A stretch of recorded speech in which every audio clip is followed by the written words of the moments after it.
by New Nordic at newnordicusa.com or in stores at your local CVS.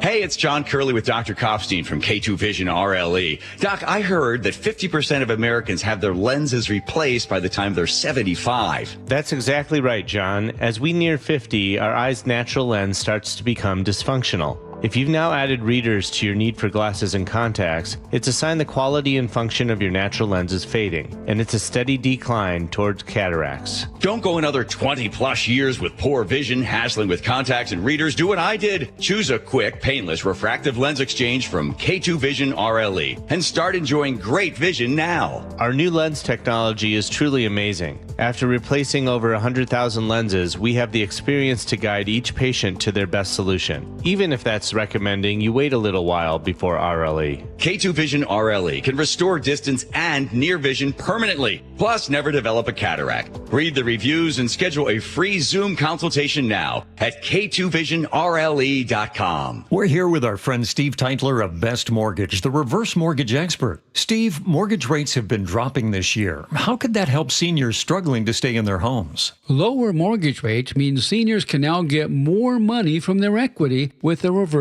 mortgage. You can pay off your existing mortgage, have extra money to help with today's high cost of living, or believe it or not, you can even buy a home with a reverse mortgage. There are many uses, and best of all, you have no mortgage payments the rest of your life. But as you always say, a reverse mortgage is not for everyone. That's right. Avoid the high-pressure sales pitch from those out-of-state call centers. I give you a consultation, not a sales pitch. I'll tell you if a reverse mortgage is right for you, and I always tell you if it's not. Honest advice you can trust from the reverse mortgage experts. Best Mortgage, the VA loan experts and debt consolidation specialists too. 425-649-6000. Best Mortgage, 425-649-6000. That's all.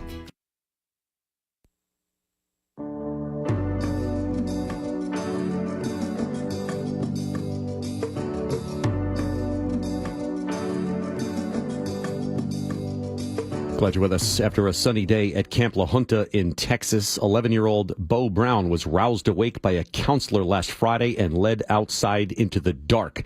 Bo could see floodwaters beginning to engulf cabins closer to the Guadalupe River where the younger boys slept.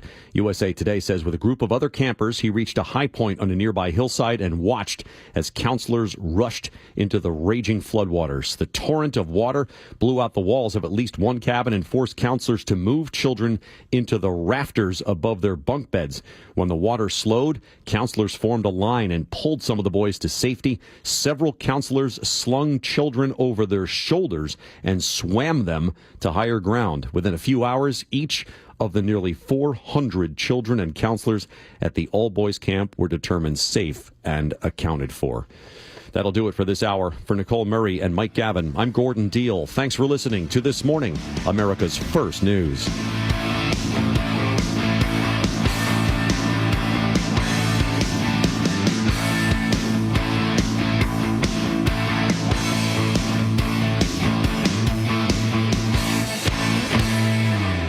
And this week's First Mark Challenge victory goes to Lonnie. Lonnie, why did you call First Mark Insurance? We've been with the same insurance company for over 32 years. And my husband said, come on, let's at least try it. And that was the smartest thing we ever did because we saved thousands, literally thousands a year on our insurance. They improved it. It cost me less, and it was a higher value. You know, I can't say enough good things about Scott because everything that he said he'd do, he did. What do you tell your friends they can expect when they make the call to First Mark? An easy, profitable, and actually pleasant call. They genuinely are trying to help you, and you can't beat that. We were silly to wait so long. A couple other friends that have called, too, they said, why didn't you tell us about this sooner? You see, Lonnie did it. My family did it. You got to do it, and it's totally free. Go take the First Mark Challenge today. See how much they can save you and how much better your coverage will get. Maybe you will be our next First Mark Challenge victory. Go to firstmarkinsurance.com. Your best source for local news. KIRO Newsradio, KIRO FM, and HD1, Tacoma, Seattle, Northwest News. L.A. tunnel rescue. Thank God everybody acted quick and everybody's safe. Emergency alert failures in Texas. Is there any way we could send a code red out to our Hunt residents? Secret Service discipline. Suspended without pay for up to 6 weeks. Good morning. I'm Steve Kathan with the CBS World News Roundup. A tense scene in Los Angeles after the partial collapse of a tunnel, stranding more than 24 workers inside, about 6 miles from the entrance. CBS's Carter Evans reports it all ended well. More than 100 Los Angeles firefighters and urban search and rescue teams rushed to the city of Wilmington after an underground tunnel collapsed, trapping 27 people inside Wednesday night. They don't have a head count or a patient count at this point. After the collapse of the 18-foot diameter tunnel, uncertainty followed. Ask the police, please let me through. And my husband's in there. Chelsea Fernandez says she got an alert on her phone and ran to the site. And I just want to know if he's okay. They said they couldn't give me any information, but he called and he said he's out and everything's going to be okay. A structure failure of the tunnel lining failed approximately 5 to 6 miles in. The workers had to climb through debris. Workers stepped inside a metal cage that was hoisted by a crane to the surface. All trapped workers were safely extricated. No injuries were reported. Now to Central Texas, where more than 170 people are still unaccounted for after last week's deadly flooding. CBS's Jason Allen has been looking into the warning system. John David Trollinger is the former information technology director for Kerr County. He helped install the area's code red emergency alert system. When he woke up around 1 a.m. Friday, Trollinger immediately tuned in to emergency radio transmissions. Something told you it was going to be a big night. National Weather Service. Trollinger recorded the moment volunteer firefighters requested that a code red alert be sent. It came as early as 4:22 a.m. Is there any way we can send a code red out to our Hunt residents asking them to find higher ground or stay home? Dispatchers delayed, saying they needed special authorization. We have to get that approved with our supervisor. The river continued to rise. The river is completely swollen, and there is a car with occupants in it floating down the river, ma'am. At 5:11, as first responders jumped into the water to rescue people, still no code red. We've got one female pulled out of the water. Some survivors report receiving a code red alert at 5:30 a.m., others at 6 a.m. Trollinger said he didn't receive the alert until after 10 a.m. Someone should have gotten up and been there to go, okay, send the code red. County officials have been asked repeatedly during daily press conferences about the timing of the alert, but they have yet to provide an answer. There was a vigil last night for flood victims. 500 people showed up here at Kerrville's football stadium. Josh Smithson says it was a needed night for a lot of the locals. This is the beginning of healing, is us finding a way to be together as a community. Still a lot to be done here, but it appears the healing process has at least started for many. Russell Scott for CBS News, Kerrville, Texas. The U.S. is resuming deliveries of weapons to Ukraine, and a tape has emerged from a fundraiser last year where President Trump says he gave Russia's President Putin a warning long before the 2022 invasion. To Putin, I said, if you go in to Ukraine, we'll bomb a threat to bomb Moscow if Russia went into Ukraine. Putin said he didn't believe him, according to the Trump account. The audio was obtained by 3 journalists who published a book about the election. The Kremlin has not confirmed or denied the conversation. Sources tell CBS News the Secret Service has suspended 6 agents 1 year after the attempt on Trump's life in Pennsylvania. Here's CBS's Nicole Skanga. Secret Service Deputy Director Matt Quinn says it's a turning point. Personnel were identified. They've been disciplined. What did discipline look like in the post-Butler era? Our discipline process is well documented. CBS News has learned 6 personnel were suspended without pay, then placed into restricted duty, roles with less operational responsibility. 4 minutes after the hour. Think O'Reilly Auto Parts for all your car care needs. Get the parts and service you need fast from the professional parts people at O'Reilly Auto Parts. What is dedication? The thing that drives me every day as a dad is Darian. We call him Day for short.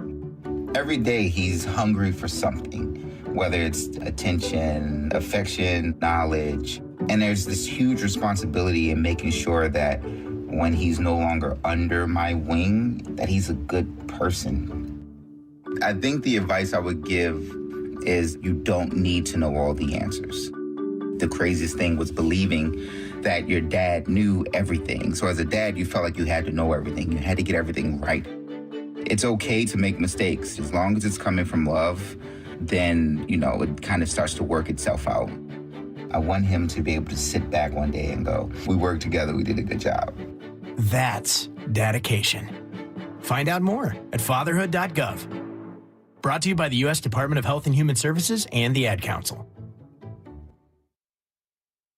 A federal judge in Boston hears arguments today on the Trump administration's bid to require people to use passports marked with their sex assigned at birth. Legal analyst Lori Levinson. The judge has initially issued a preliminary injunction to say to the administration, when you issue passports, comply with the prior policies. But it doesn't appear that, in fact, the Trump administration may be doing so. A federal judge in New Hampshire hears arguments today on a class action suit challenging the president's birthright citizenship restrictions. The suit, filed on behalf of several parents and infants, looks to block the order denying citizenship to babies born to undocumented or temporary residents.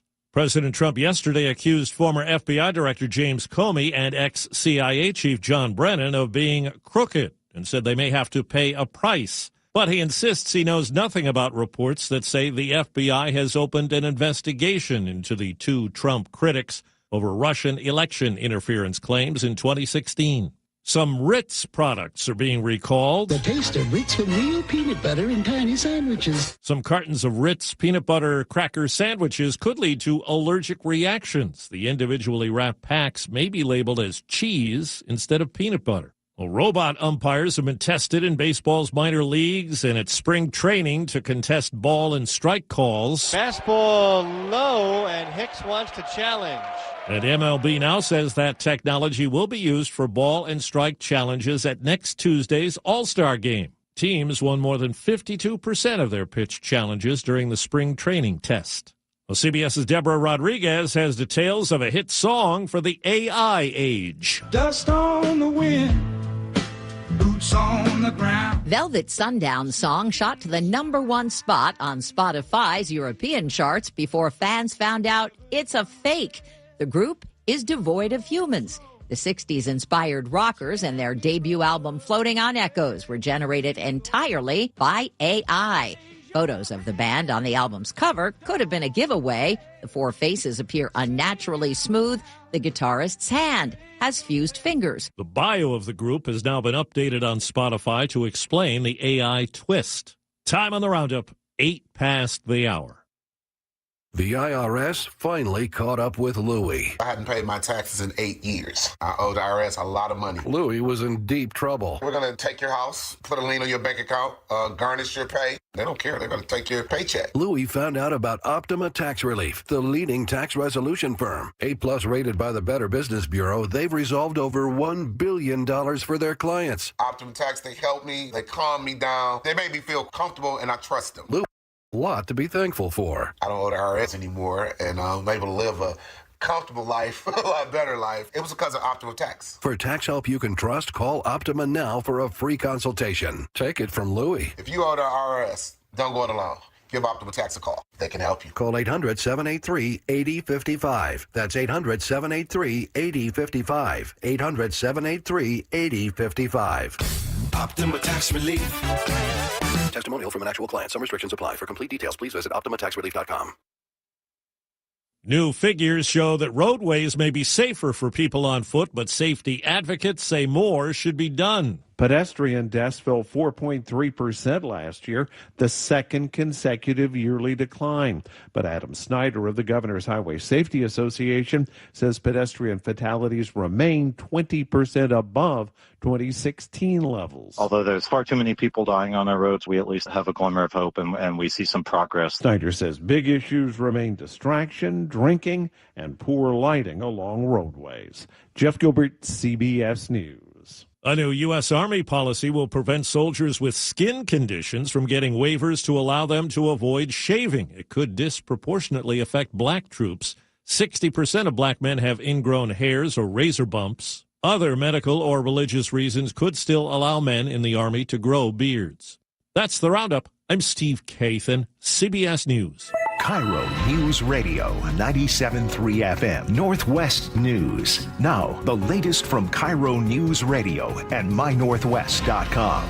And good morning, it's 5:10. I'm Scott Carty at KIRO News Radio. The city of Seattle officially has a new chief of police. That I will support the Constitution of the United States. KIRO News Radio's James Lynch was there Wednesday when Sean Barnes was sworn in at the Northwest African American Museum. Sean Barnes has been on the job since January and was unanimously confirmed by the city council last week. A major priority for Barnes is, of course, community safety. Another is to get the department back to full staff by 2027.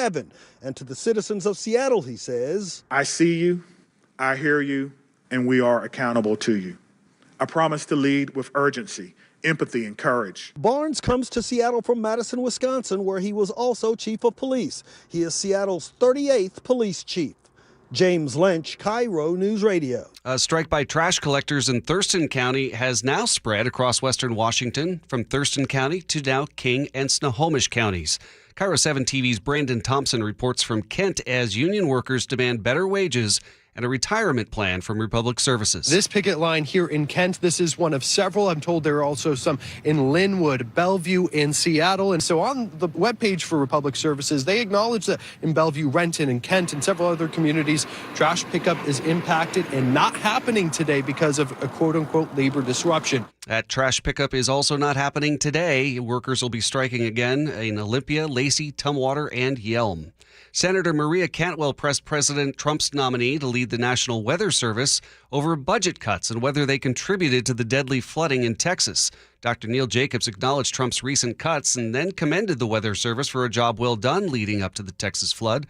If confirmed, Jacobs told Senator Cantwell he will staff the Weather Service to support regional needs from predicting tsunamis to forest fires. It's really important for the people to be there because they have relationships with the people in the local community. They're a trusted source. The death toll in Texas stands at more than 120 people now. A Seattle man has his cell phone and a rescue crew to thank for saving his life. KIRO News Radio's Gwen Baumgartner recaps the stunning story. This is the sound of King County's Guardian 2 helicopter pulling a 51-year-old man to safety over the weekend. He was mountain biking along No Name Ridge in Kittitas County when he's believed to have fallen nearly 500 feet. In between a loss of consciousness and broken cell service, he was able to send a 911 text message with the word help. That life-saving help in the form of rescue teams from both the King and Kittitas County Sheriff's Office. The man recovering with a leg injury but expected to survive. Gwen Baumgartner, KIRO News Radio. Mariners second baseman rookie Cole Young got his first home run in the big leagues last night at Yankee Stadium, but it wasn't enough for the win. The Mariners dropped the second game of 3 against the Yankees, losing 9-6. They've got one more game to go in the Bronx today at 4:05 on Seattle Sports 710. For your KIRO News Radio real-time traffic, a whole bunch of green out there. Things are looking pretty good. Tacoma to Seattle, 36 minutes. Puyallup to Renton, 36 minutes. And Redmond to Seattle, 31. If you're heading out of the north, Everett to Seattle, 31 minutes. Your KIRO News Radio forecast. A cloudy morning. The sun is going to return this afternoon with a high of 72. And more sun for the weekend ahead with temperatures in the low 80s. 81 Friday and Saturday, 84 on Sunday. Right now it's 60 degrees in downtown Seattle. And coming up, Ukraine has suffered its greatest blow yet from Russia as President Trump speaks out against Vladimir Putin. What type of aid will the U.S. send to Ukraine? We hear from CBS military analyst Jeff McCausland next on Seattle's Morning News. I'm Scott Carty, KIRO News Radio. Your best source for local news, serving Western Washington and the world with a KIRO News Radio app. Always streaming live on your smart speakers. You're listening to KIRO News Radio, Northwest News. This hour of Seattle's Morning News is brought to you by Closets by Design Seattle. The first place you turn to for breaking news. Protest outside City Hall. KIRO News Radio. James Lynch begins our team coverage live at City Hall. Now, we are told by SPD that 4 people have been arrested for assault. For more on the counter protesters, we go to Scott Carty. See a group of another 10 officers come down the steps. Closures now extended from Washington closer to the stadiums. KIRO News Radio on 97.3 FM and download the KIRO News Radio app to listen anytime. The old throne's not too well, and ooh, does it smell? Dayandnight.net. Hi, I'm Bruce, General Manager of Day and Night Plumbing and Heating. Over the past 70 years, I think we've seen every drain clog out there. If your pipes aren't draining, I promise you, our experienced technicians will find the issue, the right solution, and do it at a fair price. We'll work harder than anyone to earn your trust. Call Day and Night to save $50 off any drain cleaning. DayandNight.net. Life can be stressful sometimes, but buying your new Subaru doesn't have to be. Subaru of Puyallup has you covered with over 300 new Subarus on the lot. Come in now so you can secure today's pricing on tomorrow's car at Subaru of Puyallup, your stress-free dealership. Now is your time to get into a new D.R. Horton home by taking advantage of its National Red Tag Sales Event, going on right now through July 20th. Stop by any of its participating communities and find select Red Tag homes at incredible pricing. So whether you're buying your first home or looking for an upgrade, you don't want to miss the Red Tag Sales Event going on right now. Discover the D.R. Horton difference at drhorton.com. D.R. Horton, America's builder, an equal housing opportunity builder. Everyone needs their own spot in the sun. It doesn't have to be big. Sometimes just enough for a chair, a book, and a cup of coffee. You might have a decking issue to solve, or maybe you're looking for a trellis. Whatever your needs, our staff is ready to help you plan your next outdoor living project, free of charge. Stop by your local Dunn Lumber to get started on your next outdoor living project, or contact me personally, Mike Dunn, at DunnLumber.com. Dunn Lumber, building success together.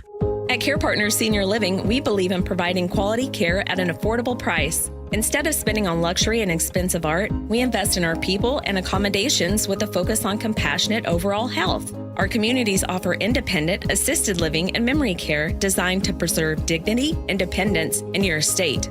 Affordable, personal, trusted. That's our promise. Please give us a call. We have beautiful Care Partners communities throughout Washington and Arizona. Visit carepartnersliving.com. If you have aging parents, you've probably worried about their bathroom. That old tub? It's a slip and a disaster waiting to happen. Hi, this is Ursula Royteen. With Bathfitter, you can convert it into a walk-in shower, custom fit, installed in just one day, and backed by a lifetime warranty. No mess, no demo, just a safer, better bathroom.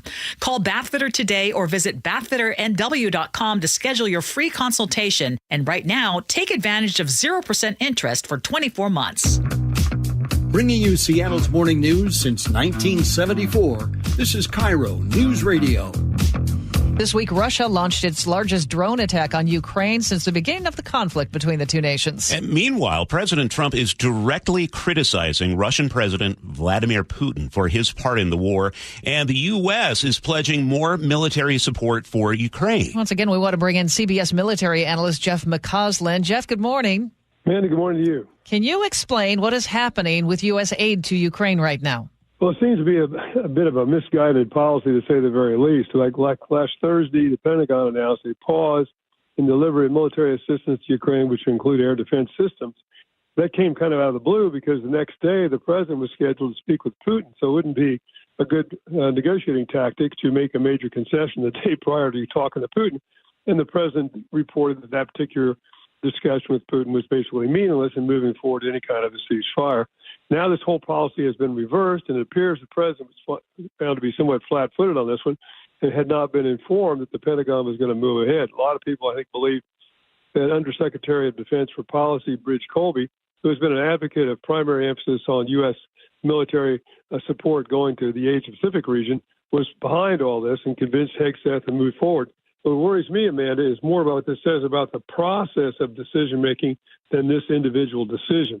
It seems like right now the process has been weakened by a firing of a lot of people at the NSC, by the fact that the Secretary of Defense doesn't have a chief of staff or any advisors after the Signalgate controversy.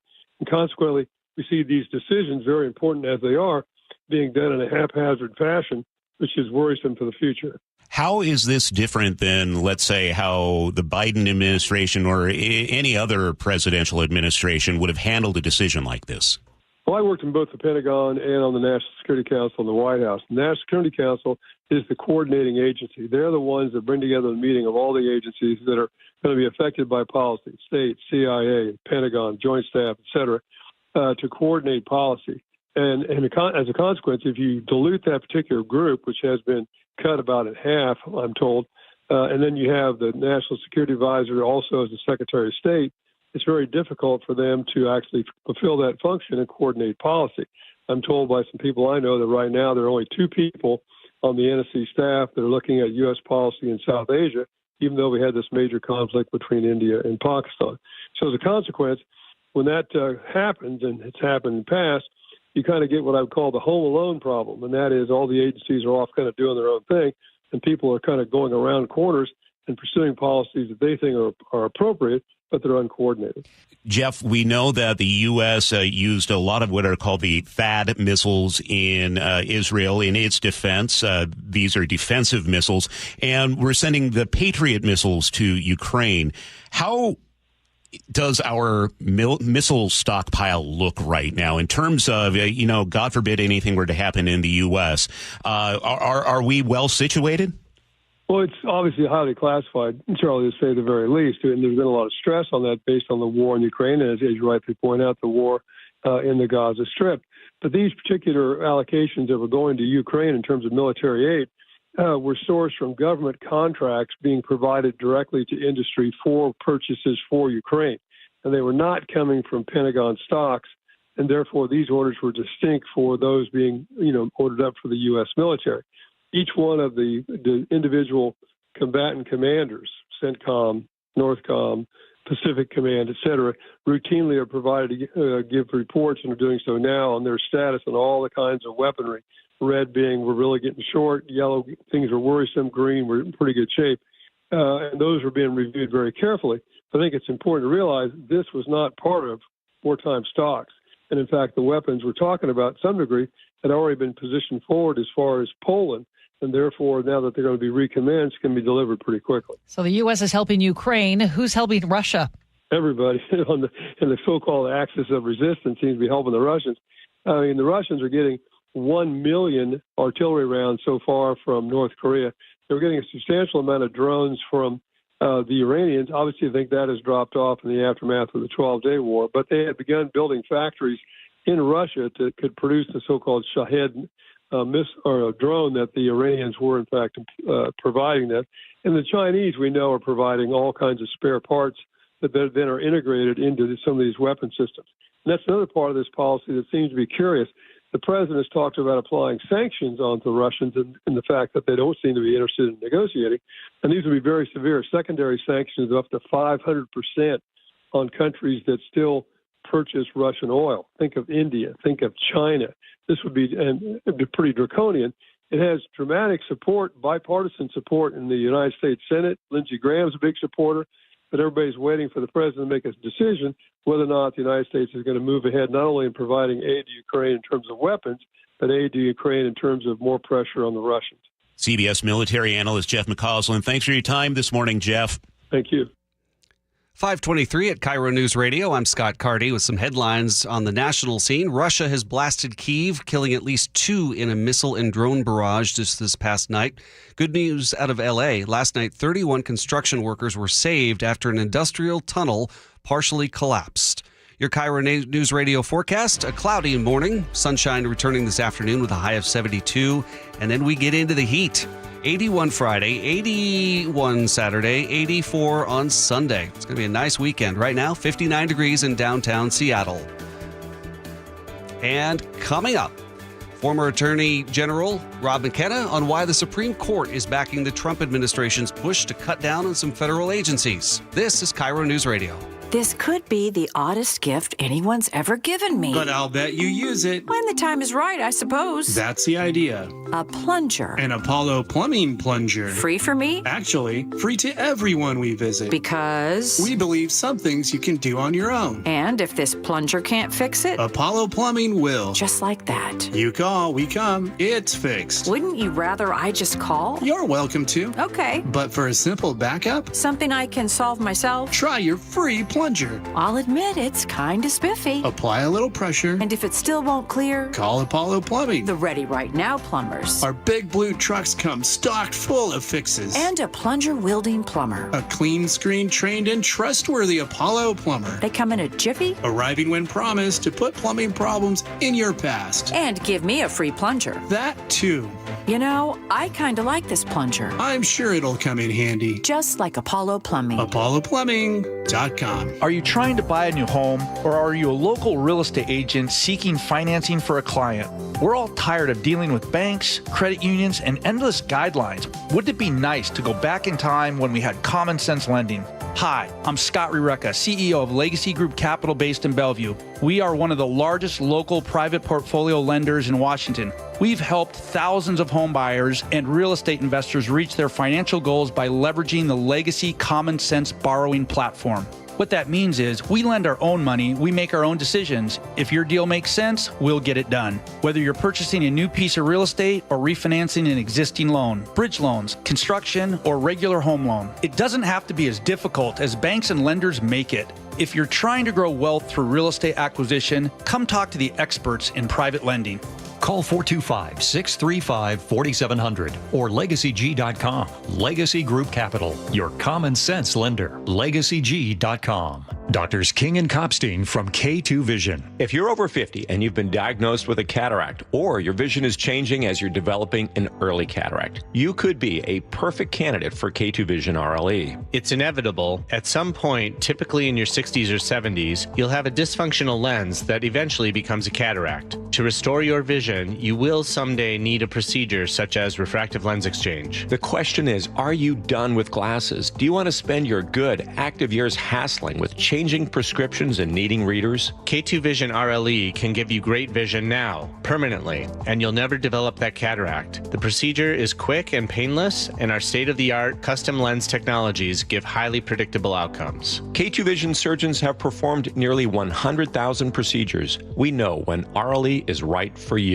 Find out. Schedule a free Zoom consultation at k2visionrle.com. K2 Vision RLE. No glasses, no contacts, no readers. It's a new year, but many seniors are struggling with the same old problem: high prices and rising property taxes. We're here with our friend Steve Teitler of Best Mortgage, and he says a reverse mortgage may be the answer. Many seniors cannot afford to stay in the home they love. A reverse mortgage gives them access to equity in their home without having to sell. They can pay off their mortgage if they have one, and maybe pull some extra cash out of their home, and best of all, they have no mortgage payment the rest of their life. But as you always say, a reverse mortgage is not for everyone. That's right. Avoid the high-pressure sales pitch from those out-of-state call centers. I give you a consultation, not a sales pitch. I'll tell you if a reverse mortgage is right for you, and I always tell you if it's not. Honest advice you can trust from the reverse mortgage experts. Best Mortgage. The VA loan experts and debt consolidation specialists too. 425-649-6000. Best Mortgage. 425-649-6000. KIRO News Radio. Get on the YouTube channel. We're live all day on YouTube. Every show, every day. Hang out with us. The whole gang's there. And you never know what you might see. Back up the camera. Oh my God. Just search KIRO News Radio, then subscribe.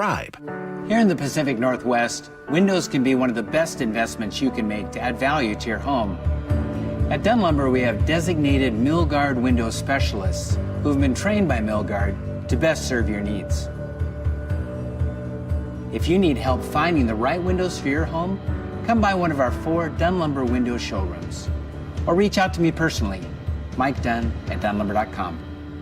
Dunn Lumber, building success together.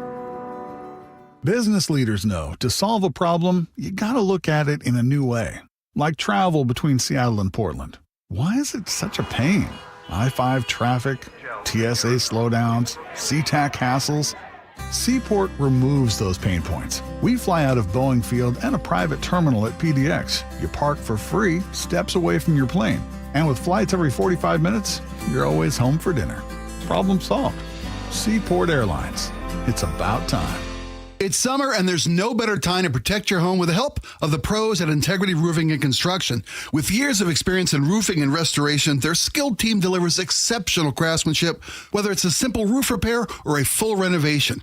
Integrity offers free estimates, and their customer satisfaction speaks for itself. Don't wait until the next storm hits. Schedule your free estimate today. Call 206-202-ROOF or visit IntegrityRC.com. That's 206-202-ROOF or IntegrityRC.com. Your best best source for local news. KIRO News Radio, Northwest News. The Battle of the Brands Hot Tub Expo is back. Tacoma Mall parking lot. Top brands competing for your business. Deep discounts from Jacuzzi Hot Tubs, Dreammaker Spas, Nordic Hot Tubs, Sundance Spas, even Hydro Pool self-cleaning swim spas. In stock and ready for immediate delivery. Save thousands. Hot tubs from $99 a month. Brands compete. You save. The Battle of the Brands Expo, presented by Aquaquip. Tacoma Mall parking lot starts Friday. Qualified buyers with credit approval pay just $99 a month for a Dreammaker Cabana with $500 deposit, 10.99%, and 144-month term. Other offers available. See us at Tacoma Mall for more details. Give your liver the support it needs with Active Liver. Go to NORDICUSA.com, Amazon, or ask for Active Liver at your local CVS. New you, new Nordic. Save up to 25% of remaining 2024 heat pumps and air conditioners during Home Comfort Alliance warehouse clearance while supplies last. Visit HomeComfortAlliance.com today. Seattle Children's is leading the fight against pediatric cancer with groundbreaking immunotherapy. But research is underfunded and kids need your help. Join Safeway and say yes at checkout to donate to Immunoheroes. Let's fight cancer for all kid kind. KIRO News Radio, 97.3 FM, Northwest News. Now, the latest from KIRO News Radio and mynorthwest.com. And good morning at 5:31. I'm Scott Carty, KIRO News Radio. The Toonerville fire northwest of Belfair continues to burn without any containment. KIRO 7 TV's Elle Thomas has more. Helicopters and ground crews working nonstop trying to set up any containment lines. Toonerville Drive, still a mandatory evacuation spot.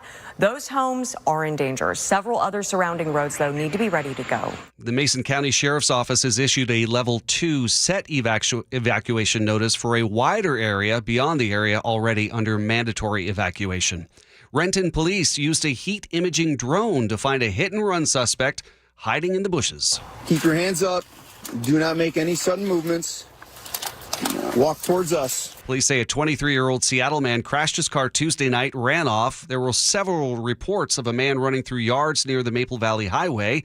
Police tracked him down and discovered he was armed with a stolen pistol modified as a machine gun. The city of Seattle officially has a new chief of police. That I will support the Constitution of the United States. KIRO News Radio's James Lynch was there Wednesday when Sean Barnes was sworn in at the Northwest African American Museum. Sean Barnes has been on the job since January and was unanimously confirmed by the city council last week. A major priority for Barnes is, of course, community safety. Another is to get the department back to full staff by 2027. And to the citizens of Seattle, he says, I see you. I hear you, and we are accountable to you. I promise to lead with urgency, empathy, and courage. Barnes comes to Seattle from Madison, Wisconsin, where he was also chief of police. He is Seattle's 38th police chief. James Lynch, KIRO News Radio. Well, the Mariners dropped their second game against the Yankees yesterday, 9-6. They've got one more back at it in the Bronx today at 4:05 on Seattle Sports 710. One note from last night, rookie Cole Young got his first home run in the big leagues. For your KIRO News Radio real-time traffic, both of our floating bridges looking good and clear. Tacoma to Seattle, 36. Puyallup to Renton is up about 4 minutes. It's up to 40 minutes now.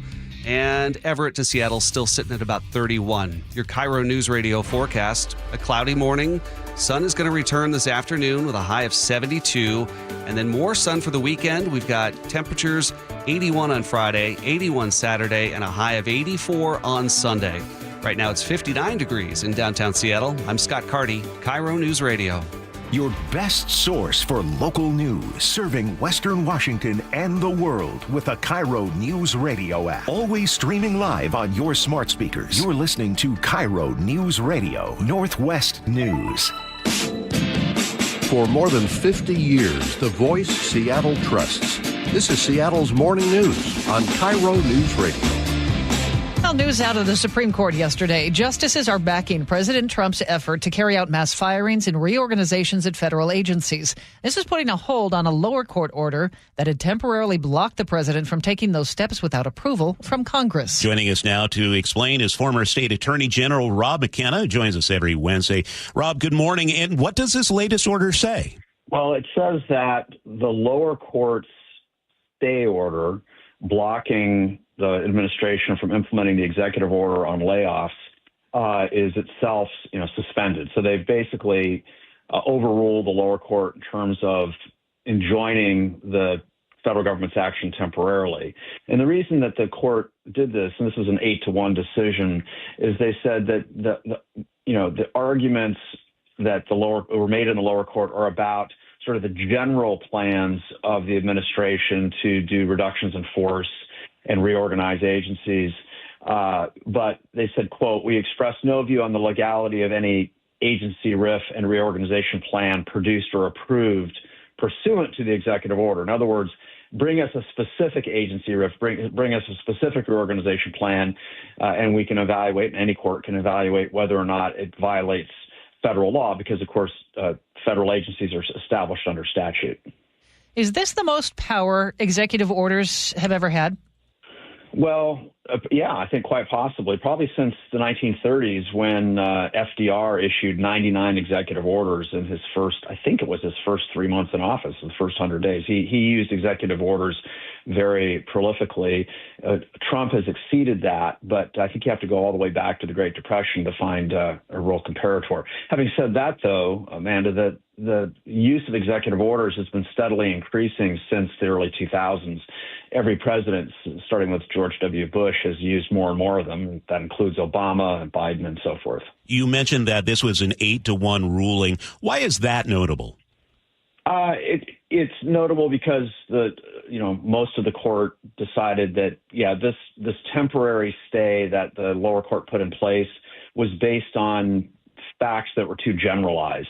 In other words, you can't stay the federal government's desire to at least produce an agency RIF plan, to produce a reorganization plan. You have to have something more specific and concrete in order to enjoin it. Former State AG Rob McKenna. Rob, always appreciate speaking with you on Wednesdays.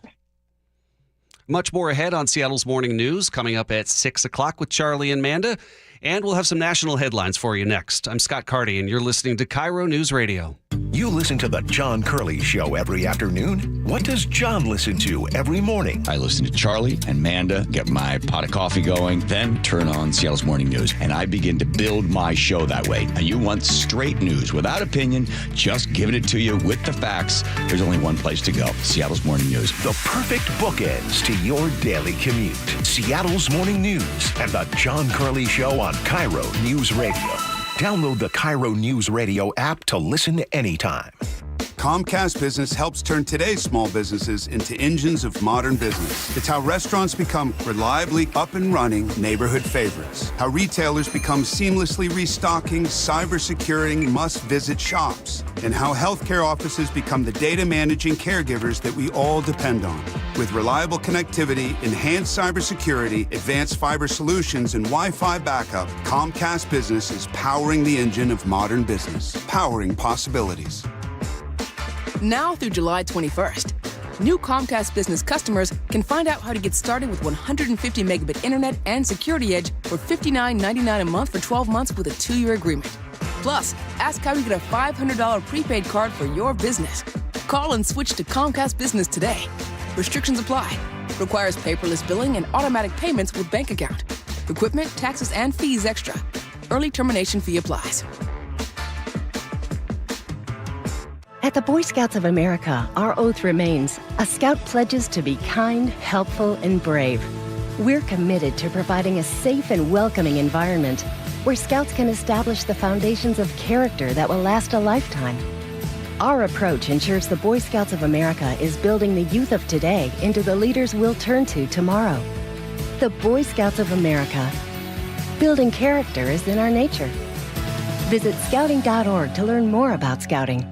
This week's First Mark Challenge victory goes to my friend Brock Heward. Brock, why did you call First Mark? Brandy, it is so good to talk to you. It's been too long, and we made that call. And the only bummer is we waited too long. I know you hear from people that you talk to as well as I do to take the First Mark Insurance Challenge. I just wish we would have done it earlier. You know, Brandy, the word that comes to my mind is a word I use on my sports show a lot, and that is connective tissue. It's important in team building. It's important to players in a locker room to be connected to others. And when it comes to insurance, it's so complicated. It's stressful, and you just don't even want to deal with it. And that's where the connective tissue of having a pro, having a broker, having a partner, and most of all, having a teammate like First Mark Insurance was the best connective tissue we could find. Brock did it. My family did it. You got to do it. It's free. Take the First Mark Challenge. See how much they can save you and how much better your coverage will get. Maybe you will be our next First Mark Challenge victory. Go to firstmarkinsurance.com. Choke Points with Chris Sullivan. What burning questions do you have? You can help drive the conversation by going to mynorthwest.com or text Choke Points to 888-973-5476. Tuesdays and Thursdays on Seattle's Morning News.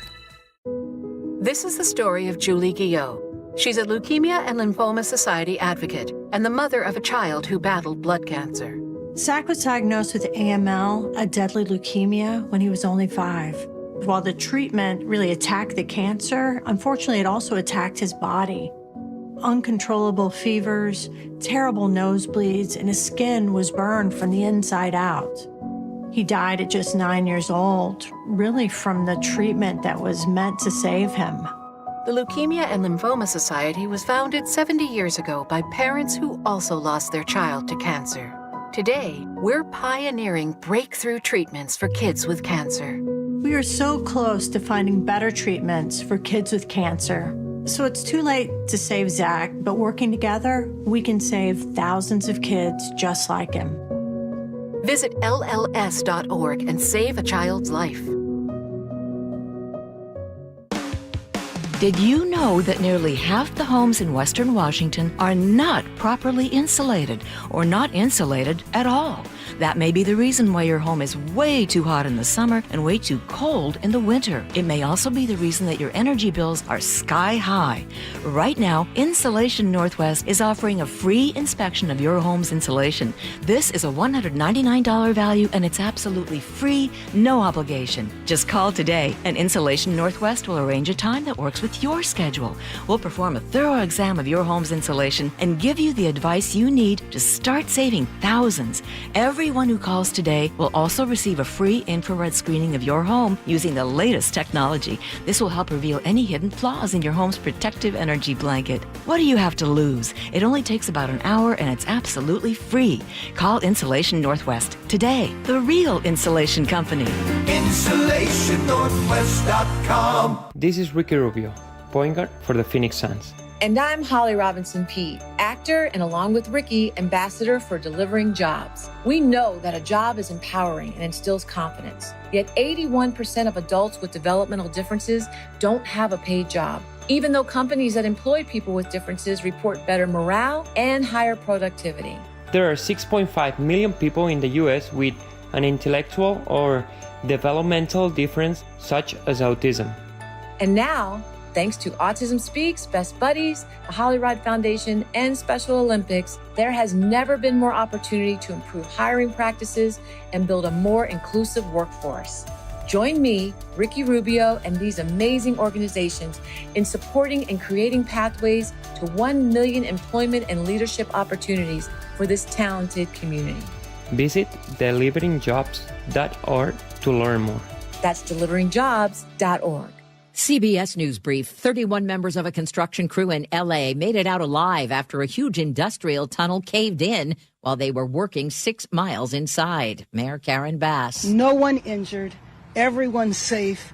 And I am feeling very, very good that this is a great outcome in what started as a very scary evening. The death toll rises in Friday's flooding in central Texas as crews try to locate more than 170 people still missing. CBS's Karen Hua is in Kerrville. At least 120 people have been confirmed dead. Now, rescue workers say a key challenge in the search is sifting through miles of land and water. Russia's targeted Ukraine's capital with missiles and drones for the second night in a row. Officials in Kyiv say fires broke out across the city and 2 people were killed days after President Trump announced resumption of weapons shipments to Ukraine. CBS News Brief. I'm Deborah Rodriguez. KIRO News Radio, it's 5:44. Cloudy morning with sun returning this afternoon and a high of 72. We've got a bright and warm weekend ahead with temperatures in the low 80s. Right now it's 59 degrees in downtown Seattle. And coming up, Washington Democratic Congressman Adam Smith weighs in on the big budget bill. That's next. You're listening to KIRO News Radio. If you have unfiled taxes or are in debt to the IRS, this is important news. Did you know the IRS has programs specifically designed to help people struggling with tax debt? Powerful tax assistance programs that can save you thousands if you qualify. No one knows these programs better than the experts at Optima Tax Relief, America's most trusted tax resolution firm. A-plus rated by the Better Business Bureau, their award-winning tax attorneys and licensed professionals have resolved over $1 billion of tax debt for their clients. One call to Optima can start the process, helping to put an end to your worries about wage garnishment, asset seizure, and other aggressive IRS actions. Find the best options to solve your tax problems. Call the experts at Optima Tax Relief today for a free consultation. Call 800-783-8055. That's 800-783-8055. 800-783-8055. Optima Tax Relief. Some restrictions apply. For complete details, please visit OptimaTaxRelief.com. Crank up the hits and bring on the boom. It's 80s fireworks night at T-Mobile Park. Get ready for a totally tubular show on Friday, July 18th. Presented by T-Mobile. The Mariners face off against the division rival Astros at 7:10. And after the game, the sky will light up to the sound of your favorite 80s jams. Big hits on the field and more big hits after dark. Grand slam! Julio takes it deep and clears them off. Mariners baseball, fireworks, and hair metal? Sounds like a rad night. Lock in your seats now at Mariners.com and check out what else is on deck at the ballpark this summer, including 3 straight value games against the Brewers, July 21st through 23rd. And the next Mariners fireworks show on August 1st. Goodbye, baseball. He does it again. Home runs in 3 consecutive games. Cal Raleigh, the big number. Mariners baseball. Tridents up. Seattle's tradition for news and conversation. This is Seattle's Morning News with Charlie Harger and Manda Factor. The massive budget bill is now law, and one of the most vocal critics is Democratic Congressman from Washington State, Adam Smith, who joins us now live in studio. Good morning. Good morning. How are you? Great. Nice to have you here. You've been pretty vocal about that bill. What were your main concerns? Well, the deficit is one of the biggest concerns. I mean, I think it's one of the most hypocritical, isn't even quite the right word. Just unbelievable that the Republican Congress comes in saying the debt, the deficit, and you can hear so many Republican members of Congress talk about how bad the debt and the deficit are and the impact they're going to have. And they've actually argued that we have to vote this bill because we have to get spending under control. It adds $3.4 trillion to the debt because of all the taxes they cut. Primarily for the wealthy, but some for the upper middle class. But at a time when the concentration of wealth is the single biggest economic problem that we face, they passed a bill that's going to put more money in the hands of wealthy people or people in the upper middle class. And to the extent they pay for it at all, it's with cuts to health care and food for the poor and the working class. It is literally a reverse Robin Hood piece of legislation that's going to weaken us fiscally and also make it harder for the people in this country who are already struggling economically. It was an incredibly irresponsible piece of legislation. I'm sure you've heard this. What do you say to the people who say whatever party is in charge, they tend to do the same thing, spend and not really care as much about the debt? Yeah, I say they're right. I make these arguments even when Democrats are in charge. But again, it's certainly the part of it that's most offensive. And I think the most offensive part about it, again, is the dishonesty behind it, that the Republicans are claiming that they're going to be fiscally responsible in passing this bill. And then, of course, they change the way they calculate it to say, no, extending tax cuts doesn't count. This is part of how we got into the debt and deficit problem we have is because we've used sort of magical accounting. Look, the tax cuts were set to expire. If we don't extend them, then that helps us with our fiscal picture. If we do extend them, it adds to the deficit. And they said, well, that's current baseline, so it doesn't count. So those sorts of games and that sort of dishonesty just makes it harder for people to really believe in what we're trying to do. But then also, let's all focus on the harm being done and what they've chosen to focus on in terms of spending around healthcare and food, around Medicaid and SNAP primarily, the way they've changed the benefit structure. That is really going to be harmful to people in the roughly bottom 60% of income earners in our country. During negotiations, did you and your fellow Democrats just want to kill the whole deal, or did you feel there was room for compromise? Probably kill the whole deal, because I don't know what you would really compromise on if the entire goal was drive up the debt, cut programs for poor people, and give more tax cuts to rich people. Yeah, I'm in favor of a conversation about how we restructure the budget to get us on a more fiscally sustainable path. That we could have had a conversation about, but that wasn't the conversation that the Republican majority was interested in. I was at the dump in Algona the other day. This is going to go somewhere. I've been to that dump. Yeah. Yeah. Lovely one. And Yes. the reason I bring it up is one of the guys who works there, his name is Eric. He's a fan of the show. He runs up to me. He's just excited that he got to see someone from this station. And he goes to me, tell me more about this payroll tax cut. Specifically, he was excited about no tax on overtime. This is a thing that I think a lot of people are excited about. Sure. Should he be excited about that? By the way, I think they call it a transfer. Oh, I'm sorry. My apologies, Congressman. That's not a dump. No, look, and here's the problem. I mean, I guess, would you be excited if someone came up to you and said, here, I'm going to give you $5,000? Well, sure. Yeah. Okay, but that's the way we've been governing for several decades now. Overtime tips, they should be taxed. Now, I'm in favor of a progressive tax system. So if you make less money, I want to give you a higher write-off. I want to have you pay less taxes.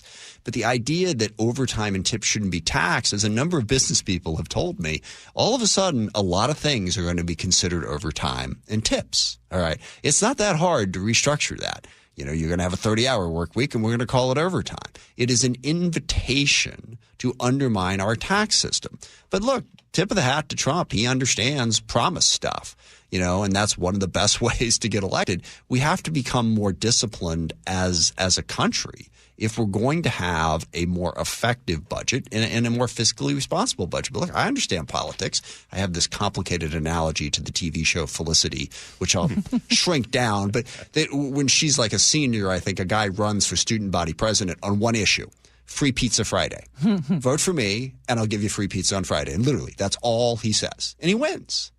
Okay? And that's fine, but governing is about more than giving free stuff to people. All right. It's about having an effective and efficient government. I mean, here locally, we would love to have more housing. We would love to better deal with crime and homelessness and drug abuse. Like I said, more affordable housing. You know, you have to have an efficient and effective government to do that. You can't just spend money wildly in a whole bunch of different directions. So that's the problem. Yeah. I mean, tip of the hat to Trump. You know, if you tell someone, hey, I'm going to give you free money, there's going to be a certain amount of excitement for it, but I don't think it's what this country needs right now. A lot of ground to cover this morning in our short time together. I want to ask you about Iran. I know you were against the bombing of the nuclear facility there. It's been a couple of weeks. What are your thoughts on what happened now? Well, we still got the same problem. Iran still has the capability of building a nuclear weapon. Estimates range from 6 months to 2 years now, whereas before they were a few weeks to a few months. I guess that's a mild improvement, but it really doesn't fundamentally change the equation. And plus, now that Iran has been bombed and they've kicked out all of the IAEA inspectors and effectively withdrawn from the Non-Proliferation Treaty, what are we going to do to stop them from determining that they need to build a bomb now as their only means of defense? This is why it was so dumb to pull out of the JCPOA, the treaty with Iran that got them to actually stop enriching uranium. So we still have that problem. Also, you know, the war in Gaza is still going on, and it is a horrific humanitarian crisis. Now, they're negotiating, but we still have conflict in the Middle East. Dropping a few bombs in one mission did not solve that problem, and I think it came at enormous risk. And we still don't know exactly what Iran is going to do in response to that. You're the top-ranking Democrat on the House Armed Services Committee, and I want to talk to you for a moment about AI, because I don't think a lot of people are familiar on the defense side with AI. There are drone boats. There are drone submarines that people might not be aware of. There's even development of ground robots. that could make their own decisions on a battlefield without human intervention. What trends are you watching right now, and what kind of oversight will your committee be giving to the use of AI on the battlefield? Sure, those are two separate things. Autonomous vehicles are possible with or without AI. They're used in a variety of different ways and controlled in different ways, but AI definitely could enhance that capability. Look, I think there's two pieces to it. One, AI is an incredibly important tool in having a strong defense. It is a competitive issue, just like missile technology or a wide variety of different things. We need to develop AI technology to put us in the best possible position to have a strong deterrent. And then also we have to make sure that it doesn't get out of control and stumble us into a conflict. Yeah, I think there always needs to be a human in the loop. And so, our committee is looking closely at how to best use AI technology. Autonomous systems are one thing. One thing AI can really help with is processing all the information that comes into us. You're trying to figure out, looking at a battlefield, what do you really need to know? Bring all that information. AI can synthesize it and get it to the warfighter in a timely manner. So it is a tool that we need to figure out how to use effectively, and also we need to make sure that it doesn't get us into more trouble. Congressman Adam Smith, always a pleasure having you here.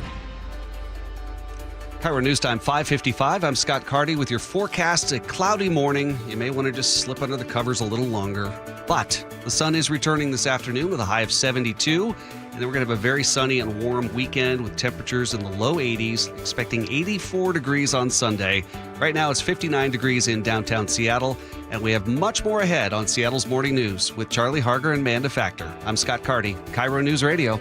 It started as a puddle. Where? In the shower. Uh-oh. Then the kitchen sink. Started backing up? Yeah. I know where this is going. Clogged up. Right. No problem. Beg your pardon? There's no clog we can't clear. You're Dan. From Apollo Plumbing. This is going to get pricey. How about $83? To clear my drain? Apollo Plumbing clears main drains every day. For $83? $83 or it's free. What's the catch? No catch. We'll even do a camera inspection. Why's that? It's the best way to find the cause of your clog. And it's included? No extra charge. Truth is, we hate clogs. I don't love them. Seen them all. Ew. I promise, there's no clog Apollo can't clear. Guaranteed. 83 or free. Goodbye, slow drains. All it takes is an accessible clean out. And Apollo gets my drains draining again. You call, we come, it's fixed. My heroes. Just doing our job. Thank you, Apollo Plumbing. ApolloPlumbing.com. KIRO FM and HD1, Tacoma, Seattle. She and Ursula. Weekdays from 9 to noon on KIRO News Radio. Was drafted in 1999 by the Philadelphia 76ers, and that was just absolutely a dream come true. Todd's playing in the NBA is unique. His battle with neuropathy is not. I first started noticing problems a couple years into my NBA career, and I felt like my sock was just balled up right in the arch of my foot, and there'd be areas of burning and tingling, and then there'd be other areas of deadness where there would be no response to touch. We tried everything possible, from surgery to different drugs, to try and take care of some of the symptoms. I'm Dr. Mark Shelley, a chiropractic physician and board-certified functional neurologist at Sound Pain Solutions. Our neuropathy treatments can rehabilitate damaged nerves. We use FDA-cleared, non-surgical, non-drug, pain-free procedures that have helped thousands of neuropathy sufferers find relief. Now I'm able to spend more time doing the things that I enjoy, being on my feet. If you experience numbness, shooting, or burning pains, or loss of balance, call us. Sound Pain Solutions, 855-996-0025, or click soundpainsolutions.com. Looking for high-quality assisted living that won't drain your life savings? At Care Partners Living, we offer compassionate care at a price that helps stretch and preserve your estate. No unnecessary luxury, just the support you need with dignity and heart. And if you ever need to convert to Medicaid, you don't have to move. With communities across Washington and Arizona, including new locations in Port Orchard, Sumner, Mercer Island, and North Creek Bothell, there's a Care Partners community near you. Care Partners Living, compassionate care and peace of mind. Visit carepartnersliving.com. Download the KIRO News Radio app, where you can watch us live or stream us live anywhere, anytime. How would this initiative, whatever this initiative is, how would he fund it? Stay connected everywhere. Download the KIRO News Radio app. When the heat's an 11, cool AC would be heaven. Dayandnight.net. Some AC you'll be loving when your house is an oven. Dayandnight.net. Northwest summers are beautiful, but there's always a long, hot stretch that makes everyone say, man, AC sure would be nice. Well, except for that one annoying friend who won't stop talking about how great his AC is. Hi, I'm Bruce with Day and Night Plumbing and Heating. Don't sweat through another summer.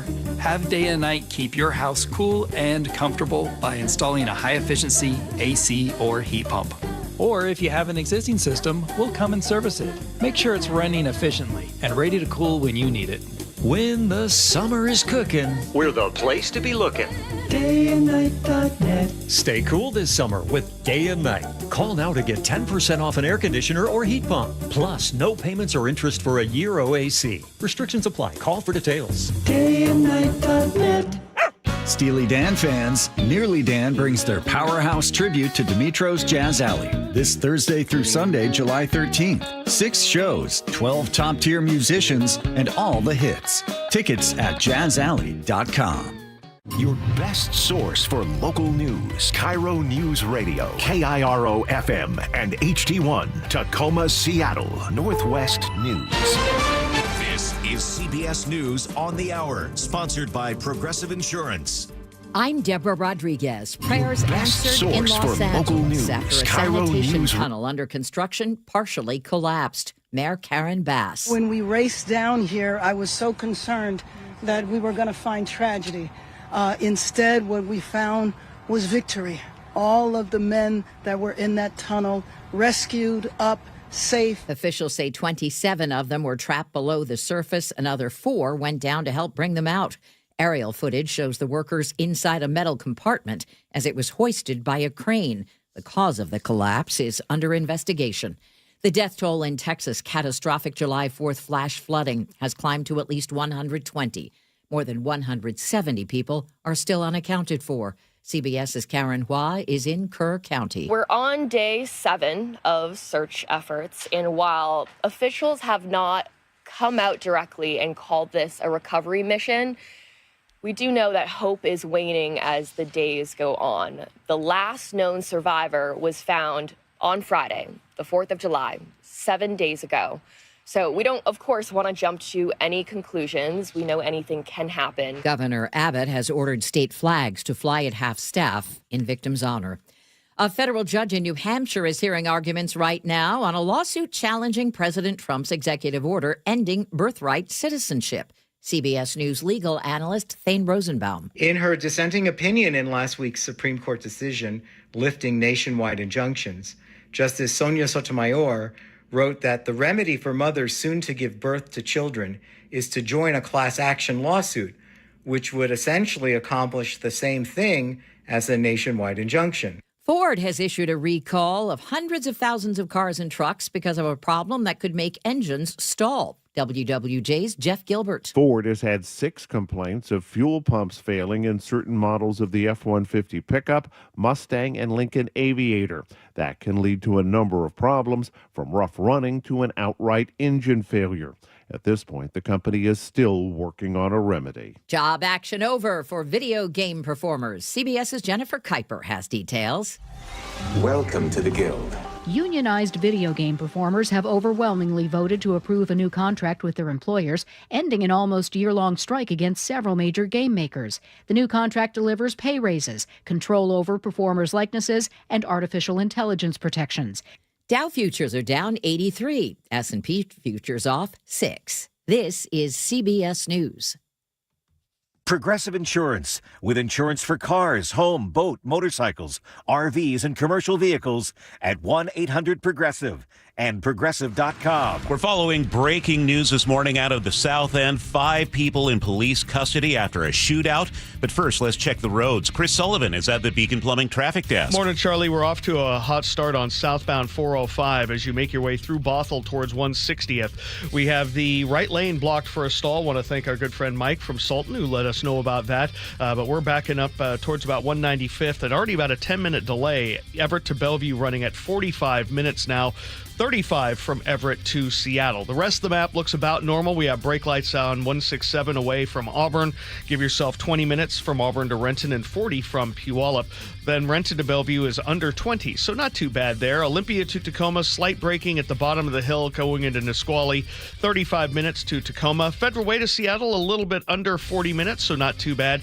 The lake bridges are fine.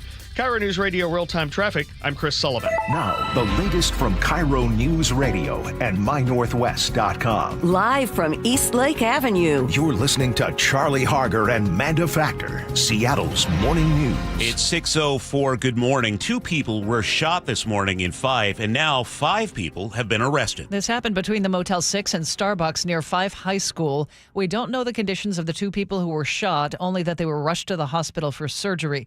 The 5 people took off in a car and were arrested in Tacoma. Police tell us it was some sort of confrontation that led to this shooting. KIRO TV shows shell casings scattered right now across the parking lot of the Starbucks. A strike by trash collectors is spreading across western Washington. Workers for Republic Services have expanded their picket lines to King and Snohomish counties today. KIRO News Radio's Luke Ducey is here with more on what it all means for you. And here's Matt McQuaid with the Teamsters Union to explain. So for the customers in Seattle and in Bellevue, they should expect disruptions in waste collections. So in other words, no trash pickup for any Republic customers in Seattle and Bellevue, and here's why. The only Teamsters that are on strike are in Thurston County, but other Teamsters, including drivers, well, they hit the picket lines too in support of those local 252 workers. They are not actively striking, so they are not picketing themselves, but our Teamsters don't cross picket lines. So they are not reporting to work because there's a picket line at their job. So drivers on the picket lines are accusing Republic of unfair labor practices. In a statement, Republic said they're going to double trash pickups on customers' next pickup day. This is something that's happening, by the way, in cities across the country, from Massachusetts to the Bay Area. Same companies, same union members. No word yet on when the strike could end. But in the meantime, you could have double the trash in your alley or garage. We're talking Olympia, Lacey, Tumwater, Yelm, and now Seattle and Bellevue. We'll let you know if things clear up. Thank you, Luke. U.S. Marshals are pulling resources from Idaho in their search for Travis Decker. KIRO 7 TV's Monique Ming-Lavin reports this follows what they thought was a potential sighting of the fugitive in the Sawtooth National Forest. This comes after multiple reports of a man matching Decker's description spotted on an ATV trail. Marshals say they were able to track down that person and interview him. They say it is not Decker. Investigators are still asking anyone with information on his possible whereabouts to give them a call. Keeping you informed since 1974. This is the city's longest-running radio news show. Seattle's Morning News on KIRO News Radio. Well, here we are, Thursday, July 10th. We're recovering at the Harger household, Manda. How many teenagers are in your house this morning? 7 teenagers. How was Sam's birthday? It was great. It's his 13th birthday. Yeah. So we went out go-karting after the show yesterday, and 13-year-old boys have a lot of energy. Yes, they do. And they don't smell great, from what I remember. I wasn't going to go there. I was going to be nice. I've been there, Charlie. What I was telling Manda was my wife, Ingrid, she goes to me, my car smells like Axe body spray right now. Well, that's better than the alternative. Yeah, that's for sure. Yeah. That's for Axe sure. wasn't a thing for Tommy and his boys. Well, that's Sully over there. Producer David Burbank is in the studio with us. Katrina's off today, so we have Scott Cardy filling in, and Nick Krasia is in the control room running the board. And the sun makes a comeback today. Still mild temperatures, but it will be a little bit warmer and warming into the 80s by tomorrow. This hour of Seattle's Morning News is sponsored by American Crawl Space and Pest Control. All right, Sully, you have a choke point coming up. What is it? I do. Hey, what's a good thing to do during a sunny weekend? Oh, go for a drive or close freeways. Yeah. Is that it? How about let's close almost all the freeways around the region? Boy. That's what we're doing. Going to be a rough one. And KIRO News Radio's Luke Ducey has today's Tech Talk. A look at why the Seattle Police Department are not allowed to use crucial surveillance camera technology within city limits. It's now 6:08. Firefighters are battling 2 wildfires in Mason County. One is forcing people out of their homes. The Tunerville fire is burning near Belfair, threatening about 50 homes at this point. Crews say it started Tuesday afternoon and has already scorched up to 100 acres. Evacuation orders are in place for Tunerville Road communities. That is a level 3, meaning go now. Air tankers from as far as Idaho are dropping fire retardant. Crews are also using bulldozers and drones to fight the flames, but they say this cool weather helped yesterday. The fire, though, is still 0% contained there. And that second fire is the Bear Gulch fire. That's burning above Lake Cushman. That one started Sunday. It's burned more than 300 acres. It's officially official now. The city of Seattle has a new police chief. I, Sean F. Barnes. Sean Barnes was sworn in yesterday afternoon at the Northwest African American Museum.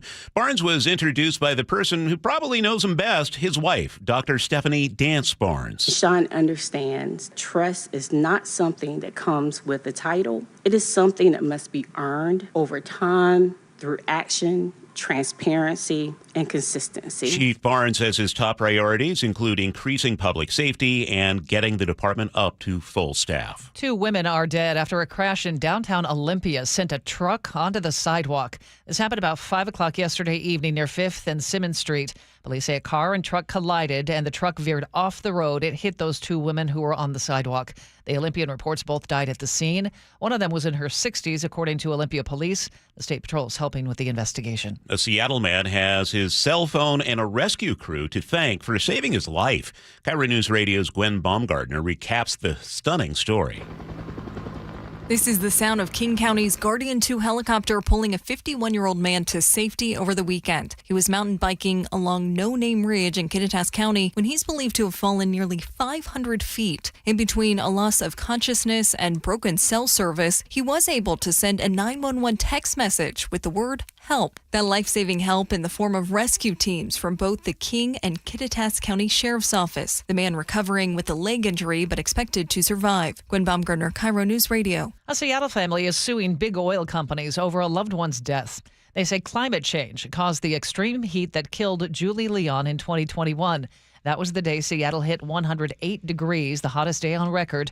The lawsuit claims companies like ExxonMobil and Shell knew their products were dangerous. They say those companies misled the public for decades. University of Washington's Cliff Mass is a skeptic. He says that heat dome came from rare weather patterns, not just climate change.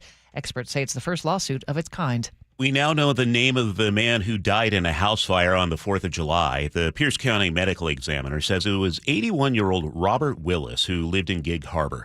They say he died from smoke inhalation and burns. Fire started just after 2 in the morning. Deputies say it wasn't caused by fireworks, and they don't suspect foul play. Investigators still working to figure out exactly what sparked it. According to the News Tribune, his death has been ruled an accident. The man who helped bring Climate Pledge Arena to life is now facing federal charges. Tim Leiweke, the CEO of Oakview Group, is accused of rigging a bid for a Texas arena. The U.S. Department of Justice says he made a secret deal with a competitor in 2018. That deal allegedly kept the other company from bidding so Oakview could win. Oakview runs Climate Pledge Arena here in Seattle. They've agreed to pay a $15 million fine. Leiweke is stepping down as CEO, but he will stay on board. His brother Todd is part owner of the Seattle Kraken. He is not involved in this case. A big moment for Mariners rookie second baseman Cole Young yesterday in the Bronx as the M's took on the Yankees. Here comes the 0-2. Swung on, line drive, right field. Back is Judge. He's looking up, and it is gone!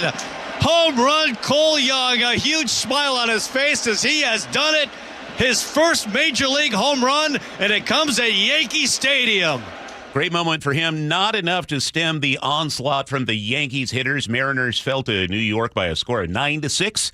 M's look to avoid the sweep in the Bronx today. At 4:10, you can hear the coverage of the game on our sister station, 710 Seattle Sports. That just made me smile. That's going to be so huge to hit your first home run. Very cool.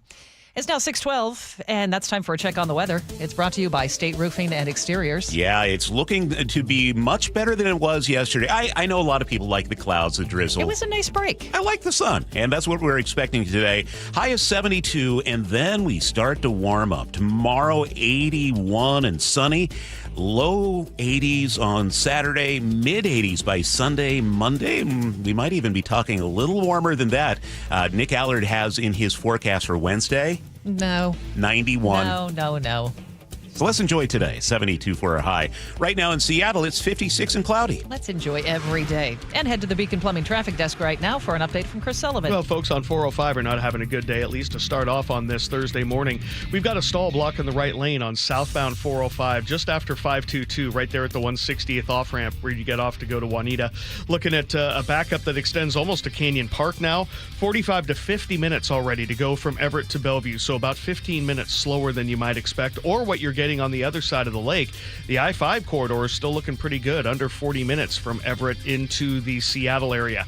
Rest of the map, about what you would expect. Starting to see a little bit more braking up through the South Center area, especially past the Kent Des Moines Road on northbound I-5. Federal Way to Seattle's running right around 41 minutes.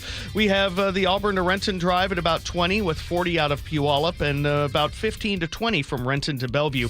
Olympia to Tacoma's nice and easy, 35 minutes there. Starting to see just a little slowing as you work your way down the Lacey Hill towards the bottom of Nisqually and working your way up the bridge and then over the bridge, then up toward Mounts Road. The lake bridges, though, are in great shape. This report brought to you by Superior Linen Service, 98 years, servicing quality uniforms, floor mats, linens, logoed apparel, and more. Call Superior Linen Service. They answer the phone or visit suplinen.com. 6:14 now. Katrina is off today and filling in. Here's Scott Carty. Charlie, you were talking about the weather, the temperatures, Oh, sure. 91. But as we get into tomorrow, that high of 81, I just want to warn you now to not be alarmed if you see people in ugly Christmas sweaters, fuzzy boots, and Santa hats down near Pioneer Square. Go on. They'll be headed to the opening of Elfed Up, a Christmas in July pop-up bar. Oh, fun. Yeah, it's only going to be there until July 26th. You do need tickets in advance for what the bar keeps called Cheeky Cocktails, Ms. Mary's Wall of Shots, and Merry Mischief. It's the Elfed Up Bars on 1st Avenue South, just across from Lumen Field in the WAMU Theater. You know, I've never had eggnog in July. I don't know that I want to. Okay. That sounds like cottage cheese to me. Thank you, Scott. It's 6:15. Charlie Harger and Manda Factor, Seattle's morning news. Hey, oh, let's go. Now, Choke Points with Chris Sullivan. Presented by Carter Subaru. All right. It is going to be a beautiful weekend in Seattle. How shall we celebrate? Not this way. Oh, sure. Let's shut down 4 freeways at the same time. Yeah, that's happening this weekend, and Sully is here with details. Yeah, it sounds like it's going to be a blast, isn't it? No. That'd be great. No, At my absolutely. house on the couch, it'll be Yeah, it'd be nice. fantastic. You guys got, Charlie, you've got air conditioning. It'll be great. Yeah, so southbound 405 in Kirkland, northbound 405 in Renton, southbound 167 in Kent, and southbound 5 in Seattle. I'm not leaving my house. No, why would you? All of these freeways will be shut down at some point this weekend, 3 of them all weekend long. This is a combination of maintenance, preservation, and a bunch of construction. It's going to be a lot of paving. It's going to be concrete panel replacement. We're going to be doing a lot of drainage work here in Renton, and we're going to be replacing sign structures. So these are all things that, require a full closure because a lot of that work is going all the way across the freeway, or if it's, for safety for overhead, setting overhead sign structures and the safety of our crews and driving public in general. Well, Washington Department of Transportation's Craig Smiley knows there is no good time to shut down a freeway, much less 4 at one time in the middle of summer. We don't like doing these types of full closures, but sometimes they're necessary, and summer is a very short window to get a lot of work done. So if you want those added lanes on 405 or updated expansion joints on 167, this is the price the region has to pay. It's a really complex puzzle trying to put all these projects together, get the work done in a reasonable amount of time, and minimize impacts as much as possible. So what's the best game plan here, other than obviously staying in your homes? The simplest is almost the most insulting to all of our drivers and everybody who needs to get somewhere this weekend, but just avoid the area. Not very realistic. I get it. And this is going to have a regional impact because of all the different spots that are being impacted. The detour roads cannot handle the volumes that the freeways normally handle. So, and this isn't the end of it. We have more work to come. We've got Revive I-5 coming up next week and more closures throughout the summer. So we just, we need everybody's patience. At the end, I think it's going to be worth it. but it's going to be tough going. So here's a look at the closures specifically. Southbound I-5 will be closed at Stewart Street under the Convention Center from 11 p.m. Friday night to about 6 a.m. the next morning. That's just an overnight couple of hour closures. That's the one that's probably going to have the least amount of impact because of the time of day. The express lanes are going to remain open southbound all night to handle any other traffic. So if you have the ability going through downtown, you're coming from the north, get the express lanes. If not, you'll be detoured off at Stewart. Southbound 405 will be closed through Kirkland from 11 p.m. Friday night through 4 a.m. Monday. This closure extends from 124th and Totem Lake all the way down to 70th Place in Kirkland, plus all the on and off ramps in and around there. So if you're trying to get to Kirkland, this is going to be disastrous. There's just there's nowhere to go. So that's a full freeway closure. Now, northbound 405 will be closed in Renton from 11 p.m. Friday night through 4 a.m. Monday. This closure between the SR 169 interchange and Sunset Boulevard, so right there through the top of the S-curves. So if you're going to Top Golf this weekend and say you're coming from I-5, find a different way to get there. That's going to be very difficult. Southbound 167 going to be closed in Kent between Willis and 277th. That closure starts just before midnight Friday night, so a little bit later, and then lasts until 4 a.m. Monday. These four closures are going to have a significant impact. Expect the delays to ripple across any of your travel plans, no matter where you're going. This is going to be a very testing weekend for trying to get around. It seems like in some cases you simply can't get there from here. Pretty much. Yeah, it's one of those things. Say you're a Snohomi like me. Yeah. And I'm going, I'm going to Top Golf. Well, I can't go south through Kirkland, so I'll go over to I-5, come down I-5, and then, wait a minute, now I can't go northbound through Renton to get there, so I probably have to come down I-5, get off, say, at MLK, and take it all the way in through downtown Renton and work my way that way. I mean, it's going to take some planning because even if this is nowhere near where you're going, it's going to have a little bit of an impact for you guys no matter where you're going. Am I just imagining things, or does this seem like more road work than normal for summer? Well, the thing is that all of these projects are kind of coming together at the same time. And there are all these sequential things like, well, we can't do this on 405 till we finish this thing a little bit further south on 405. And so the sequencing is hit, and all these projects are coming together. Like we're coming to the last year of that 405 widening. The one that's up in Kirkland is more related to bus rapid transit. They're building that new interchange there at 85th, so different projects, but all of them together. It's very unusual to have this many freeways closed at the same time.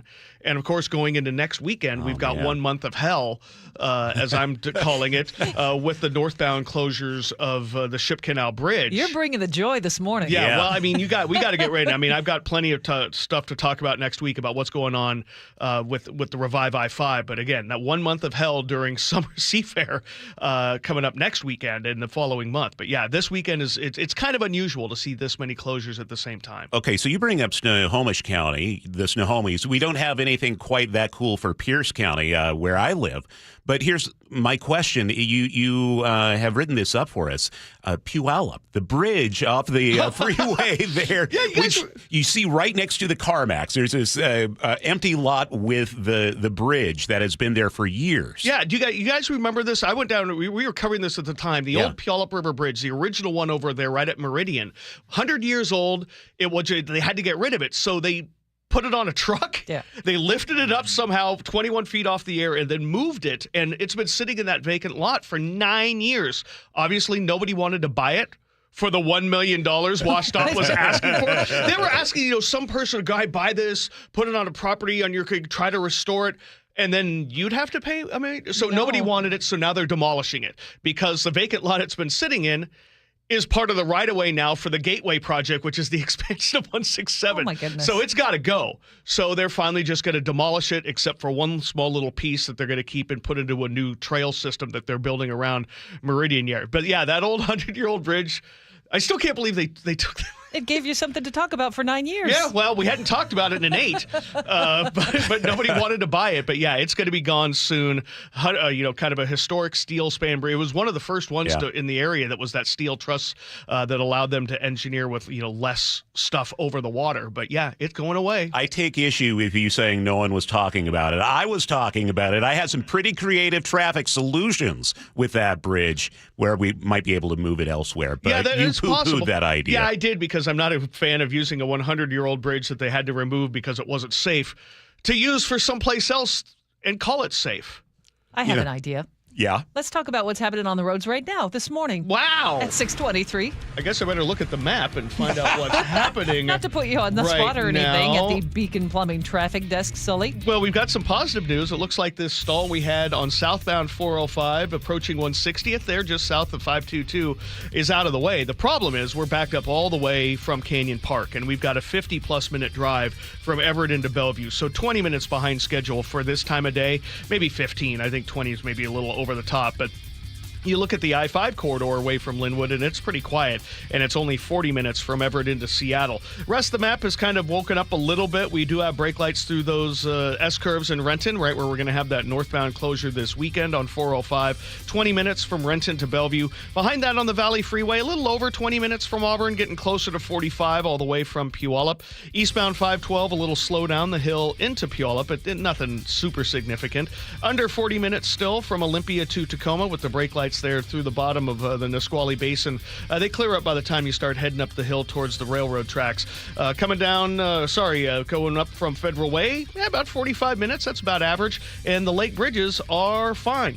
This traffic report brought to you by Seattle Sports. You can always listen to your local favorite sports content on the FM dial, 97.3 HD2. Partly sunny by the afternoon, a high of 72, 81 for our high tomorrow, 56 right now in Seattle. And coming up, KIRO News Radio's Luke Ducey on the shooting in Fife this morning that led to the arrest of 5 people. KIRO News Radio. At Fisher Investments, we may seem like other money managers, but we're different. Are you really that different than the rest of us? We are. As a fiduciary, we always focus on what's best for our clients. What services do you offer besides investing? We have a team of specialists in financial planning, estate planning, and more. Your clients rely on you for all that? Yes, we ensure clients receive unparalleled service at every step of the relationship. Okay, but you still sell commission-based products, right? No, because we believe that's a conflict of interest. We prioritize service over sales goals. So, then how do your fees work? We have a simple and transparent fee that's a percentage of our clients' portfolios. So we do better when our clients do better. Wow, we're more different than I thought. At Fisher Investments, we're clearly different. Learn more at fisherinvestments.com. Investing in securities involves the risk of loss. Why'd I go to the doctor? One day at the firehouse, I was so lightheaded I could barely stand. Even my crew noticed. Getting checked out was the right call. Turns out I have atrial fibrillation, which increases the risk of stroke about 5 times. Symptoms like irregular heartbeat, heart racing, chest pain, shortness of breath, fatigue, or lightheadedness can come and go. But if it's AFib, the risk of stroke remains. If you have symptoms, contact a doctor. I'm so glad I did. Visit notimetowait.com, sponsored by Bristol-Myers Squibb and Pfizer. Hey, Tinsley, why don't we use EasyCater to order food for staff lunches? Because my 46-page acronym system is so easy. I just have to salad, stay alert to late arriving deliveries, pie, put in expenses, and Google Pie. Go out and get everyone's preferences and allergy information. That's supposed to be simple? No, simple is Steve and Irma and Margie prefer lasagna and empanadas. OMG. No need to make work life more complicated. Just use EasyCater, the easy way to get food for work. Hey guys, it's Keith Ashafy from Pella Windows and Doors of Western Washington, and we are not done celebrating 100 years of industry leadership. For a limited time, get $100 off every window, $100 off every door, or choose 60 months of 0% financing with no interest and equal payments. That's right, 100 years strong, and we're giving you more ways to save on the Pella difference. Schedule your free consultation today at PellaPNW.com. Thank you again for letting us serve you in the Northwest. Want to cut your home energy bills, breathe cleaner air, and improve comfort? The answer, AeroSeal from Home Comfort Alliance. This advanced process seals leaks in your ductwork, improving efficiency and air quality. Normally $2,500. Right now, for PSC customers, get AeroSeal for as little as $99 when they install a furnace or heat pump. Plus, save up to 25% on remaining 2024 heat pumps and air conditioners from Home Comfort Alliance. Visit homecomfortalliance.com today. What's as American as apple pie? Hot tubs. And during our All-American Hot Tub event, you'll get sweet savings on a fabulous saltwater hot tub and enjoy interest-free financing through 2028. OlympicHotTub.com. Better you, better life. What's the biggest mistake you can make when selling your home? Settling for less money. That never happens with Orchard. Disappointing offers can wear you down, causing you to settle for thousands less. You don't have to settle when you sell with Orchard. Orchard reinvented the real estate industry by guaranteeing your home sale and helping you sell on the market for top dollar. First, Orchard gives you cash up front so you can buy and move into your new home first, on your timeline. No waiting, no showings, no double moves. Then once you're all settled in, your Orchard agent helps sell your home on market for top dollar. Here's what one Orchard customer said.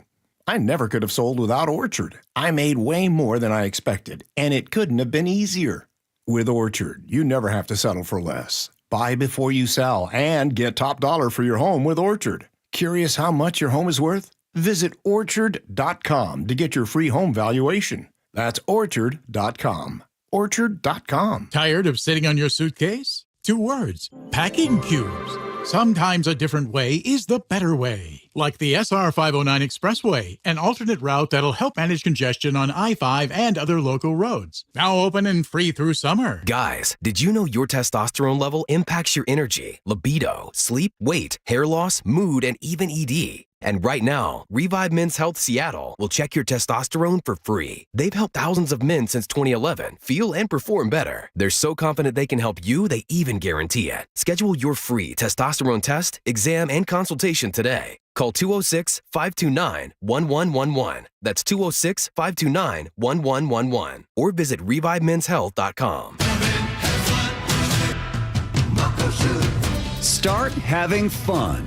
Caesar Sportsbook at Muckleshoot Casino Resort is your #1 place to eat, drink, watch, and have fun.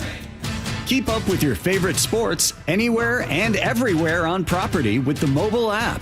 Visit MuckleshootCasino.com today. Scan the QR code and let the play begin. Muckleshoot. Take your business to the next level in 2025 with help from WaFd Bank. WaFd Bank's business accounts and cash flow tools get you paid in hours, not weeks, so you can grow your business and meet your goals. You need a best bank. Visit WaFdBank.com to learn more. Member FDIC. Now, the latest from KIRO Newsradio and MyNorthwest.com. Live from East Lake Avenue. You're listening to Charlie Harger and Manda Factor, Seattle's morning news. Good morning. It is 6:30. Following developing news today, 2 people shot in Fife, and now 5 people have been arrested. Video of the scene shows bullet casings scattered across a Starbucks parking lot near Fife High School. KIRO News Radio's Luke Ducey joins us live with the latest. Yeah, Charlie, Fife Police Chief Doug Newman just told me a little bit ago there was some sort of fight just after 1 this morning that led to a shooting between that Starbucks and a Motel 6 at 54th and 20th. Then, not too long after that, we received information from the Tacoma Police Department that they were out with a vehicle that appeared to have 2 victims of gunshot wounds.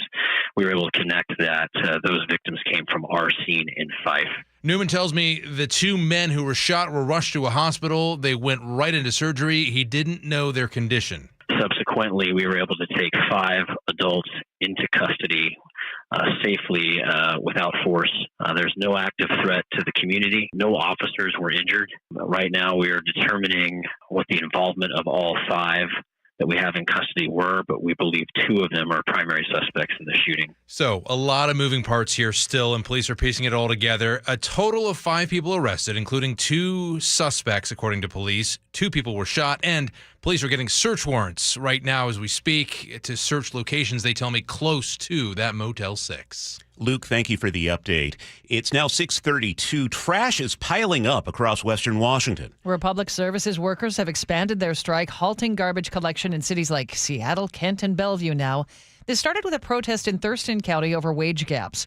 Workers say they are paid $5 to $6 less than others in the same industry. They're calling it unfair, and they're not backing down. Republic Services says it's negotiating and promises to pick up missed trash on the next service week. The Toonerville fire northwest of Belfair continues to burn without any containment. KIRO 7 TV's Elle Thomas has more. Helicopters and ground crews working nonstop trying to set up any containment lines. Toonerville Drive, still a mandatory evacuation spot.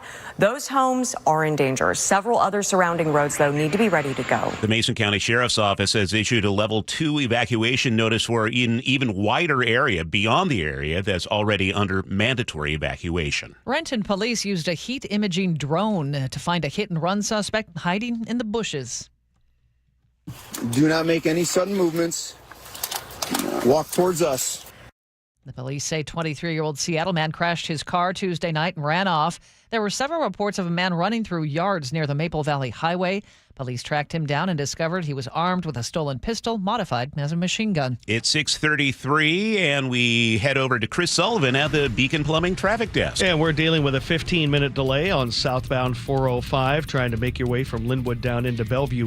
The travel time from Everett is an hour because of an earlier stall we had near 160th, just south of 522. We're bumper to bumper away from Canyon Park, so a lot earlier than expected today. You compare that to the 45-minute drive you're getting from Everett to Seattle, and you can see the difference. Coming up from the Olympia area, starting to see a little bit more braking through the Nisqually Basin. 40 minutes now to make it up into the Tacoma area. Some brake lights up the hill towards Highway 18, and then Federal Way to Seattle's inching ever closer to 50 minutes. We're at 45 right now. The Valley Freeway, not too bad out of Puyallup and Sumner. We do have brake lights in Auburn, but we're getting closer to 48 minutes now to make that drive all the way up into Renton. Renton to Bellevue, about 25 minutes as we're seeing the brake lights extend up to about 30th. Across the lake, we're still doing really well. This traffic report is brought to you by D.R. Horton. The National Red Tag Sales Event is going on now through July 20th. Visit a D.R. Horton community today or drhorton.com. America's builder, an equal housing opportunity builder. Waking up with cloudy skies this morning, but back to the sunshine by afternoon. Our high today 72. And then we're going to warm up for a while. 81 tomorrow and Saturday. Warming up to the mid-80s on Sunday. Sunshine continues in the first part of next week. Right now in Seattle, cloudy at 59. Time for your opening bell report. Microsoft is putting big money behind teaching people how to use artificial intelligence. The company just launched a new program called Microsoft Elevate. It's spending $4 billion over 5 years to train 20 million people. According to the Puget Sound Business Journal, that includes students, workers, and small business owners. The goal is to help people get AI ready, from basic skills to advanced credentials. Microsoft says it'll work with schools, unions, and nonprofits across the country. Trump administration pressure has prompted another big national company to roll back diversity, equity, and inclusion programs as it has mergers before the feds. Here's CBS News' Jason Brooks. T-Mobile sent a letter to Federal Communications Commission Chair Brendan Carr saying that the wireless operator is ending its diversity, equity, and inclusion-related policies, not just in name, but in substance. T-Mobile is making the move as the company waits for the FCC to greenlight two deals: its $4.4 billion acquisition of U.S. Cellular and its $4.9 billion joint initiative with asset manager KKR. Carr earlier this year told Bloomberg that any businesses looking for FCC approval should end their forms of DEI discrimination. President Trump has released a letter to Brazil setting new trade tariffs. CBS's Linda Kenyon has the latest from the White House. In his letter, President Trump said he is setting the tariff level at 50%. He cited the trial of former Brazilian President Bolsonaro, who is charged with trying to overturn the results of his 2022 election. The president wrote, quote, "This trial should not be taking place. It is a witch hunt that should end immediately." While Trump has stated his tariffs are meant to correct trade imbalances, his levy against Brazil suggests personal grudges, not just economics at play. Trump has described Bolsonaro as a friend and has hosted him at Mar-a-Lago. Linda Kenyon, CBS News, the White House. A parking lot near Seattle Center just sold for way less than expected. The lot sits on First Avenue North, just steps from Climate Pledge Arena. It sold for $2.5 million in May. That's about 37% below its assessed value. The Puget Sound Business Journal reports the buyer appears to be tied to Diamond Parking. The lot was in receivership, part of Martin Selig's struggling real estate portfolio. He's been facing debt and empty buildings in a tough commercial market. Looking to buy a condo? Now may be the time. CBS News correspondent Matt Piper has details. Condos are often thought of as the affordable route to home ownership. And because many are now sitting on the market, listings are piling up and prices are dropping. Experts say the market is flooded with 80% more condo sellers than buyers. A new report by Redfin says the average condo price in the U.S. fell 2.2% year over year to $354,000 in May. The biggest drops are seen in Florida and Texas. In Deltona, north of Orlando, prices are down 32%, the steepest decline nationwide. Matt Piper, CBS News. On the other end, the national median sale price of a single-family home in the U.S. rose by 0.5% in May compared to a year earlier. The median price in the United States, Manda, is $462,000. Yeah, that wouldn't buy you a lot around here, would it? No, it would not. Americans spend a lot of money trying to lose weight, and some companies get some of that money by making claims about their products that simply aren't true.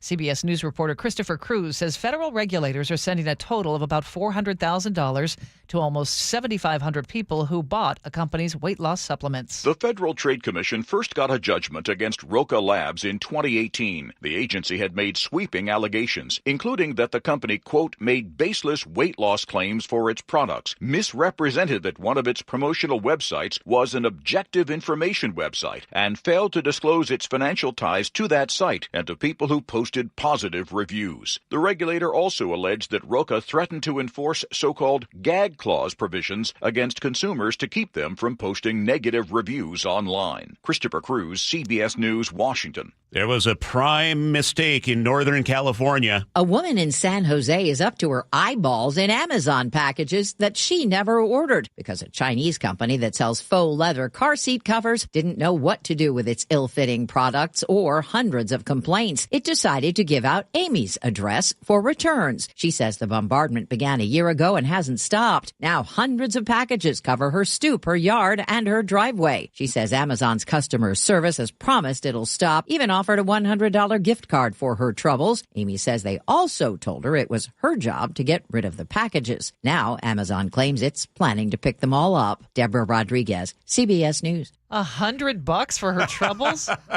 It's a little bigger trouble than that, isn't it? No kidding. Here's a $100 gift card. No thanks. Oh, my goodness. Yeah, looking at Wall Street right now, off to a slow start, not much change. The Dow Jones Industrial Average down 57 points, that's 0.1%. The S&P 500 off by 3 points, and the NASDAQ is down 2. A word for KIRO 7 News, live starting at 4. It's news that puts you there so you can see for yourself. News that's happening now so you're ready. News that investigates to get you answers. News that's local because where you live matters. No more, no now on KIRO 7 News at 4, 5, and 6 p.m. Sully, what's coming up in traffic? Well, we're wrapping things up on southbound 405 out of Linwood, but we've got a new problem in Renton on northbound, so we'll break it down for you next. The opening bell is brought to you by Legacy Group Capital Common Sense Lending. You listen to Charlie and Manda on Seattle's Morning News every morning. What do they listen to every afternoon? I listen to John all the time when I'm driving home, driving my kids around. I also listen to the John Curley Show, and even by the end of the day, I still like to keep my brain active, and he's very good at doing that. John, first of all, is hilarious. I never know where this dude is coming from.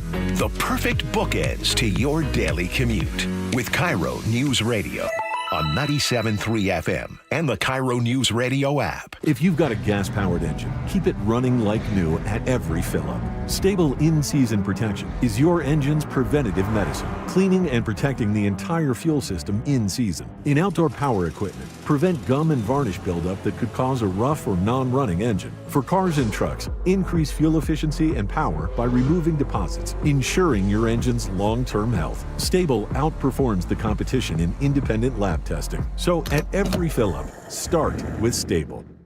This is the story of the one. As a safety manager at a manufacturing plant, he does everything he can to keep his coworkers safe. From finding ways to reduce risks to keeping safety supplies in stock. And for that, he relies on Grainger. Grainger offers a broad range of quality products and next-day delivery, so he can always play it safe. Call 1-800-GRAINGER, click Grainger.com, or just stop by. Grainger, for the ones who get it done. This is the story of the one. As a lineman, he does whatever it takes to keep the power on in his community. And he wants a partner like Grainger who does the same. Grainger offers the professional-grade products he needs, from voltage detectors to harnesses to hard hats, plus fast, dependable delivery, so he can rise to every challenge. Call 1-800-GRAINGER, click Grainger.com, or just stop by. Grainger, for the ones who get it done. Why'd I go to the doctor? My heart would race just taking my son to practice. It didn't feel right. So I got checked out.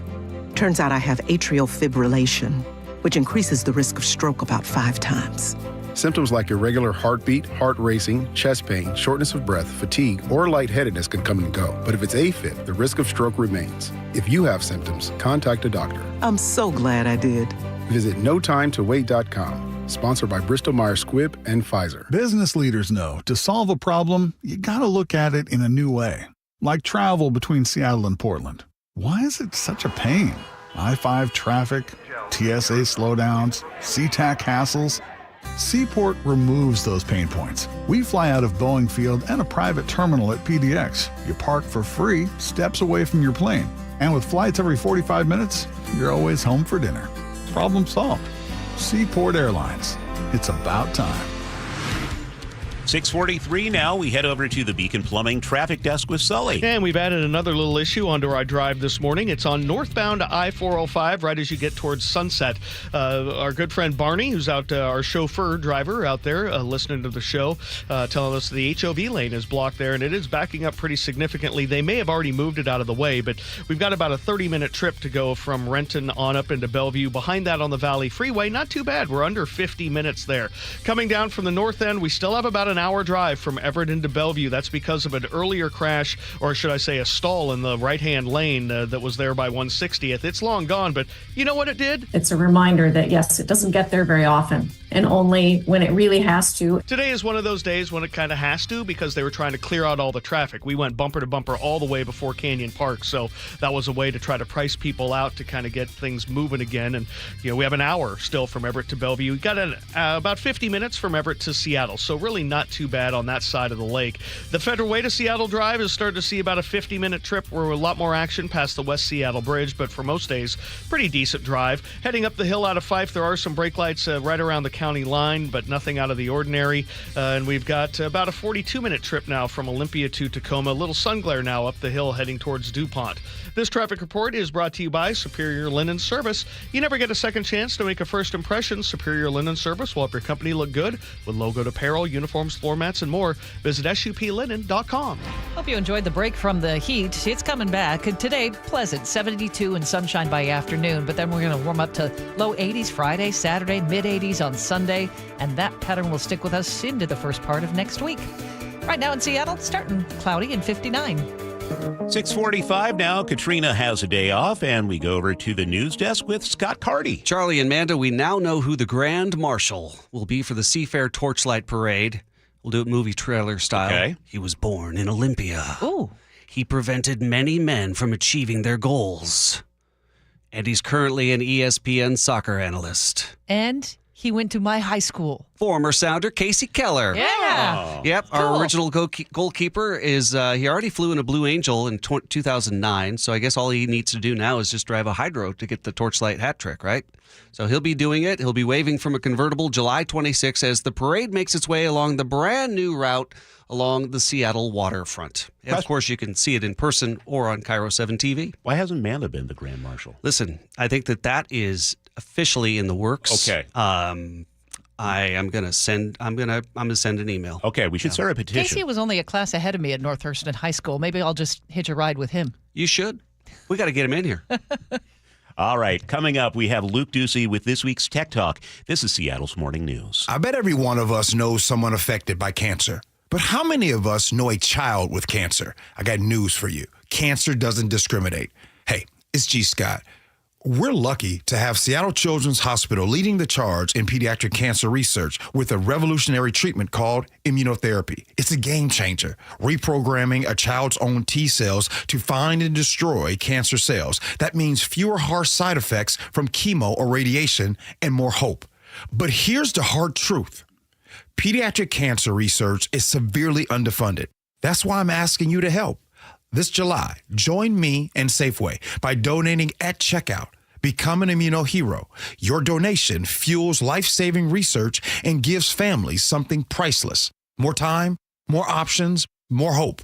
It's easy. Next time you're at Safeway, just say yes to donate. Together, we can fight cancer for all kidkind. Thank you for being an immunohero. Be advised, this is your opportunity to save up to 40 to 80% on a hot tub or swim spa. This weekend only, Friday through Sunday, Linwood Event Center. Be advised, this is your opportunity to save up to 40 to 80% on a hot tub or swim spa. This weekend only, Friday through Sunday, Linwood Event Center. 18-month interest-free financing. Our factories have demanded we sell 1,000 hot tubs and swim spas this weekend. Linwood Event Center.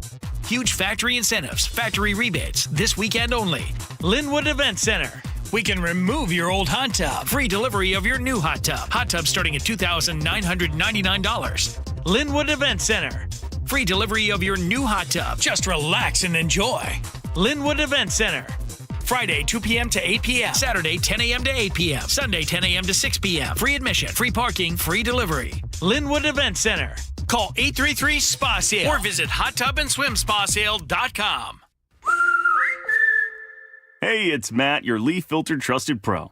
Gutters are an often neglected part of the home. They're also one of the most important. Clogged, overflowing gutters can cause serious problems like foundation damage or basement flooding, which can cost thousands of dollars to fix. Let's face it, cleaning gutters yourself is not only a hassle, it can be dangerous. But when you get Leaf Filter, you'll never have to worry about cleaning clogged gutters again. Get started today by visiting leaffilter.com/radio to schedule your free inspection. If you decide to move forward, we'll professionally clean, realign, and seal your gutters before installing our patented stainless steel micro mesh system. Leaf Filter keeps out everything but the water. And it's backed by a lifetime transferable no clogs warranty. So you're protected for good. We're in your neighborhood and ready to help. Visit Leaf Filter today for a free inspection and estimate, and you could save up to 30%. Visit leaffilter.com/radio. That's leaffilter.com/radio. This is the city's longest-running radio news show, Seattle's Morning News on KIRO Newsradio. Well, in today's Tech Talk, part 2 of our story about Seattle police officers being forced to borrow drones and other technology during recent officer-involved shootings and standoffs. This was with an ex-convict. That suspect is accused of shooting his girlfriend and firing on officers. KIRO News Radio's Luke Ducey reports a strict city ordinance limits how SPD can deploy surveillance technology, forcing them to rely on other departments during life-threatening emergencies. Drop the gun! It's the Seattle Police! A chaotic scene captured by body cameras outside a Seattle apartment. Police say 53-year-old Daniel Jolliffe shot his girlfriend in the back, then fired at officers through a window on the second floor. During the ensuing standoff, We need additional units now. Chief Sean Barnes said SPD needed to borrow a drone to figure out where the suspect was holed up. To determine whether we could see or communicate with him. Because, according to Seattle's surveillance ordinance, SPD must get city council approval to buy or use surveillance technologies like drones. In that critical moment where every second mattered to keep a neighborhood safe from a man with a gun, SPD didn't have the tools. They had to ask for them. We want to use new technology, but we want to use it cautiously. King County Prosecuting Attorney Gary Ernsdorf works with Seattle police every day. He tells me when it comes to using technology to help catch and convict criminals, SPD and other law enforcement agencies across the country generally face two big issues. Companies are building drones and robots faster than ever, while lawmakers are failing to keep pace, creating guardrails on how police can use that technology. And so that's really the difficulty because, law enforcement wants to follow the rules, but with new technology, there's often no rule book for them to follow. Without clear rulebooks in place, Ernsdorf says that opens the door for courts to step in and create the rulebooks instead, one drawn-out criminal case at a time. When we're talking about new technologies today, we might not get guidance from a reviewing court for 4, 5, 6 years or more. When it comes to using technology, Ernsdorf says King County prosecutors consider 3 general rules. Use a drone or a robot in a way that helps get the bad guys, but also protects people's privacy. Always get a judge to approve how police want to use technology, And always use it in a clear and transparent way. Because I think when law enforcement tries to hide techniques, that's when the public gets suspicious. When we're using technology, we want to make sure that we're in line with where the public wants law enforcement to be. He also says while there should always be checks and balances for SPD, the officers he knows have no interest in violating anyone's rights. Law enforcement doesn't have the time or the bandwidth to use technology to spy on or otherwise interfere with the privacy rights of uninvolved citizens. Hey, ma'am. I know, I'm trying, okay? Can you stand up? During the standoff, SPD deployed what they had, including their SWAT team and arson bomb squad robot, even though it's designed to handle explosives. 6 other agencies responded to SPD's requests for assistance and sent drones and other technology assets. It took time for them to drive all the way to Seattle. Ma'am, can you stand up, though? Why? Okay. You're not hurt, correct? And it took pulling their officers away from their own potential emergencies. Embracing technology, to me, is critical for the safety of the community, for really solving crime and making sure that we're doing everything we can to preserve the safety of the community. So it's not something that we should shy away from. Oh, Luke, that was a very tense morning up there. It sure was, and it still is for a lot of people in that neighborhood. You know, but we're talking about technology, though, being used in that event, that incident. You know, 10 years ago, drones were new to a lot of people. So there was a big fear that police and your neighbor, they're going to fly these things and they're going to spy on you. And that's why City Council passed that ordinance. But now, that's the debate. Have things changed? Should we let up a little bit? We see more and more drones. You can hire drones for a birthday party now to fly around. Was there any indication that there could be changes to the ordinance? Is there any political will for that? No changes to the ordinance. And let's be clear that Ernsdorf and others say, whatever the will of the people is, if that's what they want, then that's what we'll do, of course. So no changes to the ordinance, but could be that City Council will allow SPD to use more and more technology assets like drones in the near future. Okay. Tech Talk, Luke Ducey, thank you. It's 6:54, and we head over to the Beacon Plumbing Traffic Desk with Chris Sullivan. And whatever we were dealing with that little crash on northbound 405 just around Sunset in Renton, it has disappeared, and the backup kind of with it. Overall, the S-curves are not terrible. 30 minutes to make it from Renton to Bellevue approaching 7 a.m. is not too bad. And behind that on the Valley Freeway, we're still under 50 minutes to make that drive, though getting into and through the Auburn area will be a little difficult. Looking at northbound I-5, some brake lights through the Lacey area, but other than that, not too bad. A little over 40 minutes to get you into Tacoma.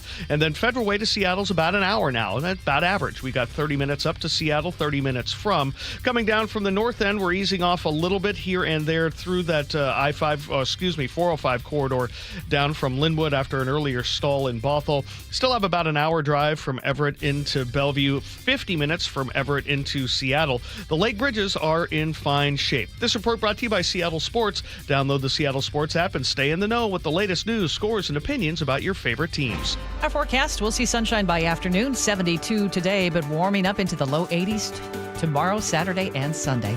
Cloudy and 59 in Seattle right now. Coming up on Seattle's Morning News, we'll have the latest on a shootout outside a motel and Starbucks in Fife, plus more of the day's top local stories. You're listening to Seattle's Morning News here on KIRO Newsradio and MyNorthwest.com. A KIRO News Radio exclusive on the G and Ursula Show. New Seattle Police Chief Sean Barnes, with the mass deportations and the actions by ICE, clarify when Seattle police would step in and when they would not step in. Just to be clear, Washington state law prohibits us from being involved. The only time we would get involved if there was a dangerous situation, if there was gunfire, just like we would for anything else. Watch the full interview on the KIRO News Radio YouTube page. KIRO FM and HD1, Tacoma, Seattle. Need a new roof but not in the budget? A new roof doesn't have to break the bank. Justin Shirley, CEO of State Roofing and Exteriors here. Right now, State Roofing and Exteriors is offering 0 down, 0 payments, and 0 interest for up to 24 months. That's 2 years with no payments while getting the protection your home deserves. But this offer won't last forever. Call 866-ROOF-ROOF or visit stateroofing.com today to get on our summer schedule now. State Roofing and Exteriors, held to a higher standard since 1968. This is the story of the one. As a safety manager at a manufacturing plant, he does everything he can to keep his coworkers safe. From finding ways to reduce risks to keeping safety supplies in stock. And for that, he relies on Grainger, Grainger offers a broad range of quality products and next-day delivery, so he can always play it safe. Call 1-800-GRAINGER, click Grainger.com, or just stop by. Grainger, for the ones who get it done. Whoa, it's you, the Capital One Bank guy. That's what they call me. Mind if I get a selfie? Yeah, sure thing. Say no fees or minimums on your Capital One checking account. Wow, that's a keeper.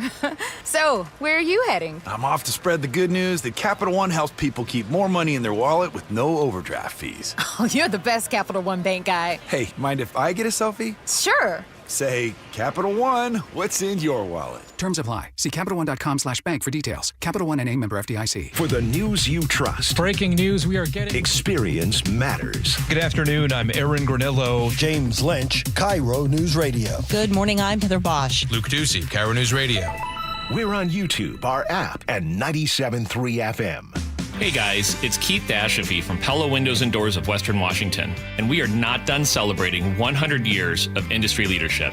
For a limited time, get $100 off every window, $100 off every door, or choose 60 months of 0% financing with no interest and equal payments. That's right, 100 years strong, and we're giving you more ways to save on the Pella difference. Schedule your free consultation today at PellaPNW.com. Thank you again for letting us serve you in the Northwest. Hey there, Dawn Riling with Olympic Hot Tub. Say hello to summer and hello to savings on your very own saltwater hot spring spa. Through May 26th, we have special pricing on the best hot tub you can own and interest-free financing till 2030. It's time to start feeling better every day with a healthy, soothing soak. Are you ready? Learn more at OlympicHotTub.com. Better you, better life. Olympic Hot Tub. Comcast Business helps turn today's small businesses into engines of modern business. It's how restaurants become reliably up and running neighborhood favorites. How retailers become seamlessly restocking, cyber-securing must-visit shops. And how healthcare offices become the data managing caregivers that we all depend on. With reliable connectivity, enhanced cybersecurity, advanced fiber solutions, and Wi-Fi backup, Comcast Business is powering the engine of modern business. Powering possibilities. Now through July 21st, new Comcast Business customers can find out how to get started with 150 megabit internet and Security Edge for $59.99 a month for 12 months with a 2-year agreement. Plus, ask how you get a $500 prepaid card for your business. Call and switch to Comcast Business today. Restrictions apply. Requires paperless billing and automatic payments with bank account. Equipment, taxes, and fees extra. Early termination fee applies. Your best source for local news. KIRO News Radio. KIRO FM and HD1. Tacoma, Seattle. Northwest News. This is CBS News on the Hour, sponsored by O'Reilly Auto Parts.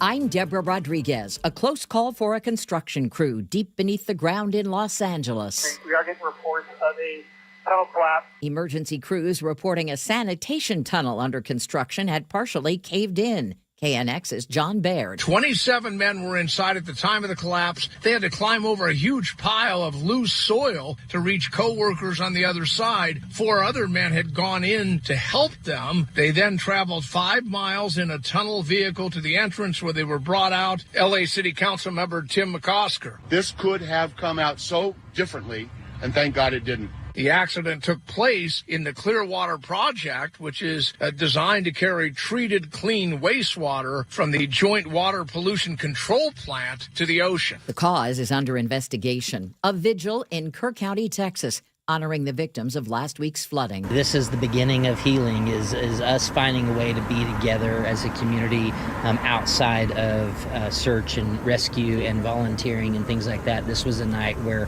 the community could just come together just to be. The governor's ordered state flags to fly at half-staff as crews continue that search for more than 170 people still missing.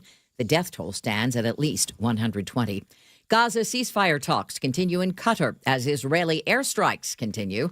Correspondent Elizabeth Palmer with news from Tel Aviv. A senior Israeli official says that the United Nations will be able to deliver aid again after being sidelined since May in favor of the privately run Gaza Humanitarian Foundation. But there are still serious sticking points, including the thorny issue of how far and when the Israeli army would pull back in Gaza. Summer wildfire season is raging across Europe. CBS's Vicki Barker is at the foreign desk. Firefighters in the French city of Marseille spray water on the smoldering ashes of a house. My terrace and my kitchen are gone. My neighbor's house is gone, this woman says. More than 100 people have been injured in that fire, with others blazing in France, Spain, Greece. The Nasdaq's just notched a fresh record, right now down 56. What do you get when you combine some of the most popular breakfast cereals? With Snap, Crackle, and Pop, Rice Krispies cereal has the taste that tickles. With a creamy sandwich spread? Roasted hazelnuts, skim milk, and cocoa. The makings of a massive marriage. Candy maker Ferrero is buying Kellogg's in a private deal valued at about $3.1 billion. Kellogg shares up 30%. This is CBS News. Think O'Reilly Auto Parts for all your car care needs. Get the parts and service you need fast from the professional parts people at O'Reilly Auto Parts. We're following breaking news this morning out of the South End, where 5 people are in police custody after a shootout. We'll check on that after we check on the roads with Chris Sullivan at the Beacon Plumbing Traffic Desk. And Charlie, it's a manageable day as we start working around the Sound. Coming down from Snohomish County is probably our hardest drive at this point. We have brake lights past the Boeing freeway, down past 128th, and then away from Linwood, it's starting to really bog down. We had an earlier stall early last hour on southbound 405 in Bothell that kind of set the tone. We got about an hour drive now from Everett to Seattle or Everett to Bellevue. Also about an hour now from Federal Way to Seattle with the brake lights up through the Kent Des Moines Road. Nice long gap, and it's maybe not as bad past the West Seattle Bridge as you might have expected. Rented to Bellevue, about 32 minutes now. Behind that, the Valley Freeway, manageable at under 50. There are some brake lights down the South Hill towards Puyallup, but nothing to write home about. Olympia to Tacoma is only 40 minutes, and the lake bridges are fine. Little slowing eastbound over the top of Tiger Mountain on 18, but nothing, again, out of the ordinary. This report brought to you by Global Credit Union, where members enjoy no-fee accounts at early payday with direct deposit. You can learn more at globalcu.org. Now, the latest from KIRO Newsradio and MyNorthwest.com. Live from East Lake Avenue. You're listening to Charlie Harger and Manda Factor, Seattle's morning news. Good morning. It's 7:04. 2 people were shot this morning in Fife, and now 5 people have been arrested. This happened between the Motel 6 and Starbucks near Fife High School. Fife Police Chief Doug Newman says of those 5 arrested, 2 are considered primary suspects. This is the result of some type of confrontation. What the motive was or what the root cause of the confrontation is, I don't have that information for you. KIRO TV shows shell casings scattered across the parking lot of the Starbucks. We don't know the conditions of the 2 people shot, only that they were rushed to the hospital. So far, police have not said what led to this shooting. A strike by trash collectors is spreading across western Washington. Workers for Republic Services have expanded their picket lines to King and Snohomish counties today. KIRO News Radio's Luke Ducey is here with more on what it means for you. Well, let me ask you what it means possibly for you all. Any of you Republic customers? We are not. You're answering for everyone? Well, for those of you listening who are, this means that your trash could start piling up. Here's Matt McQuaid with the Teamsters Union to explain a little bit more. So for the customers in Seattle and in Bellevue, they should expect disruptions in waste collections. And here's why. The only Teamsters on strike really are in Thurston County, but other Teamsters, including drivers, hit the picket lines in thoughts, I guess. They're not actually physically on the picket lines, but they're doing that in support of those local 252 workers who are on the picket lines. They are not actively striking, so they are not picketing themselves, but our Teamsters don't cross picket lines, so they are not reporting to work because there's a picket line at their job. So those drivers on strike are accusing Republic of unfair labor practices. In a statement, Republic said they will double trash pickups on customers' next pickup day. No word when that will be or when the strike will end. So a lot of information still to unfold here. In the meantime, you could have double the trash in your alley or in the garage or wherever you keep it in the meantime. And that's in Olympia, Lacey, Tumwater, Yelm, and now Seattle and Bellevue as well. Luke, thank you. It's 7:06 now here on Seattle's Morning News. It was a tragic scene in Olympia where 2 pedestrians were killed in a crash downtown. This happened just after 5 o'clock yesterday evening near Capitol Lake. Police say a car and a truck collided. That truck then jumped the curb and hit 2 women who were walking on the sidewalk. According to the Olympian, both died at the scene. We know one of the victims was in her 60s. Olympia police are leading the case with help from the State Patrol. City of Seattle now officially has a new chief of police. That I will support the Constitution of the United States. Sean Barnes was sworn in yesterday at the Northwest African American Museum, and KIRO Newsradio's James Lynch has more. Sean Barnes has been on the job since January and was unanimously confirmed by the City Council last week. A major priority for Barnes is, of course, community safety. Another is to get the department back to full staff by 2027. And to the citizens of Seattle, he says, I see you, I hear you, and we are accountable to you. I promise to lead with urgency, empathy, and courage. Barnes comes to Seattle from Madison, Wisconsin, where he was also chief of police. He is Seattle's 38th police chief. James Lynch, KIRO News Radio.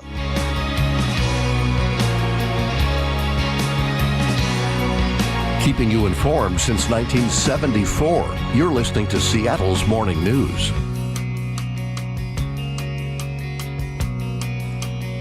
Well, good morning. 7:08. Thanks for joining us today. Thursday, July 10th. It's Friday Eve, for heaven's sakes. Yeah, that's nice. Looking forward to the weekend, but I'm also looking forward to the hour ahead. We have a busy show coming up, including Manda. You spoke to a Hollywood celeb. Thanks to our friend and colleague Paul Holden, it is now arable. Okay.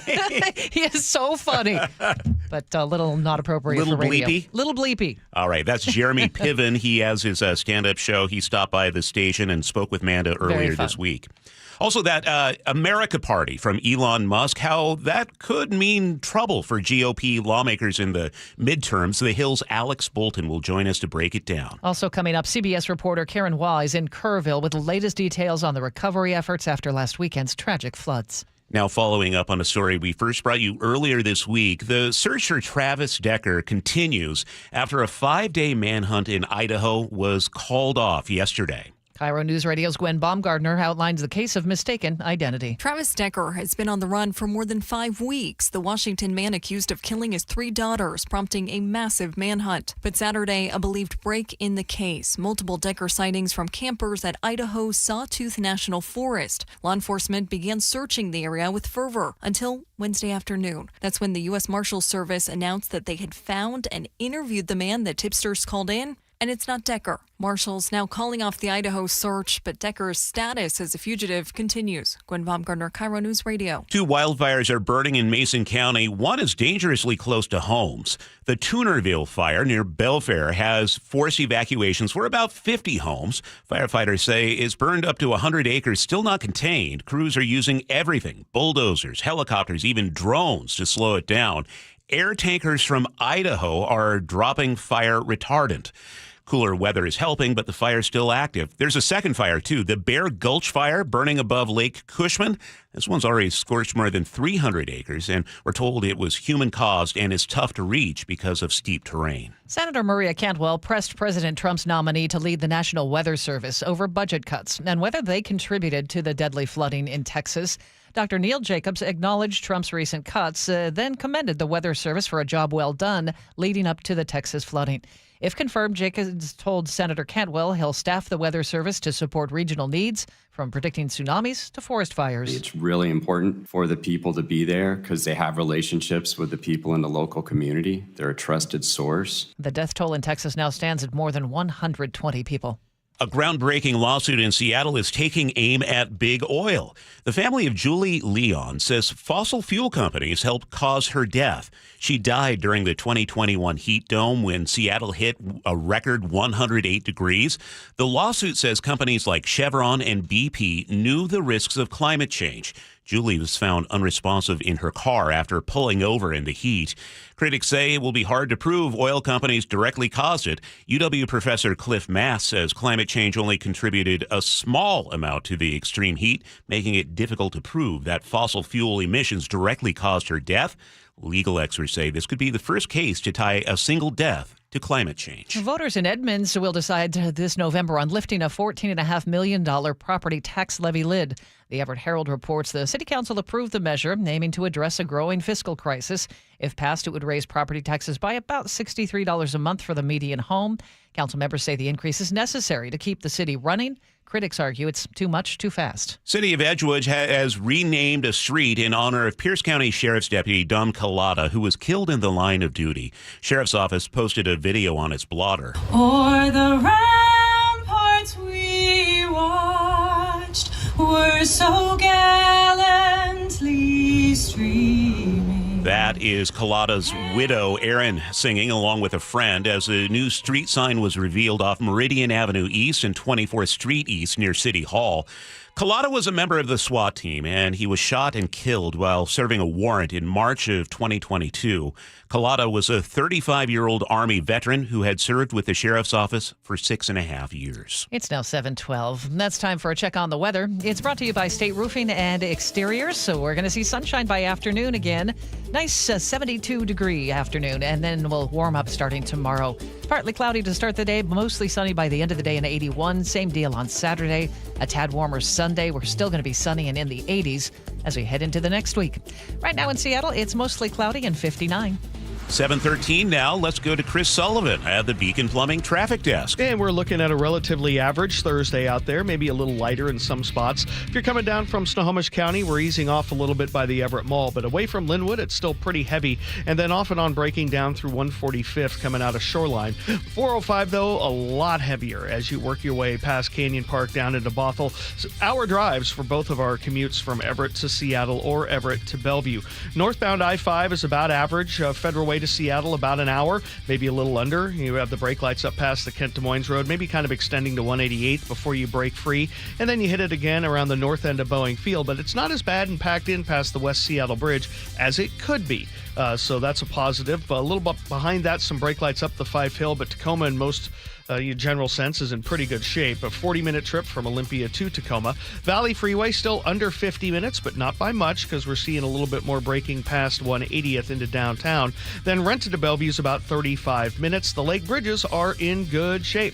This report brought to you by Subaru of Puyallup. It has you covered with over 300 new Subarus on the lot. Come in now so you can secure today's pricing on tomorrow's car at Subaru of Puyallup, your stress-free dealership. It's 7:14. Our chat with Jeremy Piven is next, but first we check in with KIRO Newsradio's Scott Carty, who's in for Katrina. Sully forgot one item, the Mount Rainier Railroad. Railroad, that's harder to say for me in the morning. The Mount Rainier Railroad. That's why I didn't mention it. Yeah, exactly. Leave it up to me. Back in May, an arsonist torched the largest trestle of that historic railroad, and although it continues to operate for sightseers, it's just without that portion. But yesterday they announced some good news that more than $200,000 have been raised to reconstruct the bridge. They also have all the engineering work and site assessments donated, and they now have road access to the base of the trestle completed this week so they can begin demolition and getting the creosote-soaked timber logs out of there. They say it's slow, hard, expensive work, but it's happening, and of course they are still accepting donations with expenses projected to be much higher than that. Thank you, Scott. Choo-choo. It's 7:15. Reliable, refreshing, and ready every morning. Seattle's Morning News. Well, last month here on Seattle's Morning News, we had the good fortune of chatting with supremely talented actor and comedian Jeremy Piven. And during that interview, he said, "Hey, I'll stop by the studio when I'm in Seattle at the Neptune for my show." Boy, was that a mistake. And I said, that's not going to happen. No way. And sure enough, by the time I got back up into the newsroom, it was booked. We had to, your people had to reschedule a couple of times. Our people did the same. And here you are. Welcome back to Seattle. It's good to be back. Yes. You have roots in Seattle. You've done many movies here. Yeah, I've worked with the great Cameron Crowe, who, this is definitely his muse. I've even done videos here back in the day. I've gotten kind of blackout drunk here, let's be honest. And you're here to tell about it. And we're here to tell about it. Yeah. This is just an incredible town. It's, it's right now, there's nothing better than sunny Seattle. Oh, nothing beautiful. in the world. It's incredible. And, we romantically look to Seattle with all these great rock musicians and being from Chicago and growing up in the theater and Second City and sketch comedy, and we have our guys that we love, but there's so many greats that have come out of Seattle. So I'm at the world famous Neptune Theater Saturday night. Have you been able to check it out yet? It is really cool. Yeah, I can't wait. I can't wait to get in there. It's going to be amazing. And yeah, people don't really know. I just filmed my stand-up special at the Vic Theater in Chicago. So now people will know that I do stand-up. But now they're going to have to take the leap of faith. This is not a new thing to you. You did stand-up long ago, right? Well, I feel like I've been doing it my whole life. I've only been touring since 2017, but I've been doing comedy. Feels like since I came out of the womb.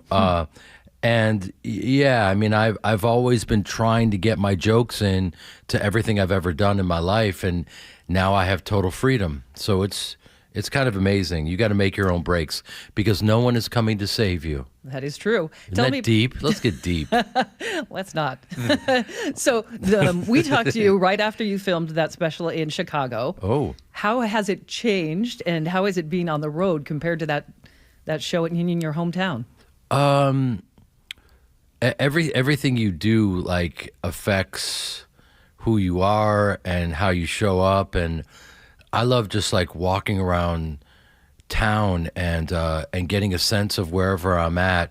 I got off the plane last night from Boston, and I just immediately started walking the streets.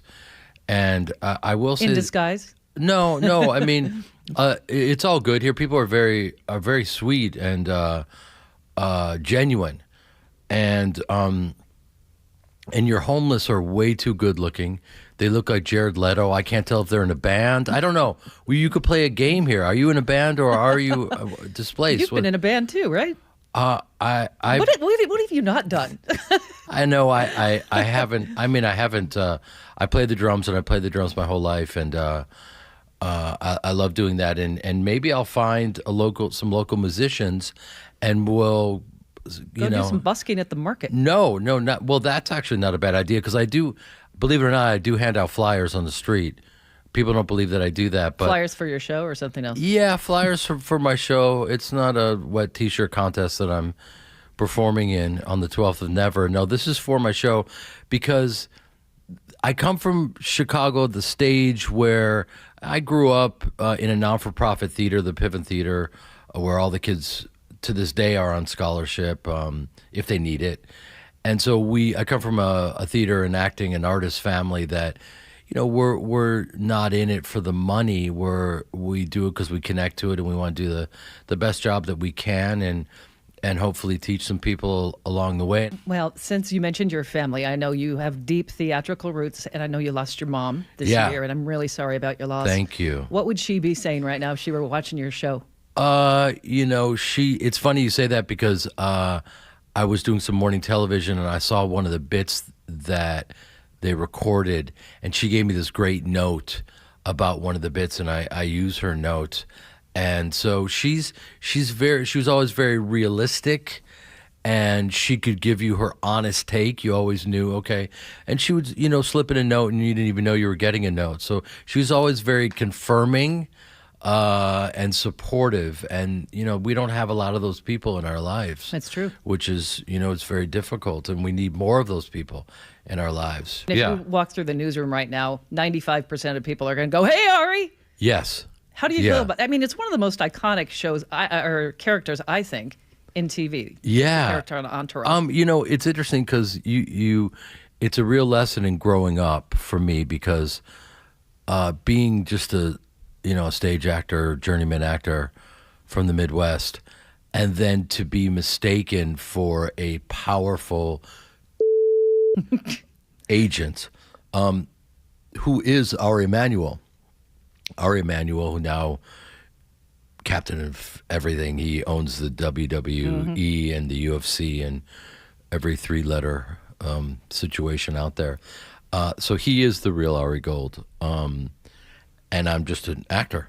So when they would show me, because guys want to show me their Ari Gold energy and let me know that they're a Do it too. Oh, yeah, it's amazing. I love being yelled at, at the urinal in the morning. Didn't need that picture. Yeah, no, and so, it used to like offend me, and I would have to like explain myself, and it's like, that's the great thing about growing up. It's like, okay. Do you embrace it now? Well, yeah, I was getting to it. Sorry. Yeah, I no, cut it's you okay. off. How rude. No, it's all right. You could, if you take a beat, I'll land the plane and everybody wins. Thank you. Yeah. No, what I was saying is, you evolve, and then when people say that, you take a beat and you realize, okay, what a great compliment that I played a character authentically. I was in their living rooms, and they believe that I am this character. So it was a great lesson for me as life is, in how to just kind of like let it go. And, it's okay if you're misunderstood. I hope you have a fabulous time in Seattle, but maybe I'm not done. that much I'm not fun. done. Another TED Talk? No, listen, here's what's going to happen now. An Irish goodbye is when you leave without saying goodbye, and a Jewish goodbye is when you say goodbye and you never leave. I'm not leaving. We have another hour and 15 minutes of excruciating, viciously mediocre stories from television and films. Jeremy Piven. You're fabulous, Ari Gold. I really appreciate your time. Call me Ari! Sorry. What if after all that, I just like... You just scared me a Oh, little. he truly does suck. Oh, okay. Award-winning actor Jeremy Piven, thank you so much. Nothing but the best on your tour. Can't wait for the show at the Neptune. 6:30, doors open here in Seattle. I'll see you soon, everybody. That's just going to be a busy night. You got that. You got Barry Manilow the same night. I told Jeremy, I was like, I'm sorry I can't come to your show. Barry Manilow's in town, too. I think Jeremy would understand. He was a hoot. He was really nice to talk with. Fun interview, and that's up on mynorthwest.com right now. 7:23, we head over to the Beacon Plumbing Traffic Desk with Chris Sullivan. And no real surprises out there across the board. Brake lights here and there in the normal places. Travel times about what you would expect for a summer Thursday. We're looking at Federal Way to Seattle of about an hour, maybe a little under, depending on how you hit the brake lights. So we are seeing a little bit more action at the north end part of that drive from the north end of Boeing Field past the West Seattle Bridge than we are coming up from Federal Way. But all in all, about an hour is not too bad. We're looking at Puyallup to Renton of about 50 minutes, maybe a little bit under that as well. Renton to Bellevue is getting closer to 40, though, so those S-curves are definitely starting to heat up. Across the lake, no issues as of yet. Coming down from the north end, a little under an hour from Everett to Seattle or Bellevue, depending on how you hit the volume coming down past the U District into the downtown core. The main show there is away from Linwood. KIRO Newsradio Real-Time Traffic. I'm Chris Sullivan. Having Ari Gold yell at me was really a highlight of my life. We're seeing some clouds this morning, sunshine for the afternoon, 72 for today. Tomorrow, Saturday, Sunday, sunshine and into the 80s, and it looks like that pattern will stick with us on Monday as well. Right now, it's cloudy and 59 in the city. Coming up on Seattle's Morning News, the day's top stories, including word of a shootout in Fife, and the Hill reporter Alex Bolton explains the big threat to GOP lawmakers in 2026. This is KIRO News Radio. KIRO News Radio, the Northwest's trusted news source. Get the latest from KIRO News Radio's James Lynch. It happened Wednesday morning just after 6 o'clock. Experienced voices you trust. Several people hurt after a violent Saturday in Pierce County. Coverage you depend on. More from KIRO News Radio's Matt Markovich. It's as close to a veto warning as you could possibly get. KIRO News Radio. We're on YouTube, our app, your smart speaker, and 97.3 FM. My perfect day has sand, salt water, and friends. But my moderate to severe plaque psoriasis can take me out of the moment. Now I'm all in with clearer skin thanks to Skyrizi. Risankizumab Riza, a prescription-only 150 milligram injection for adults who are candidates for systemic or phototherapy. With Skyrizi, most people saw 90% clearer skin, and many were even 100% plaque-free at 4 months. Skyrizi is just 4 doses a year after 2 starter doses. Don't use if allergic to Skyrizi. Serious allergic reactions, increased infections, or lower ability to fight them may occur. Before treatment, get checked for infections and tuberculosis. Tell your doctor about any flu-like symptoms or vaccines. Thanks to Skyrizi, there's nothing on my skin. And that means everything. Ask your doctor about Skyrizi, the #1 dermatologist-prescribed biologic in psoriasis. Visit Skyrizi.com or call 1-866-SKYRIZI to learn more. Hartley and Brent Wilcox on mobile pasture eggs from Wilcox Family Farms. Hartley, you work with our mobile pasture barns. Tell us what mobile pasture means. Well, mobile pasture is using a big tractor to pull the barns to new pasture each week. so the hens have fresh, green, nutritious grass to eat every day. Why is that important? Well, hens can get about 35% of their diet from the grass and bugs in the pasture. So before they pick one area clean, we just hook the tractor up and move it to fresh green grass. And the fresh grass makes for the most amazing colored yolks. At Wilcox Farms, we have over 500 acres of organic pasture land that ensures we never run out of fresh Northwest grass for our hens. Always check the carton to make sure it's local. When you see Wilcox, you know it's local, you know it's fresh. Wilcox is the only local mobile pasture in the Northwest. You really have to see videos of how it works. And you can at wilcoxfarms.com. Remember, the grass is always greener at Wilcox Farms. Be advised, this is your opportunity to save up to 40 to 80% on a hot tub or swim spa. This weekend only, Friday through Sunday, Linwood Event Center. Be advised, this is your opportunity to save up to 40 to 80% on a hot tub or swim spa. This weekend only, Friday through Sunday, Linwood Event Center. 18-month interest-free financing. Our factories have demanded we sell 1,000 hot tubs and swim spas this weekend. Linwood Event Center. Huge factory incentives, factory rebates, this weekend only. Linwood Event Center. We can remove your old hot tub. Free delivery of your new hot tub. Hot tub starting at $2,999. Linwood Event Center. Free delivery of your new hot tub. Just relax and enjoy. Linwood Event Center. Friday, 2 p.m. to 8 p.m. Saturday, 10 a.m. to 8 p.m. Sunday, 10 a.m. to 6 p.m. Free admission, free parking, free delivery. Linwood Event Center. Call 833-SPA-SALE or visit hottubandSwimSpaSale.com. What's the biggest mistake you can make when selling your home? Settling for less money. That never happens with Orchard. Disappointing offers can wear you down, causing you to settle for thousands less. You don't have to settle when you sell with Orchard. Orchard reinvented the real estate industry by guaranteeing your home sale and helping you sell on the market for top dollar. First, Orchard gives you cash up front so you can buy and move into your new home first, on your timeline. No waiting, no showings, no double moves. Then once you're all settled in, your Orchard agent helps sell your home on market for top dollar. Here's what one Orchard customer said. I never could have sold without Orchard. I made way more than I expected, and it couldn't have been easier. With Orchard, you never have to settle for less. Buy before you sell and get top dollar for your home with Orchard. Curious how much your home is worth? Visit Orchard.com to get your free home valuation. That's Orchard.com. Orchard.com. Hey, it's Matt, your leaf filter trusted pro. Gutters are an often neglected part of the home. They're also one of the most important. Clogged, overflowing gutters can cause serious problems like foundation damage or basement flooding, which can cost thousands of dollars to fix. Let's face it, cleaning gutters yourself is not only a hassle, it can be dangerous. But when you get Leaf Filter, you'll never have to worry about cleaning clogged gutters again. Get started today by visiting leaffilter.com/radio to schedule your free inspection. If you decide to move forward, we'll professionally clean, realign, and seal your gutters before installing our patented stainless steel micro mesh system. Leaf Filter keeps out everything but the water. And it's backed by a lifetime transferable no clogs warranty. So you're protected for good. We're in your neighborhood and ready to help. Visit Leaf Filter today for a free inspection and estimate, and you could save up to 30%. Visit leaffilter.com/radio. That's leaffilter.com/radio. At Les Schwab, we've been changing the tire game for more than 70 years. Our Go the Extra Mile service means more hustle, less hassle. We design our own exclusive tires to give you more tires made for the road you drive, less compromise. All backed by America's best tire warranty included with every tire we sell. We're talking more unbeatable tire warranty, less charging you extra, like the other guys. It's why you get more from less. Book an appointment at leschwab.com. Care Partners Senior Living is growing. Amanda here. We are very excited to introduce our newest communities in Port Orchard, Sumner, and North Creek Bothell, bringing compassionate, quality care at an affordable price, closer to more of you. Visit carepartnersliving.com today.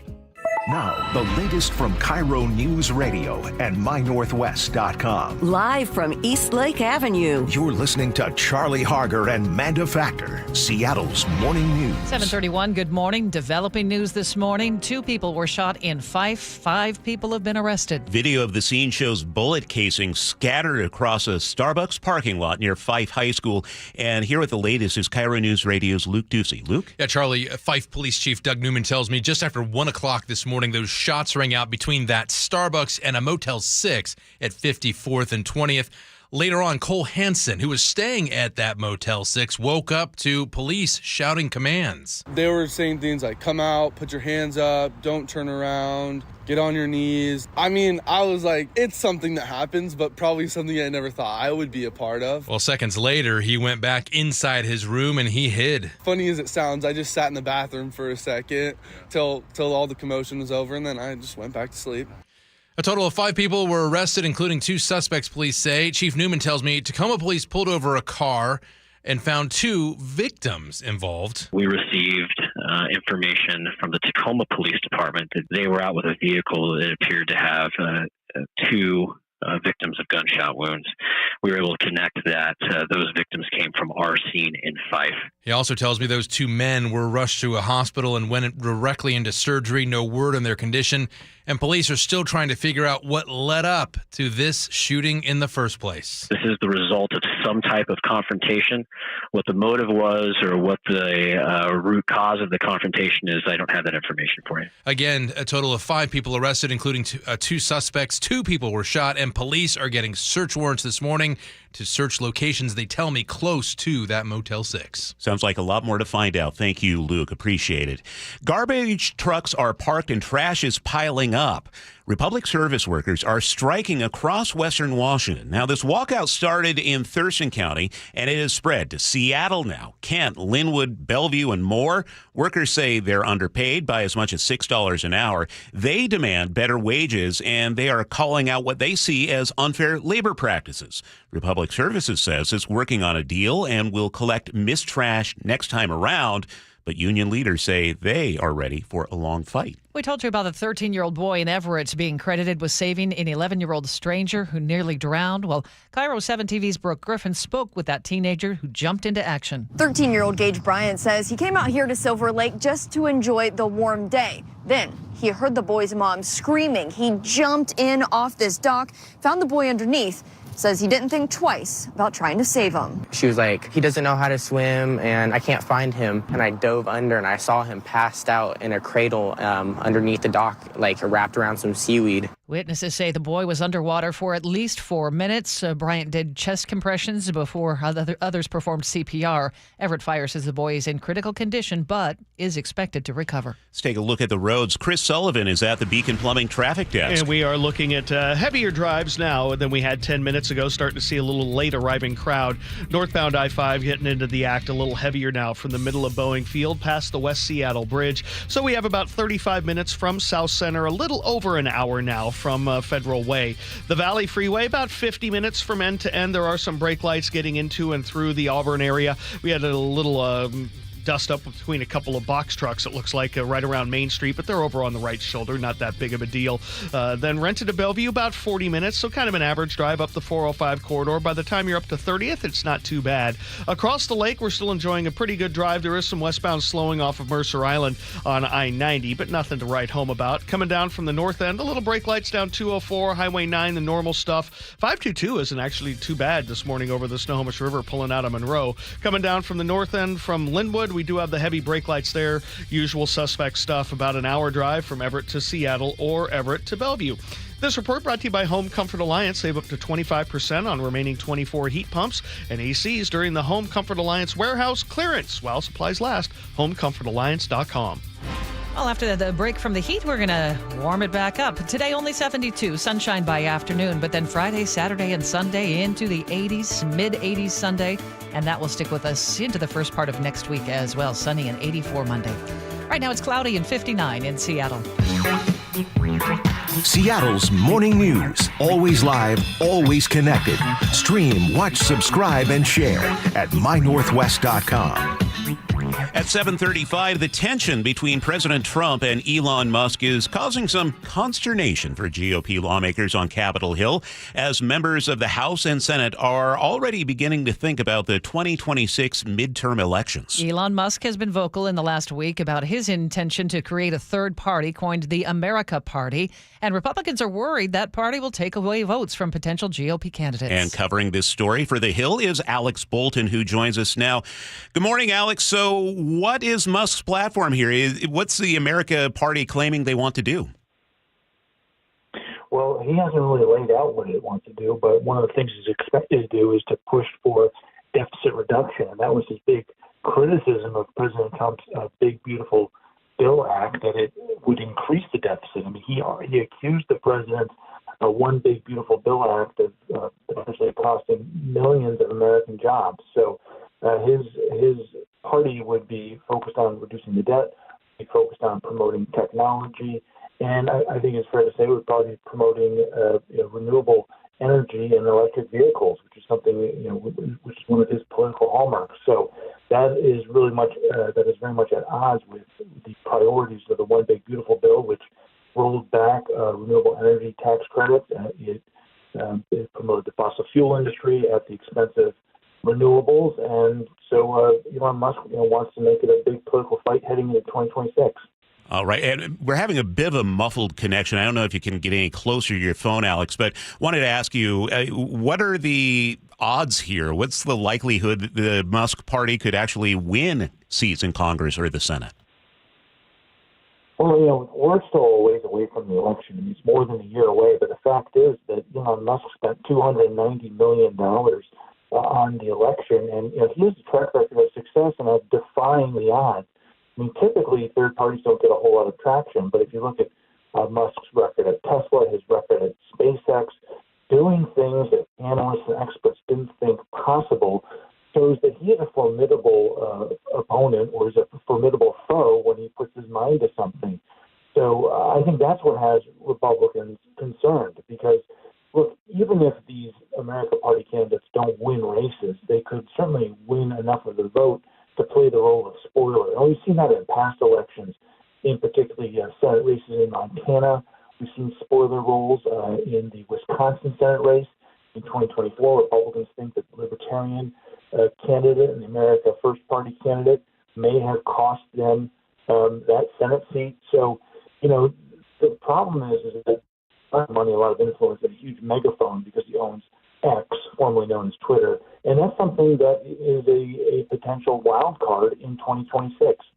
Alex, thanks so much for your time. I wish we had a better connection. Alex Bolton with The Hill. All right. Really appreciate that. It's 7:38 now here on Seattle's Morning News. While federal funding for Planned Parenthood remains in limbo, Washington state lawmakers say they are taking action. KIRO Newsradio's Gwen Baumgartner shares the latest funding plan from the governor. Planned Parenthood in Washington stands to lose more than $11 million in federal funding following the passage of President Trump's Big Beautiful Bill. Jennifer Allen is with Planned Parenthood Alliance Advocates. This bill absolutely attacks both Planned Parenthood and the patients that we serve. While a judge blocked the federal defunding provision earlier this week, that ruling is temporary. The uncertainty prompting Governor Ferguson to hold a press conference Wednesday and publicly ensure funding, announcing plans to divert resources from Washington Healthcare Authority to local Planned Parenthood clinics. Gwen Baumgartner, KIRO News Radio. And on the other side, GOP lawmakers in favor of defunding Planned Parenthood argue taxpayer dollars should not go toward organizations that provide abortions. It's now 7:39. What's your traffic hotspot, Sully? It is the northbound I-5 drive getting away from the Boeing Field area. We'll break it down for you next. KIRO News Radio is right there with you. A big story developing this morning on your smart speaker before you head out the door. We get the latest live from KIRO News Radio's Luke Ducey. Huge impacts for Boeing and Boeing workers. The office, the gym, anywhere. Water, like taxes, goes all the way down to the bottom, so it'll either come out of the employee's paycheck or the lack of raise. KIRO News Radio. We're on YouTube, our app, your smart speaker, and 97.3 FM. Summer is fast approaching, and it's a great time to get ready for the busy season with help from WaFd Bank. Remember, Dave, you can get ahead of the game with WaFd Bank and implement services like payment processing so customers can buy through kiosk, mobile, online, contactless, whatever option they want to pay. And Brad, I've heard that WaFd Bank has the equipment to make tracking transactions and getting paid easier than ever, right? Right. With industry-leading security and personalized help from dedicated IT support, you can get peace of mind and get back to helping customers. You can also find a variety of business accounts at WAFED to fit your specific needs and a suite of other services to take things to the next level. We have the knowledge, experience, and offerings to make your business goals a reality. Thanks, Brad. And you can learn more by visiting wafedbank.com or just drop in at your local branch. I think you'll discover why they've been awarded Best Bank by multiple companies many years in a row. WAFED Bank, built for business. Member FDIC. Cold is leaking and rocks are moving and mold is creeping and water seeping in. It's hard to be a homeowner, we know. Without American Crawl Space and Pest Services, it is hard to be a homeowner. Dave Ross here. American Crawl are the heroes to call for insulation and pest issues because in addition to their great reviews and decades of experience, they also give out the most PSE insulation rebates of any insulation company in the state. American Crawl, the heroes you call. Get your free inspection at AmericanCrawl.com. The Battle of the Brands Hot Tub Expo is back. Tacoma Mall parking lot. Top brands competing for your business. Deep discounts from Jacuzzi Hot Tubs, Dreammaker Spas, Nordic Hot Tubs, Sundance Spas, even Hydropool self-cleaning swim spas. In stock and ready for immediate delivery. Save thousands. Hot tubs from $99 a month. Brands compete. You save. The Battle of the Brands Expo presented by Aquaquip. Tacoma Mall parking lot starts Friday. Qualified buyers with credit approval pay just $99 a month for a Dreammaker cabana with $500 deposit, 10.99% and 144-month term. Other offers available. See us at Tacoma Mall for more details. I saw her texting, coming up to a stop sign, and so I saw the accident coming, and she T-boned us. In the blink of an eye, Crystal's life changed when she suffered a severe spinal injury. The pain was something I had never experienced before in my neck. I got massage therapy. I saw a chiropractor. I was prescribed muscle relaxers so I could sleep. I got depressed. Nothing was relieving the pain. Drugs, sleepless nights, and depression. Sound familiar? I'm Dr. Mark Shelley, a chiropractic physician and board-certified functional neurologist. At Sound Pain Solutions, our treatments include high-dose laser combined with spinal decompression and other comprehensive therapies to rehabilitate damaged discs. We use treatments that are non-surgical, FDA-cleared, drug and pain-free. I was able to get off my pain medicines, and I was able to sleep through the night, and that was what I was desperate for. To learn if you're a candidate for our treatment, call us. Sound Pain Solutions, 855-996-0025 or click soundpainsolutions.com. It's 7:43. We head over to the Beacon Plumbing traffic desk now with Sully. And we are definitely seeing a lot more action on northbound I-5. Just getting reports of a crash that's potentially blocking or partially blocking the HOV lane northbound northbound I-5 right before you get to 180th, 88th and SeaTac. So that's why we're slow coming out of the construction zone there, coming up from the Kent Des Moines Road. Overall, it's about an hour and 10-minute trip now from Federal Way to Seattle.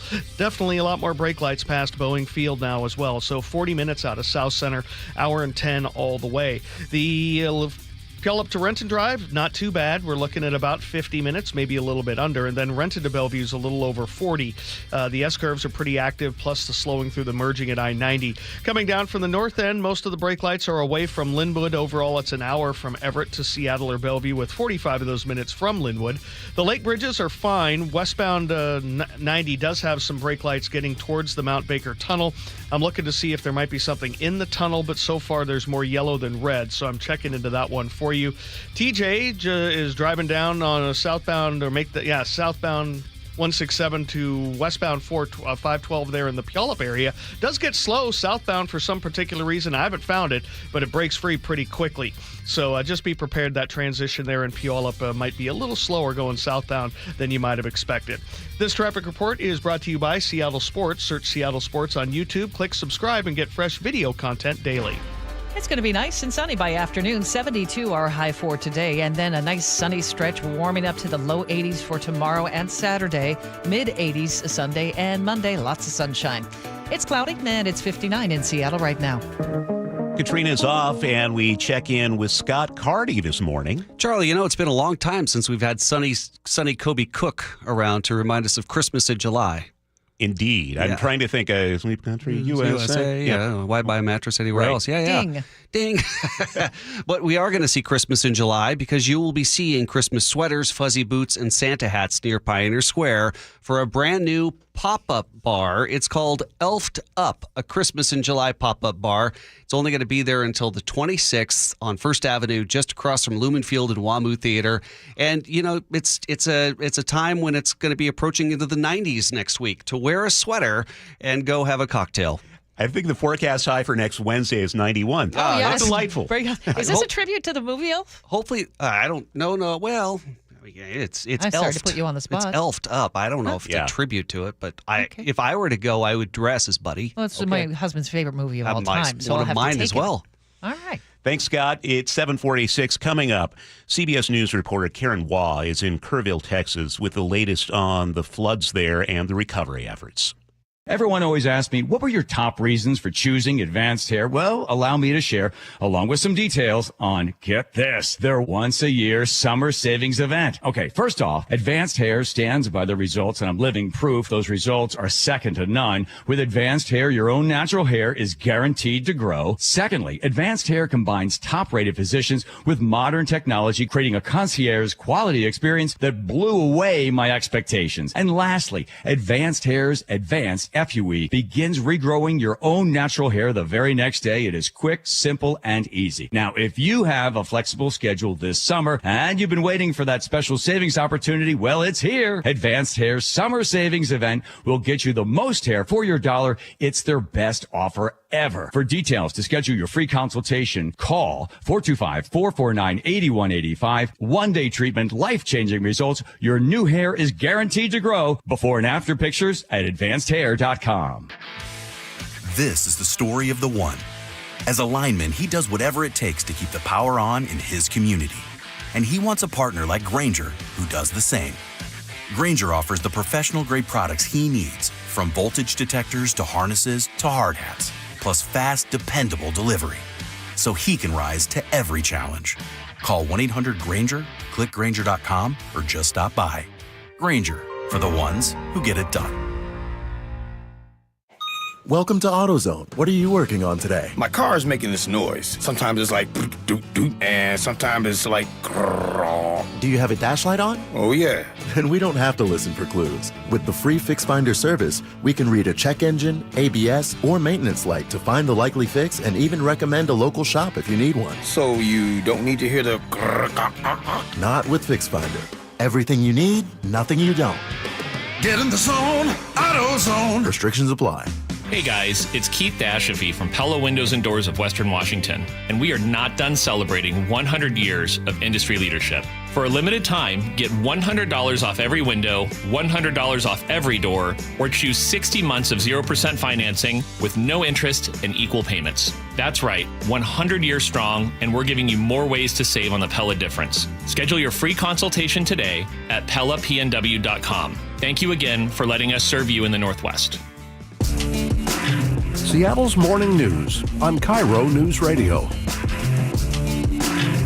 7:49 now. Searches continue today for survivors of last weekend's massive floods in Texas, with more than 100 people confirmed dead from the tragedy. Joining us now from Kerrville, Texas, CBS News reporter Karen Waugh. Karen, just bring us up to speed. What's the status on the ground there this morning?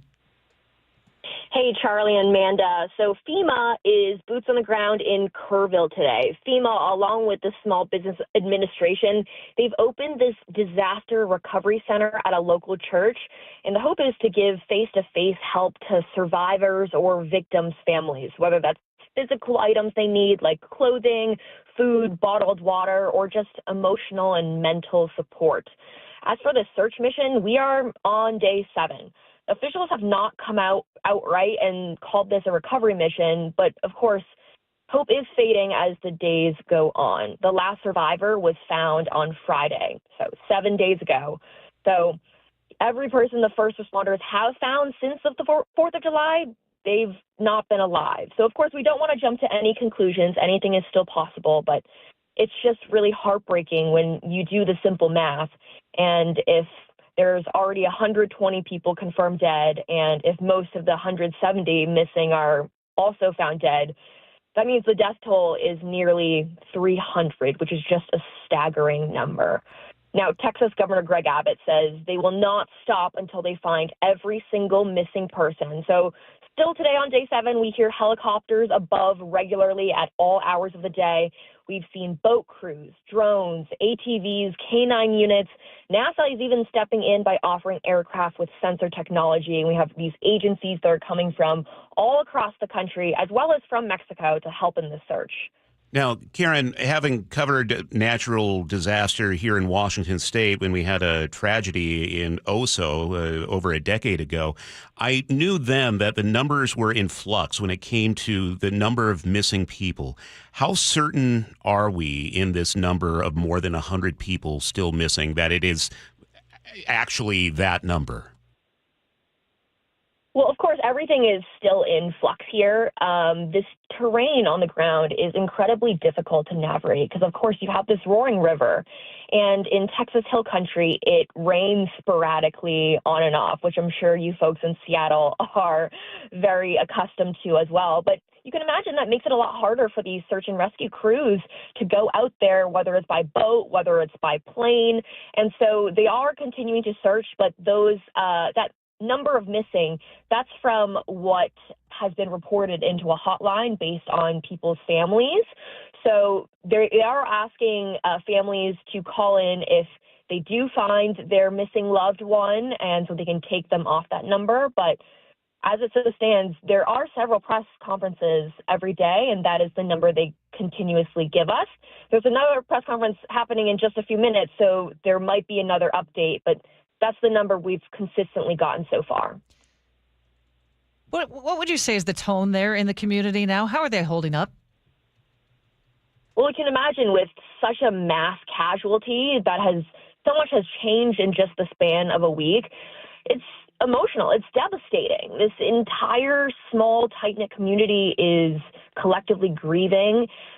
In fact, the entire country, just knowing that the death toll here has surpassed that of Hurricane Harvey, it is one of the deadliest floods in American history. Well, what is next for the state of Texas? I understand there is a special session from the legislature where they will address some of the shortcomings in the warning system. Yeah, so there definitely have been a lot of questions about emergency alerts. It's something us as reporters, we've been asking local officials about at every single press conference since Friday, what the situation was with the emergency alerts. That's something they refuse to answer directly. They continuously say their priority is on the victims and the missing, and they will assess the alert system later. But that's why there are increased calls now to put up these outdoor warning sirens, similar to the ones they have in places like Kentucky in tornado-prone areas, just to make sure the next time this does happen, everyone can hopefully evacuate in time. Karen, we'll be listening for your updates after that news conference. Thank you so much for your time. CBS News reporter Karen Waugh with us from Kerrville, Texas. Let's head over to the Beacon Plumbing traffic desk now with Chris Sullivan. And we do have a crash on westbound I-90 just outside the Mount Baker Tunnel on the west side. It's over on the left-hand shoulder there, but that's why you're slow approaching the tunnel and slow through the tunnel. But once you get past that, then it's the normal drive the rest of the way in. About 22 minutes from Bellevue to Seattle on I-90. For 520, there are no real issues, just a little braking getting out of Montlake. Northbound I-5 continues to struggle north of the Kent Des Moines Road because of a crash that's been partially blocking the HOV lane near 188th. Overall, about an hour and 10-minute trip from Federal Way to Seattle. About 40 of those minutes are from South Center. Those last couple of miles are going to be busy. Rented to Bellevue, about 45 minutes now. A lot more action through the S-curves. Very slow there. But by the time you're up to 44th, it should be pretty decent the rest of the way. Valley Freeway's been hanging in there most of the mornings. It's still under 50 minutes, closer to 45 to make that drive. Most of Pierce County is quiet, so is Thurston. The drive over Tiger Mountain, a little heavy, but manageable. So all in all, we're not that bad a shape. We're just about an hour from Everett to Seattle or Bellevue as well. This report brought to you by D.R. Horton. The National Red Tag Sales event is on now through the 20th. Visit a D.R. Horton community today or drhorton.com, America's builder and equal housing opportunity builder. We're starting to see some sunshine in spots again, but most of us are cloudy. We'll be sunny by afternoon. 72 the high today. Into the 80s for tomorrow, Saturday and Sunday. Right now, it is cloudy and 59 in Seattle. 4 freeways shutting down this weekend. Sully will tell us all about it at 8:15 here on Seattle's Morning News. A KIRO News Radio exclusive on the G and Ursula Show. New Seattle Police Chief Sean Barnes, with the mass deportations and the actions by ICE, clarify when Seattle police would step in and when they would not step in. Just to be clear, Washington state law prohibits us from being involved. The only time we would get involved if there was a dangerous situation, if there was gunfire, just like we would for anything else. Watch the full interview on the KIRO News Radio YouTube page. KIRO FM and HD1, Tacoma, Seattle. You just invested in new gutter guards to keep the junk out. So why are they clogged with moss and gunk? Well, here's the missing link between just any gutter guards and ones that actually work. You see, most gutter guards, sure, they stop leaves, but they don't stop what grows on them. Moss, algae, grime, they take over, turning your new gutter guards into a plugged, soggy mess. And that's where Moss Eater's gutter guards come in. They're changing the game. It's the only gutter guard with copper-infused tech. That means moss, algae, and gunk won't grow on it. It's like having a built-in Moss Eater on your home. And look, at Moss Eaters, we're not just going to install your guards and then let you fend for yourself. No, we're going to maintain your roof, too.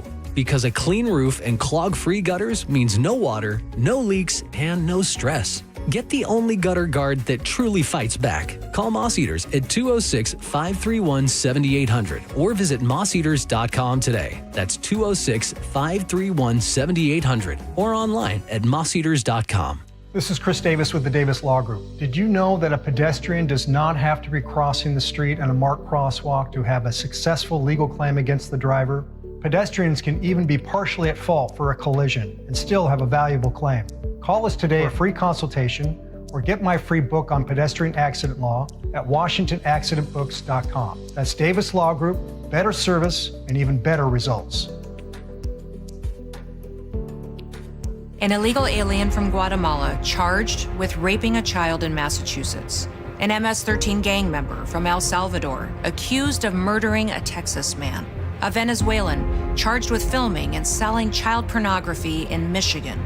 These are just some of the heinous migrant criminals caught because of President Donald J. Trump's leadership. I'm Kristi Noem, the United States Secretary of Homeland Security. Under President Trump, attempted illegal border crossings are at the lowest levels ever recorded, and over 100,000 illegal aliens have been arrested. If you are here illegally, you're next. You will be fined nearly $1,000 a day, imprisoned, and deported. You will never return. But if you register using our CBP Home app and leave now, you could be allowed to return legally.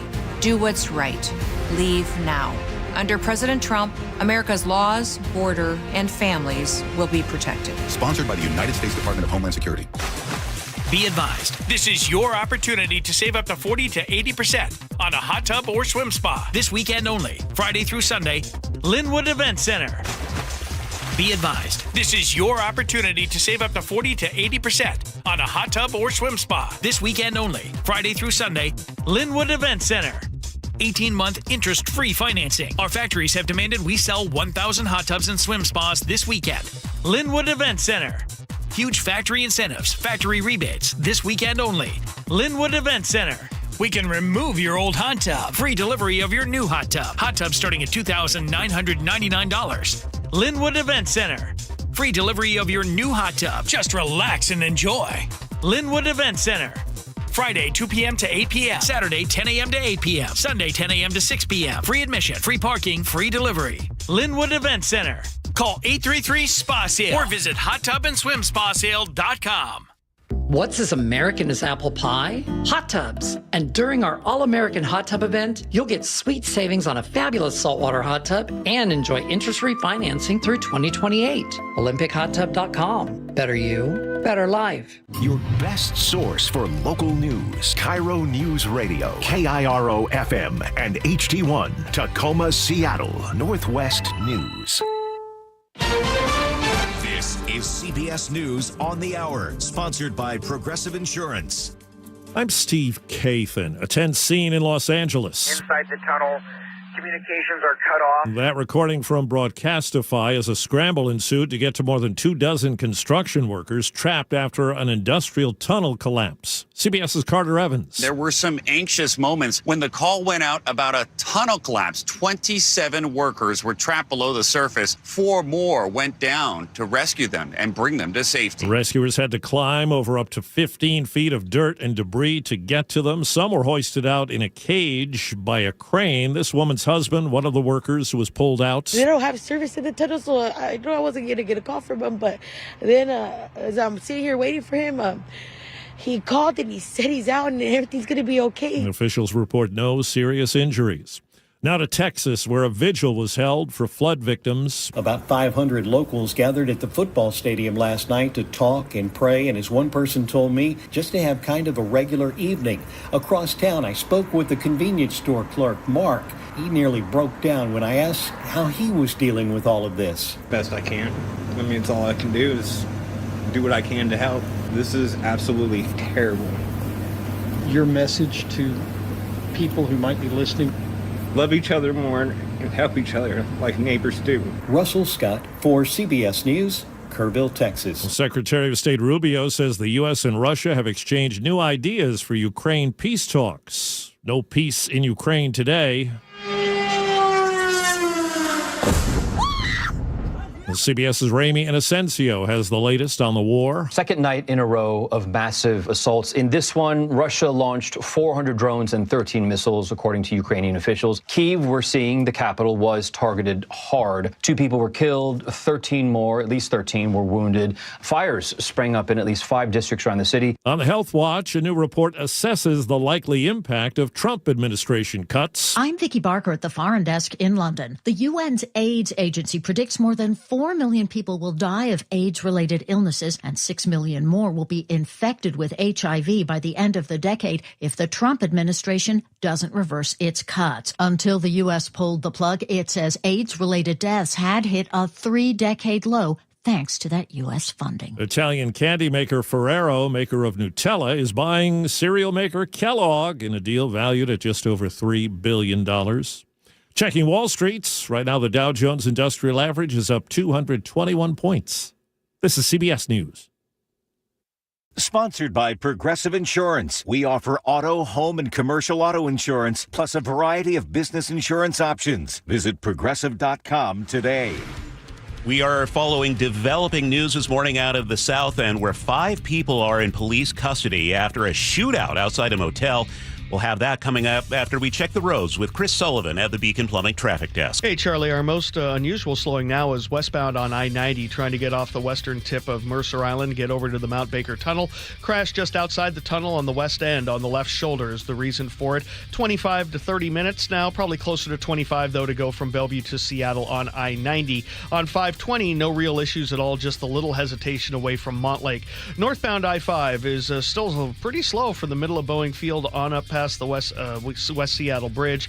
A little bit more slowing up past SeaTac, where we still have this crash partially blocking near 188th. Overall, about an hour and 10-minute trip Federal Way to Seattle. Valley Freeway is doing okay. I mean, we have brake lights out of Auburn and at the north end, nothing unusual, but under 50 minutes from Puyallup to Renton, which is great. And most of Pierce County's in really good shape, even 16. So that's a pretty good option for you. Renton to Bellevue at about 45 minutes now.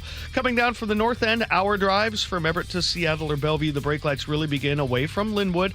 There's also some more now getting through Ravenna into the U District on I-5 as well. This report brought to you by Home Comfort Alliance. Get lower home energy bills, cleaner air, year-round comfort with AeroSeal duct sealing, starting at just $99 for PSE customers replacing their furnace or heat pump. HomeComfortAlliance.com. 8:04 in the morning on Thursday, July 10th.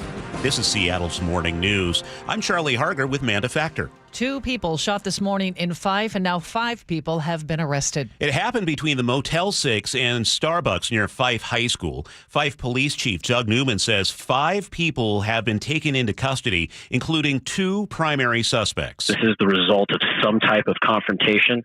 What the motive was or what the root cause of the confrontation is, I don't have that information for you. Video shows shell casings scattered across the parking lot of the Starbucks. We don't know the conditions of the 2 people who were shot, only they were rushed to the hospital. So far, police have not said what led to the shooting. A strike by trash collectors is spreading across western Washington. Workers for Republic Services have expanded their picket lines to King and Snohomish counties today. KIRO News Radio's Luke Ducey joins us live with more on what it means for you. Well, for all of you Republic Services customers out there who are listening, it means your trash could start piling up. Here's Matt McQuaid with the Teamsters Union to explain more. So for the customers in Seattle and in Bellevue, they should expect disruptions in waste collections. And here's why. The only Teamsters on strike are in Thurston County, but other Teamsters, including drivers, are refusing to go to work themselves in solidarity with those local 252 workers.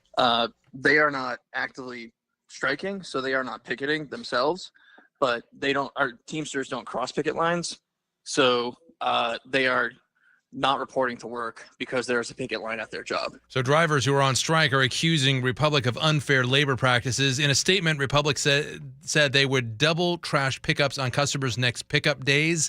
This is happening, by the way, in cities across the country from Massachusetts to the Bay Area and in our area. No word on when this strike could end. In the meantime, you could have double the trash in the alley or garage, wherever you keep it. I'm just curious, Sully, where do you keep your trash? Are you the alley family like me, or you got garage, pull it down the driveway? Well, what do you do there? in Snohomish County, we've got so much room. It usually just sits on the lanai. I just made that word up because I love Fletch. No, it just sits on the side of the house until we roll it out. How would you roll it out? So, Yeah. so you maybe if you're not affected, I know no one here is affected, but you don't have to roll it out this week. No, yeah, perhaps. that's right. We missed it last week because of the holiday, so we get double trash this week for us at Waste Management. Well, there you go. And hopefully this strike ends soon in Olympia, Lacey, Tumwater, Yelm, Seattle, and now Bellevue. Get that trash picked up. I was just curious if Sully was an alley guy or if he was a... I was dying to know, too. Yeah, roll him down the driveway guy. These are the questions other news shows don't ask. For good reason. Listeners are getting to know you all very well. All right. Right. It's 8:07.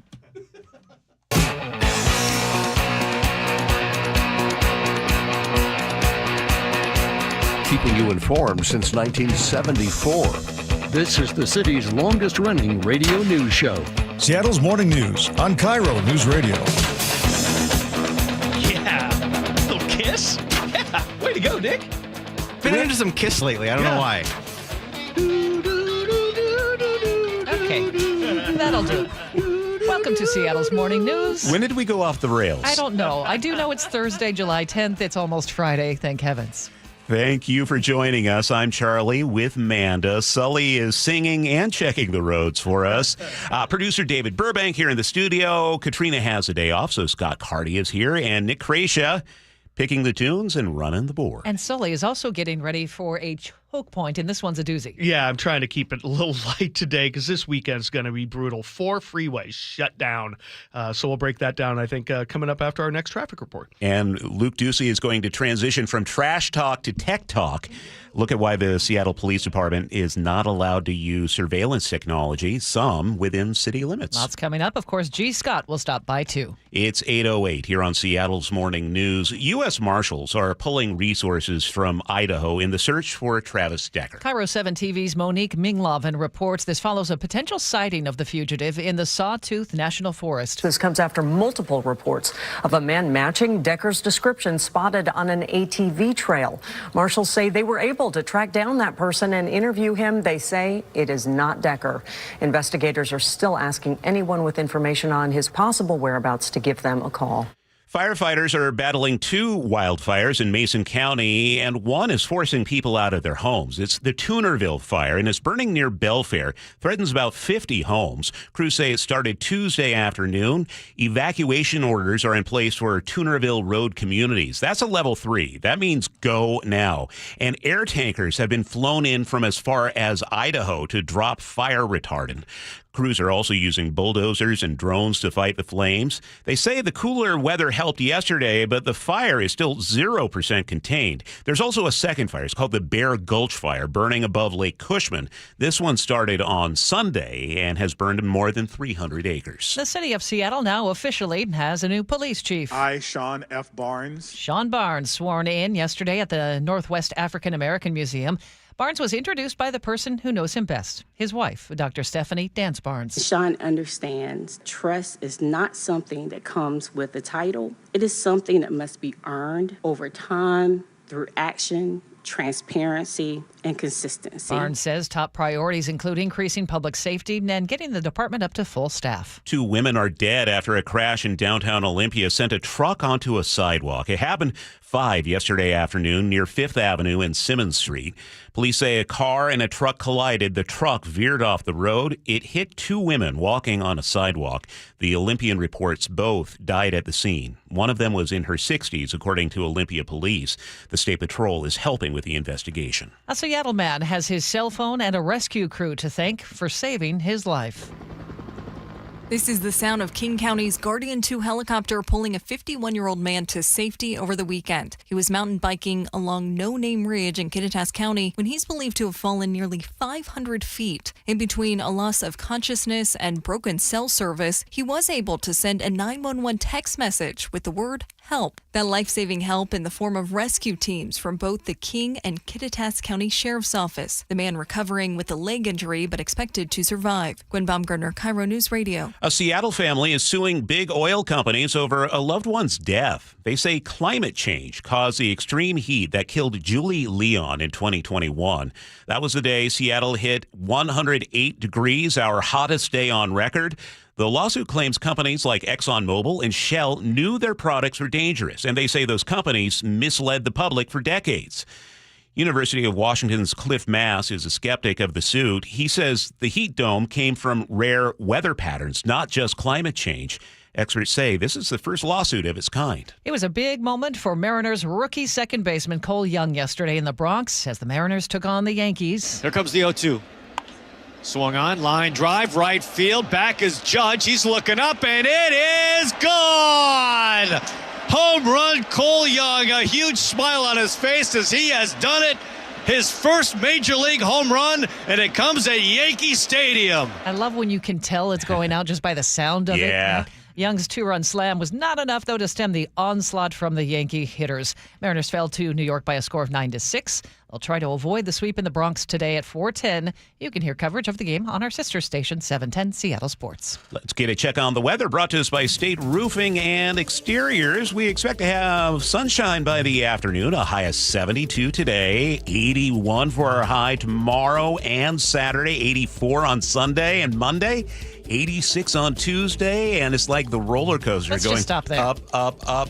91 is Nick Allard's forecast high for Wednesday. Sorry, I can't stop. I won't complain. Right now in Seattle, it's 58 and cloudy at 8:13. And it's time to get back to the Beacon Plumbing Traffic Desk. We do that every 10 minutes for you. Here's Sully. And we are looking at a pretty sizable backup across the lake now on westbound I-90 from about the middle of Mercer Island now across the lake through the Mount Baker Tunnel before it eases off a little bit approaching I-5. We have a little fender bender involving a couple of different cars over on the left shoulder just outside on the west side of the Mount Baker Tunnel. So give yourself about 25 minutes to make it from Bellevue to Seattle on I-90, about 20 minutes on 520. The northbound I-5 drive from Olympia to Tacoma looks really good. Just a little bit of braking up the hill to 18 and then Federal Way to Seattle, about an hour and 10-minute trip with 40 of those minutes from South Center. So there's a big gap in the middle where it's now all green on the map. Freeway speed from about 188th up to about the middle of Boeing Field. So that's pretty good. Valley Freeway is getting dangerously close to being under 40 minutes. That's great from end to end. Just some yellow on the map except for the far north end. Rented to Bellevue, still up at about 42, 43 minutes there with brake lights over the top of I-90 as well. Down from the north end, it's still at a decent drive away from the Everett area. Then you get down to Linwood, then it's the normal stuff. But about an hour from Everett to Seattle or Bellevue is pretty good. This report brought to you by Bucky's Complete Auto Care. For over 50 years, Bucky's has provided oil changes, brakes, factory service, and more with expertise and good old-fashioned service. No appointment needed. Friendly financing available. Visit buckys.com. Coming up on 8:15, 15 rather. Katrina is off today, so here's KIRO News Radio's Scott Carty. We now know who the Grand Marshal will be for the Torchlight Parade, and the Torchlight Parade will be in a brand new place for the first time in its 76 years. It will go along the newly renovated Seattle waterfront, which is going to be a really cool scene. Cool. Yeah. The Grand Marshal is going to be Manda's old classmate. He's pretty cool, too. Casey Keller, our original goalkeeper for the Sounders. He has already flown in a Blue Angel. I think that now he's Grand Marshal, and if he can get into a hydroplane, then I think he will forever be the king of seafair. Okay, well, let's make that happen. You can see the parade in person. It's free. They also have some seating that you can reserve. Of course, you could watch it with our friends at KIRO 7 TV. Okay, thank you, Scott. It's 8:15.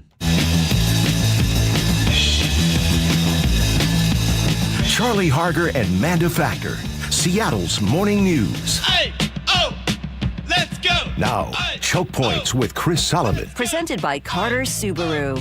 You know how we should celebrate a beautiful, sunny summer weekend in Seattle? How's that, Manda? We should shut down all the freeways right at the same time. I don't think that's my version of celebrating. All right, Sully, this is going to be a bit of a mess. Yeah, it's going to be a mess, and it's going to probably impact just about everybody who's listening in one way, shape, or form, even if you're not going through one of the closure areas. But here's the list. Southbound 405 in Kirkland, northbound 405 in Renton, southbound 167 in Kent, and southbound 5 in Seattle. All of these freeways will be shut down coming up this weekend, 3 of them all weekend long. It's a combination of maintenance, preservation, and a bunch of construction. It's going to be a lot of paving. It's going to be concrete panel replacement. We're going to be doing a lot of drainage work here in Renton, and we're going to be replacing sign structures. So these are all things that, require a full closure because a lot of that work is going all the way across the freeway, or if it's, for safety for overhead, setting overhead sign structures and the safety of our crews and driving public in general. The Washington Department of Transportation's Craig Smiley knows there is no good time to shut down a freeway, but come on. 4 at one time during the middle of summer? We don't like doing these types of full closures, but sometimes they're necessary, and summer is a very short window to get a lot of work done. So if you want the added lanes on 405 or upgraded expansion joints on 167, this is the price we all have to pay. It's a really complex puzzle trying to put all these projects together, get the work done in a reasonable amount of time, and minimize impacts as much as possible. So the game plan, as it's at most simplistic, is really insulting. That's why it's hard for me to say it. Just don't drive anywhere. Not very realistic, I know. During the middle of summer, baseball games to go to, kids events, in terms of, youth events and things, bunch of stuff. There's always something going on in a weekend over the summer. But Washout Smiley says, there are ways to get around it. There are ways to think about it, but this is going to have a regional impact. The detour routes cannot handle the volumes that the freeways normally handle. So, and this isn't the end of it. We have more work to come. We've got Revive I-5 coming up next week. And more closures throughout the summer. So we just, we need everybody's patience. At the end, I think it's going to be worth it, but it's going to be tough going. So here's a look at these closures specifically. And you can get all the information, all the detour information at mynorthwest.com. But southbound 5 is going to be closed at Stewart Street under the Convention Center from about 11 p.m. Friday night until 6 a.m. Saturday morning. That is the shortest closure of it that we have of the weekend, just a couple of hours overnight. The express lanes are going to remain open in the southbound direction.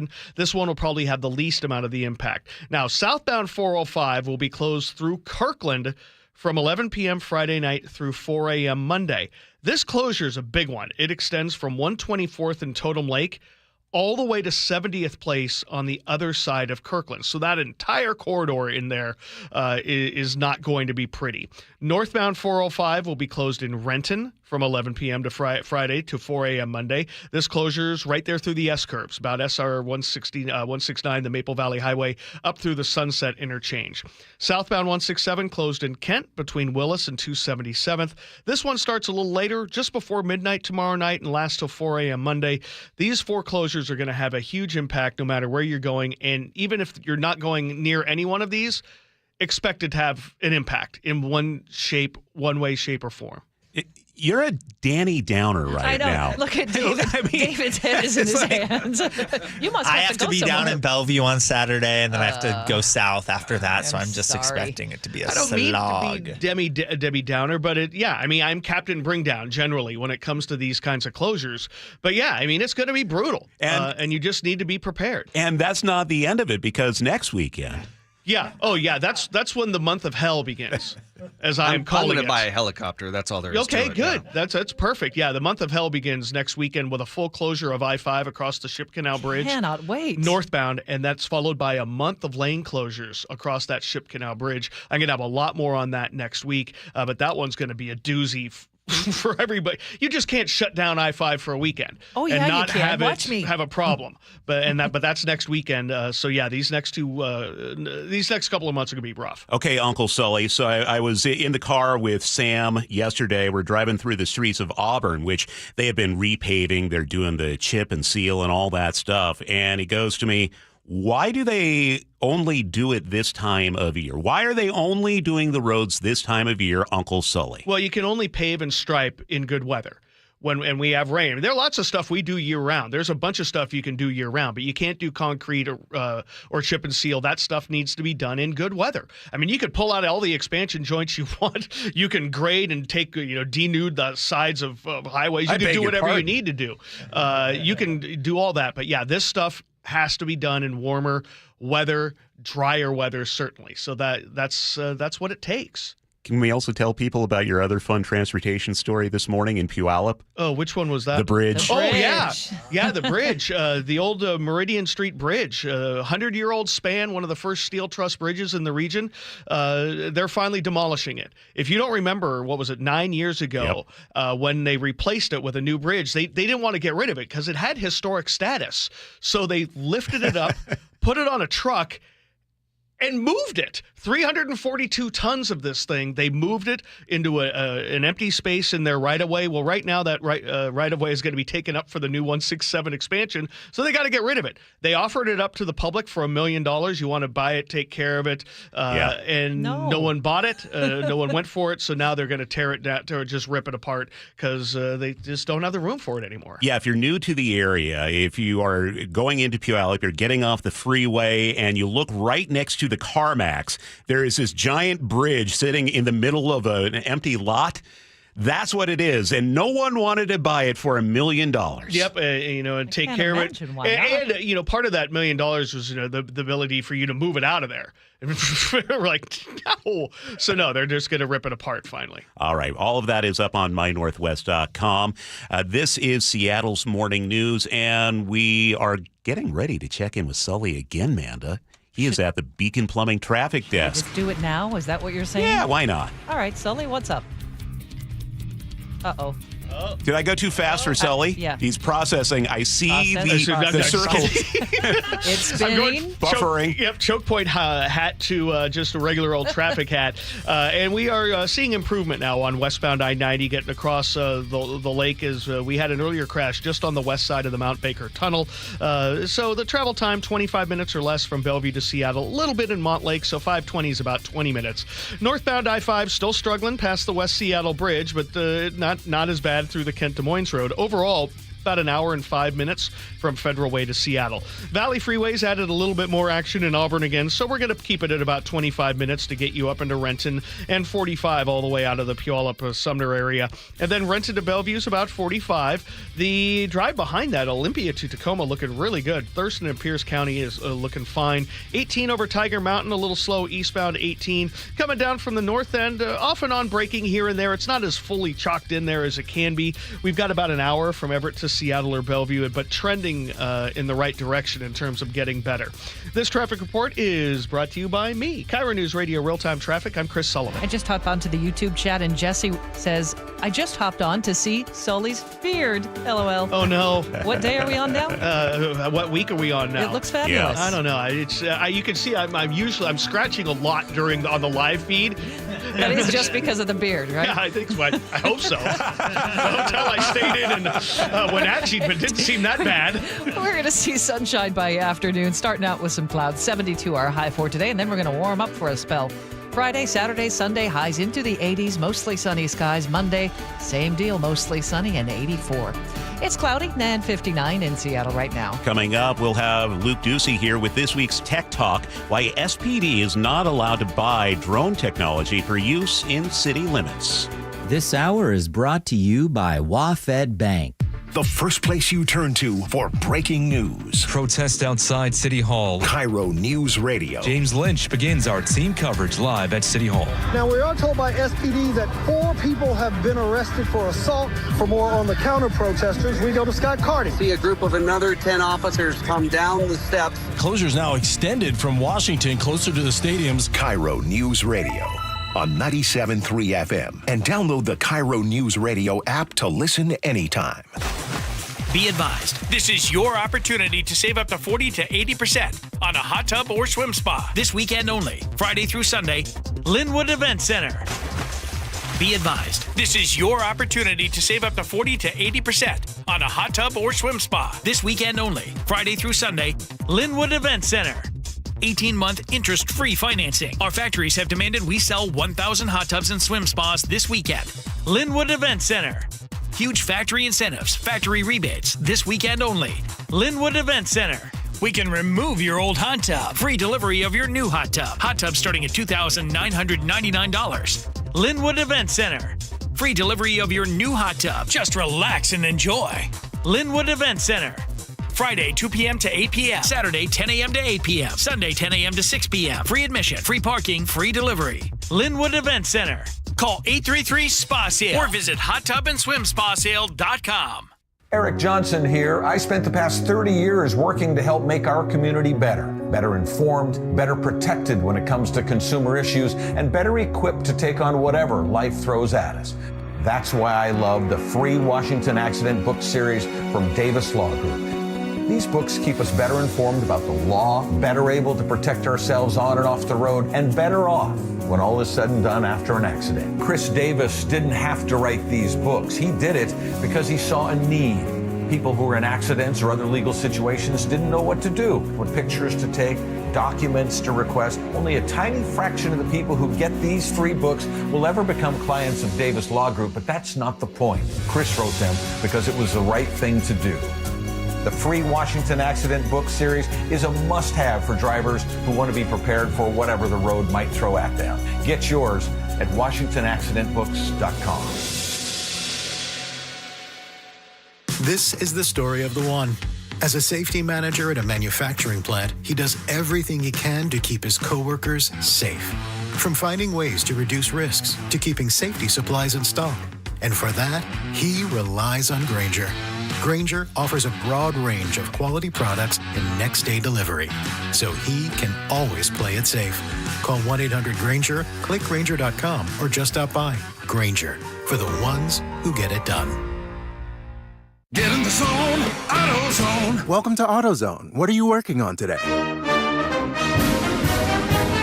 Hey, that's the spirit. Right now, we're celebrating free with a free STP oil filter when you buy 5 quarts of oil and free Duralast brake pads when you buy 2 rotors. Like always, free battery testing, charging, and recycling at every store. Celebrate free at AutoZone, now through July 28th. Get in the zone, AutoZone. Restrictions apply. Was drafted in 1999 by the Philadelphia 76ers, and that was just absolutely a dream come true. Todd's playing in the NBA is unique. His battle with neuropathy is not. I first started noticing problems a couple years into my NBA career, and I felt like my sock was just balled up right in the arch of my foot, and there'd be areas of burning and tingling, and then there'd be other areas of deadness where there would be no response to touch. We tried everything possible, from surgery to different drugs, to try and take care of some of the symptoms. I'm Dr. Mark Shelley, a chiropractor chiropractic physician and board-certified functional neurologist at Sound Pain Solutions. Our neuropathy treatments can rehabilitate damaged nerves. We use FDA-cleared, non-surgical, non-drug, pain-free procedures that have helped thousands of neuropathy sufferers find relief. Now I'm able to spend more time doing the things that I enjoy, being on my feet. If you experience numbness, shooting, or burning pains, or loss of balance, call us. Sound Pain Solutions, 855-996-0025, or click soundpainsolutions.com. This is the story of the one. As a lineman, he does whatever it takes to keep the power on in his community. And he wants a partner like Grainger who does the same. Grainger offers the professional-grade products he needs, from voltage detectors to harnesses to hard hats, plus fast, dependable delivery, so he can rise to every challenge. Call 1-800-GRAINGER, click Grainger.com, or just stop by. Grainger, for the ones who get it done. Progressive knows owning a home can be hard, but not always. Like when you're relaxing on your patio, enjoying a nice, quiet evening. So quiet. Except for the sound of the neighbor's party. Which you said you'd go to if you weren't busy. And your quiet night on the patio, that's not exactly busy, is it? Maybe you should just stay inside.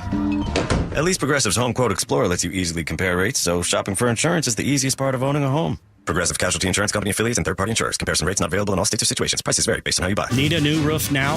With State Roofing and Exteriors, you can get started with 0 down, 0 payments, and 0 interest for up to 24 months. That's right. Protect your home now and pay later. Call 866-ROOF-ROOF or visit stateroofing.com today. Every family has a story to tell. At Dunn Lumber, ours is about trust. During the Great Depression, trust was hard to come by. People were so skeptical of banks. Customers would stop by the lumberyard, put their money in an envelope, and leave it in this safe. The safe still stands today as a symbol of our most valuable asset, your trust. If there's ever anything we can do to better earn your trust, email me personally.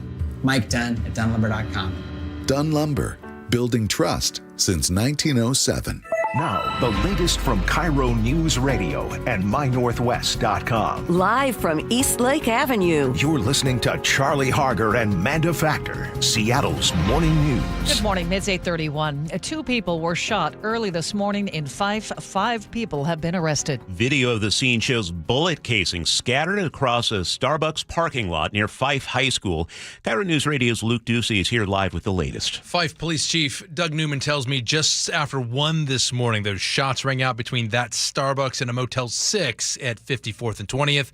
Later, Cole Hansen, who was staying at that Motel 6, woke up to police shouting commands. They were saying things like, come out, put your hands up, don't turn around, get on your knees. I mean, I was like, it's something that happens, but probably something I never thought I would be a part of. Well, seconds later, he went back inside his room and he hid. Funny as it sounds, I just sat in the bathroom for a second till all the commotion was over, and then I just went back to sleep. A total of 5 people were arrested in this whole incident, including 2 suspects. Chief Newman tells me Tacoma police pulled over a car and found the 2 victims. We received information from the Tacoma Police Department that they were out with a vehicle that appeared to have 2 victims of gunshot wounds.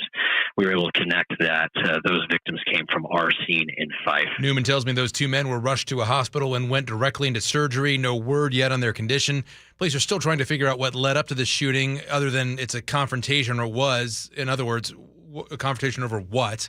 Again, a total of 5 people arrested, including 2 suspects. 2 people were shot, and police are getting search warrants to search locations close to that Motel 6. Thank you, Luke. Some streets in Bellevue will soon have lower speed limits. The Safe Speeds Bellevue program aims to increase safety by decreasing speeds. KIRO News Radio's Nate Connors spoke with one of the city's traffic managers. Your commute through Bellevue might take a little longer on a few busy roadways when speed limits drop by 10 miles per hour. John Murphy with the city's traffic department explains the push to do this now. In 2024, we did experience the highest number of traffic fatalities and serious injuries in Bellevue over the past decade, and based on data in 2025, that trend appears to be continuing.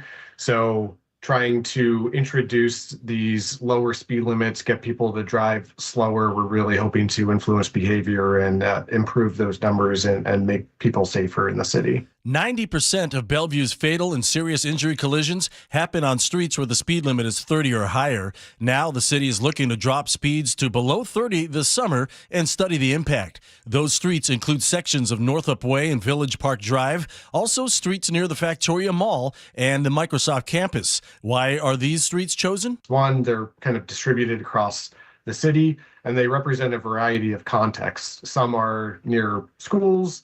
Some have been requested by community members to suggest a lower speed limit. Some are along a high-priority bicycle corridor, as is the case on Northup Way. The aim is simple: slow drivers down to reduce fatalities and injuries. It's part of Bellevue's Vision Zero program, focusing on bringing fatality numbers down to zero.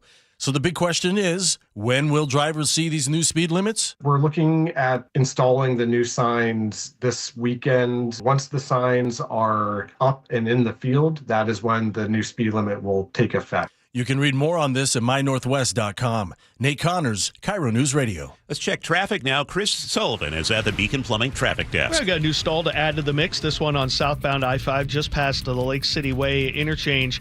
Looks to be blocking a left center lane, and so that's why we're backing up out of Northgate at this particular moment. Overall, though, it's not a terrible drive on I-5 southbound. Even with that, we're under an hour total, but if this sticks around, that might add to things. We're a little over an hour from Everett into Bellevue. Northbound 167 is kind of at its heaviest drive of the morning right now. We're seeing a lot of braking from before 180th now on up.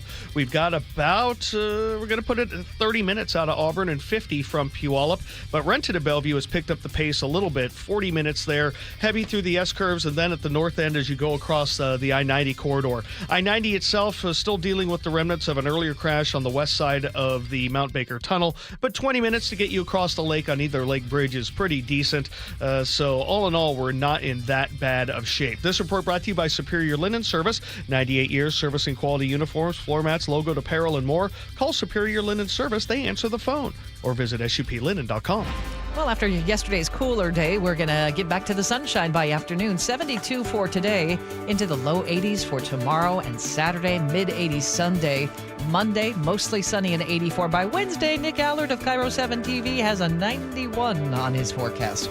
Right now, it's cloudy and 59 in Seattle. News matters.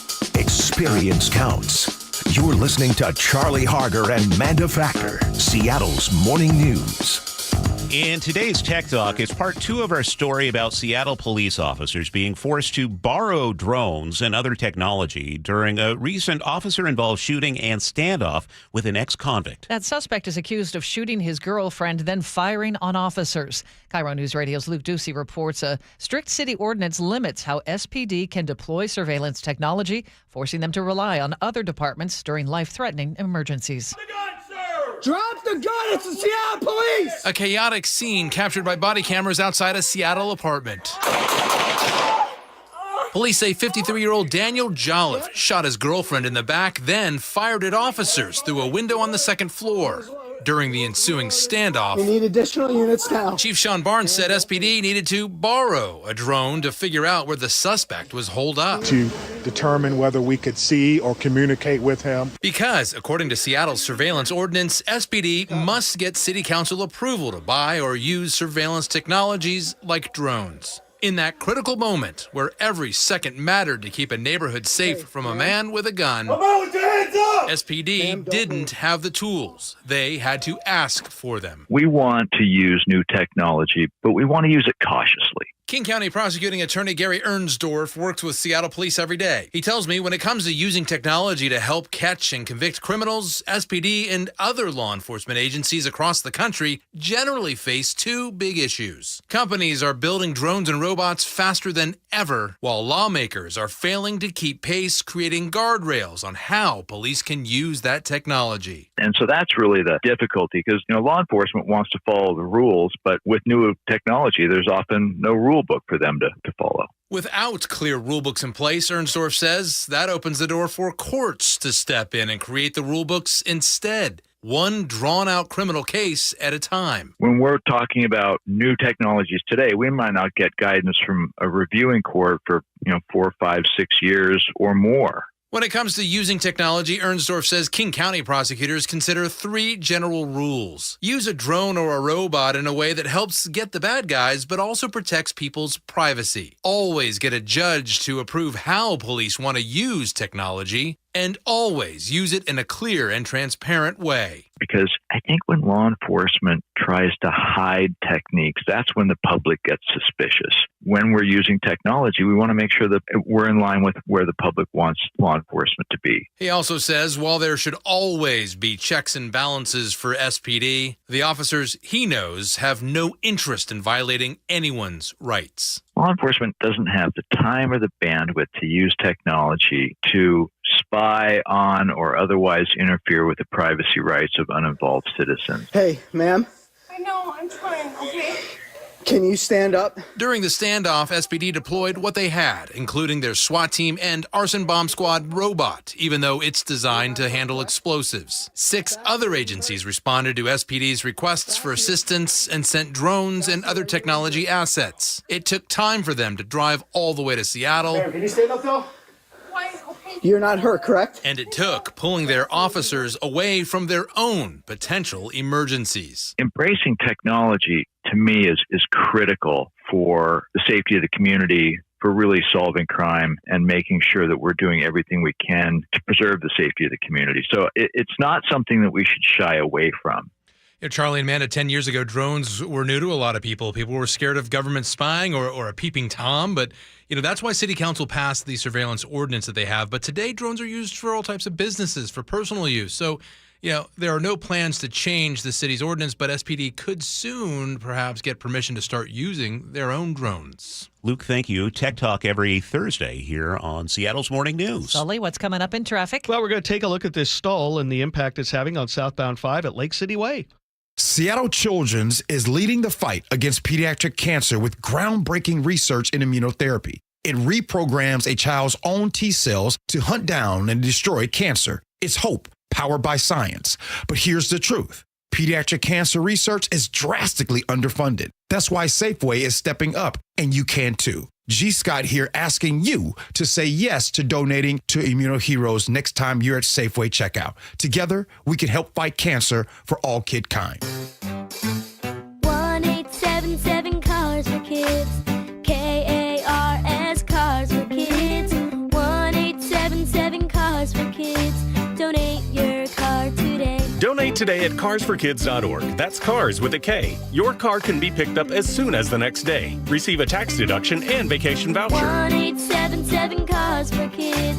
Donate your car today. Now accepting donations of land, homes, buildings, or any kind of real estate. Welcome to this week's Puget Sound Express Whale Report. According to naturalists from Puget Sound Express, this has been one of the best summers of whale watching in years. Humpback whales continue to gather in large numbers in the Strait of Juan de Fuca. Tours have seen more than 20 individuals on many trips. Big's orcas are also quite active now, with one family in particular, the T-37As, traveling widely throughout the Salish Sea. The T-37As have a 10-year-old male named Crinkle due to the crinkly shape of his dorsal fin. Family-run Puget Sound Express offers daily, guaranteed whale-watching tours departing from Edmonds. These half-day tours are Seattle's most popular and well-reviewed whale tours. Puget Sound Express also offers tours out of beautiful Port Townsend and Port Angeles on the Olympic Peninsula. Don't miss out on your chance to see whales in the wild. Family-run Puget Sound Express guarantees you'll see whales or your next trip is absolutely free. Book online at PugetSoundExpress.com. From whiplash to herniated discs, there are a few car accident injuries we've all heard of. J.P. Pendergast with Pendergast Law explains that even the most common injuries differ from one another. Pre-existing conditions, health history, beginning of treatment. There are hundreds of factors that make every person and every injury unique. While these variables aid medical treatment, the strongest case recoveries must also take them into account. Could you explain a little bit more? Our team at Pendergast Law is obsessed with turning over every stone to differentiate each case. This requires thorough investigation, diligent listening, and relentless research. We never pursue cases with a one-size-fits-all approach. We built our success by treating every injury and every case with the individualized attention our clients need and deserve. Pendergast Law's individualized approach to even the most common injuries makes the difference in case outcomes. It's another reason why I can't recommend them enough. If you or a loved one has been injured in a car accident, call Pendergast Law. We can help. It's 8:43, and Chris Sullivan is at the Beacon Plumbing Traffic Desk. And we're still working with this little stall on southbound I-5, right past the Lake City Way interchange there, coming down. It's a left center lane, and so it's backing us up to Northgate. So pretty sizable backup there on a day when the drive on I-5 southbound was getting better. But we still have about an hour plus now from Everett into Seattle. Still an hour from Everett to Bellevue. The brake lights there really primarily just from Canyon Park down through 522 before they loosen up there. Northbound 405, about a 40-minute trip for you guys. Not too bad. I mean, the S-curves are what you might expect. Then we have slowing from Factoria into Bellevue. Behind that on the Valley Freeway, we're getting better in Auburn, but getting a little worse at the north end. Still 25 to 28 minutes from Auburn to Renton, which puts us just a little under 50 all the way. Northbound I-5 is now struggling up towards Highway 18 out of Fife, about a 22-minute trip from Tacoma to Federal Way. But Federal Way to Seattle's running right on an hour, so not bad. Across the lake, we're getting a little better. Westbound I-90, we had an earlier crash just outside the Mount Baker Tunnel on the west end. So brake lights begin around the beginning of Mercer Island, and we've got about 25 minutes to get across the lake on I-90, 20 on 520. The rest of the map looking pretty decent. This traffic report brought to you by Global Credit Union, where members enjoy no-fee accounts and early payday with direct deposit. You can learn more, globalcu.org. Don't let the clouds fool you. We're going to see sunshine by afternoon, warming up to the low 70s for today. Tomorrow and through the weekend, sunshine, partly to mostly sunny, highs in the low 80s until Sunday, warming up to the mid-80s for Sunday and Monday as well. It's cloudy and 59 in Seattle right now. Well, Katrina Gishard is off today, so here's KIRO News Radio's Scott Carty. I have been holding off on this one all morning. It is 1 year ago that she hip-popped out and became a viral sensation. Now, a 4-day party is underway at a zoo in Thailand to celebrate that famous baby hippo, Moodang. Moodang has turned one. CBS News correspondent Deborah Rodriguez has more. One admirer has sponsored a $4,500 fruitcake for the celebration. The zoo's director says the number of visitors reached 12,000 today. $4,500 fruitcake. Pretty good. For a hippo. For a hippo. For Okay. for a 1-year-old baby What a hippo. nice It's a present. pygmy hippo as well. That is a nice present for the hippo. And Yeah. you guys, just as a special gift to you Yeah. to celebrate, Did you bring a piece of... I thought you brought some fruit cake. I just wanted to put this in your head for the rest of the I day. want it in my head for the rest of the day. Is it the hippo singing? What is this? That's the Moodang song. Oh, I had not The heard zoo Moodang created song. the official Moodang song. As a zoo does. Yeah. Thank you, Scott. 846. G. Scott stops by next, talking about click to cancel not happening on websites. He'll explain here on Seattle's Morning News. We meet by accident, fixing every last bit, accurate auto body. If you've been in an auto accident, you have the right to take your vehicle to any repair facility. Accurate Auto Body has been family owned and operated since 1994, and they work for you, not your insurance company. Your insurance company may not love them, but you will, because We meet by accident, fixing every last bit, accurate auto body. Hi, it's John Curley. Longevity Medical Clinic has been helping people live longer, healthier lives for more than 25 years. I've recently talked with Dr. Mixon about his approach to proactively focusing on prevention. Dr. Mixon, I first met you in 2009, and I went in there and I told you I wasn't feeling well, couldn't gain any muscle mass, couldn't sleep well, I was stressed out, and you looked at me and you said, yeah, I know what your problem is. And all we did was we measured your values and we moved your values back to those of a nice, healthy 25-year-old man. I have taken your blood work to my doctor, and he was shocked. He couldn't believe the depth in which you study my blood. We need to draw a distinction between living a long time and getting old. And that's what longevity is all about, is we are here to do the measurements and help you fix those problems. So get your free health analysis. Go to longevitymedicalclinic.com. That's longevitymedicalclinic.com. Guys, did you know your testosterone level impacts your energy, libido, sleep, weight, hair loss, mood, and even ED? And right now, Revive Men's Health Seattle will check your testosterone for free. They've helped thousands of men since 2011 feel and perform better. They're so confident they can help you, they even guarantee it. Schedule your free testosterone test, exam, and consultation today. Call 206-529-1111. That's 206-529-1111. Or visit ReviveMen'sHealth.com. Start having fun. Caesar Sportsbook at Muckleshoot Casino Resort is your #1 place to eat, drink, watch, and have fun. Keep up with your favorite sports anywhere and everywhere on property with the mobile app. Visit MuckleshootCasino.com today. Scan the QR code and let the play begin. Muckleshoot. Seattle's morning news. Hear it live, stream it online, watch the show, or catch the podcast anytime on mynorthwest.com. 8:49, and joining us from the G and Ursula show, G. Scott, also host of the Reset podcast. Got to mention that. Yeah. Frustrating for a lot of people, what is happening right now with the click to cancel rule. Tell us about this. Yes, I'm going to tell you about it, but for everybody listening right now, I need you guys to hold on until the end. I have a question for you.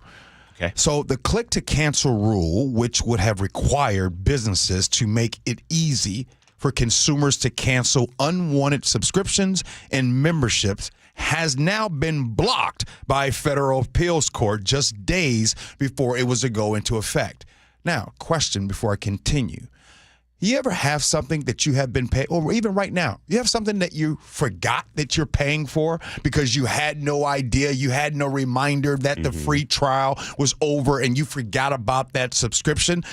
By the way, you might want to check. Well, there was going to be a deal. The FTC had a rule that was going to take effect on Monday, but the U.S. Court of Appeals for the 8th Circuit said this week, they're like, nah, there was a procedural error by failing to come up with a preliminary regulatory analysis. So coming up with all of these excuses, this is an impact on $100 million on the U.S. economy. So here's something that you would think that a ruling would help the people. Like, hey, we don't want you to pay for something that you had no idea about. At least require you to make okay, here's my signature, continue charging me. But now they're making it hard for you to cancel. So you would think that if all the things that we go through in this country, that they would at least say, yeah, that's cool. Let's go ahead and warn the little lady about her subscriptions that's continuing. I had Manda in my mind. I'm a little lady. No. I thought you were going to say Lois. I have a life hack for you. Do you want my life hack? Come on. Okay.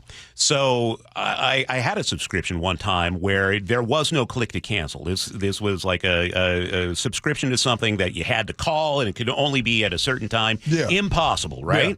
Yeah. So this is not national law. However, it is law in California. If you are doing business in California, you have to offer this service, click to cancel. Yeah.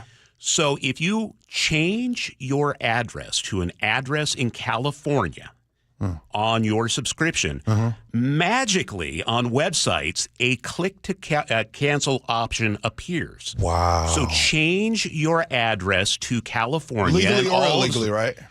You're visiting, whatever.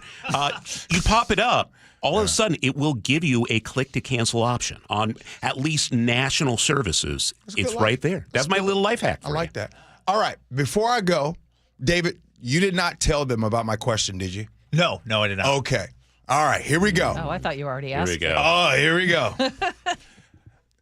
For $1 million, would you allow for your big toe to be cut off? Oh, my goodness. Wait, real quick. $1 million cash, right? No taxes, no nothing, cash, and also no pain with the big toe being cut off. Manda, starting with you first. My feet are jacked from running. I may as well not have a toe. So half the time it's big numb toe? anyway. That's a humble brag. So Amanda, yes? Yeah, maybe. I have size 13 feet. It can be hard to find shoes. Yeah. Where do I sign up? Wow. Sully? I had told you earlier in the newsroom, I was thinking, yeah, probably, but I do kind of use my big toe for golf a little bit, but yeah, whatever. You mean you towed him earlier? This is crazy. David? I mean, unquestionably. I said this in the newsroom, it doesn't even have to be $1 million. If you're paying off my student loans, I'll cut off my toe for you. Hey, the big toe. I hurt my big toe about 2 years ago, and I had no idea how much responsibility the big toe has. Yeah. I'm out on that, guys. I am not giving up the big toe for $1 million. Okay. Yeah, going upstairs, big deal there. Going up, yeah. That you use a lot. There's a lot of things. Jumping, yeah. All of a sudden, my wife's looking at me and she's like, man, we got $1 million, but I'm going to find me a man with a big toe. You would learn to make do without Well, it. we actually found one. You might be able to. It's in a gift box. Yeah.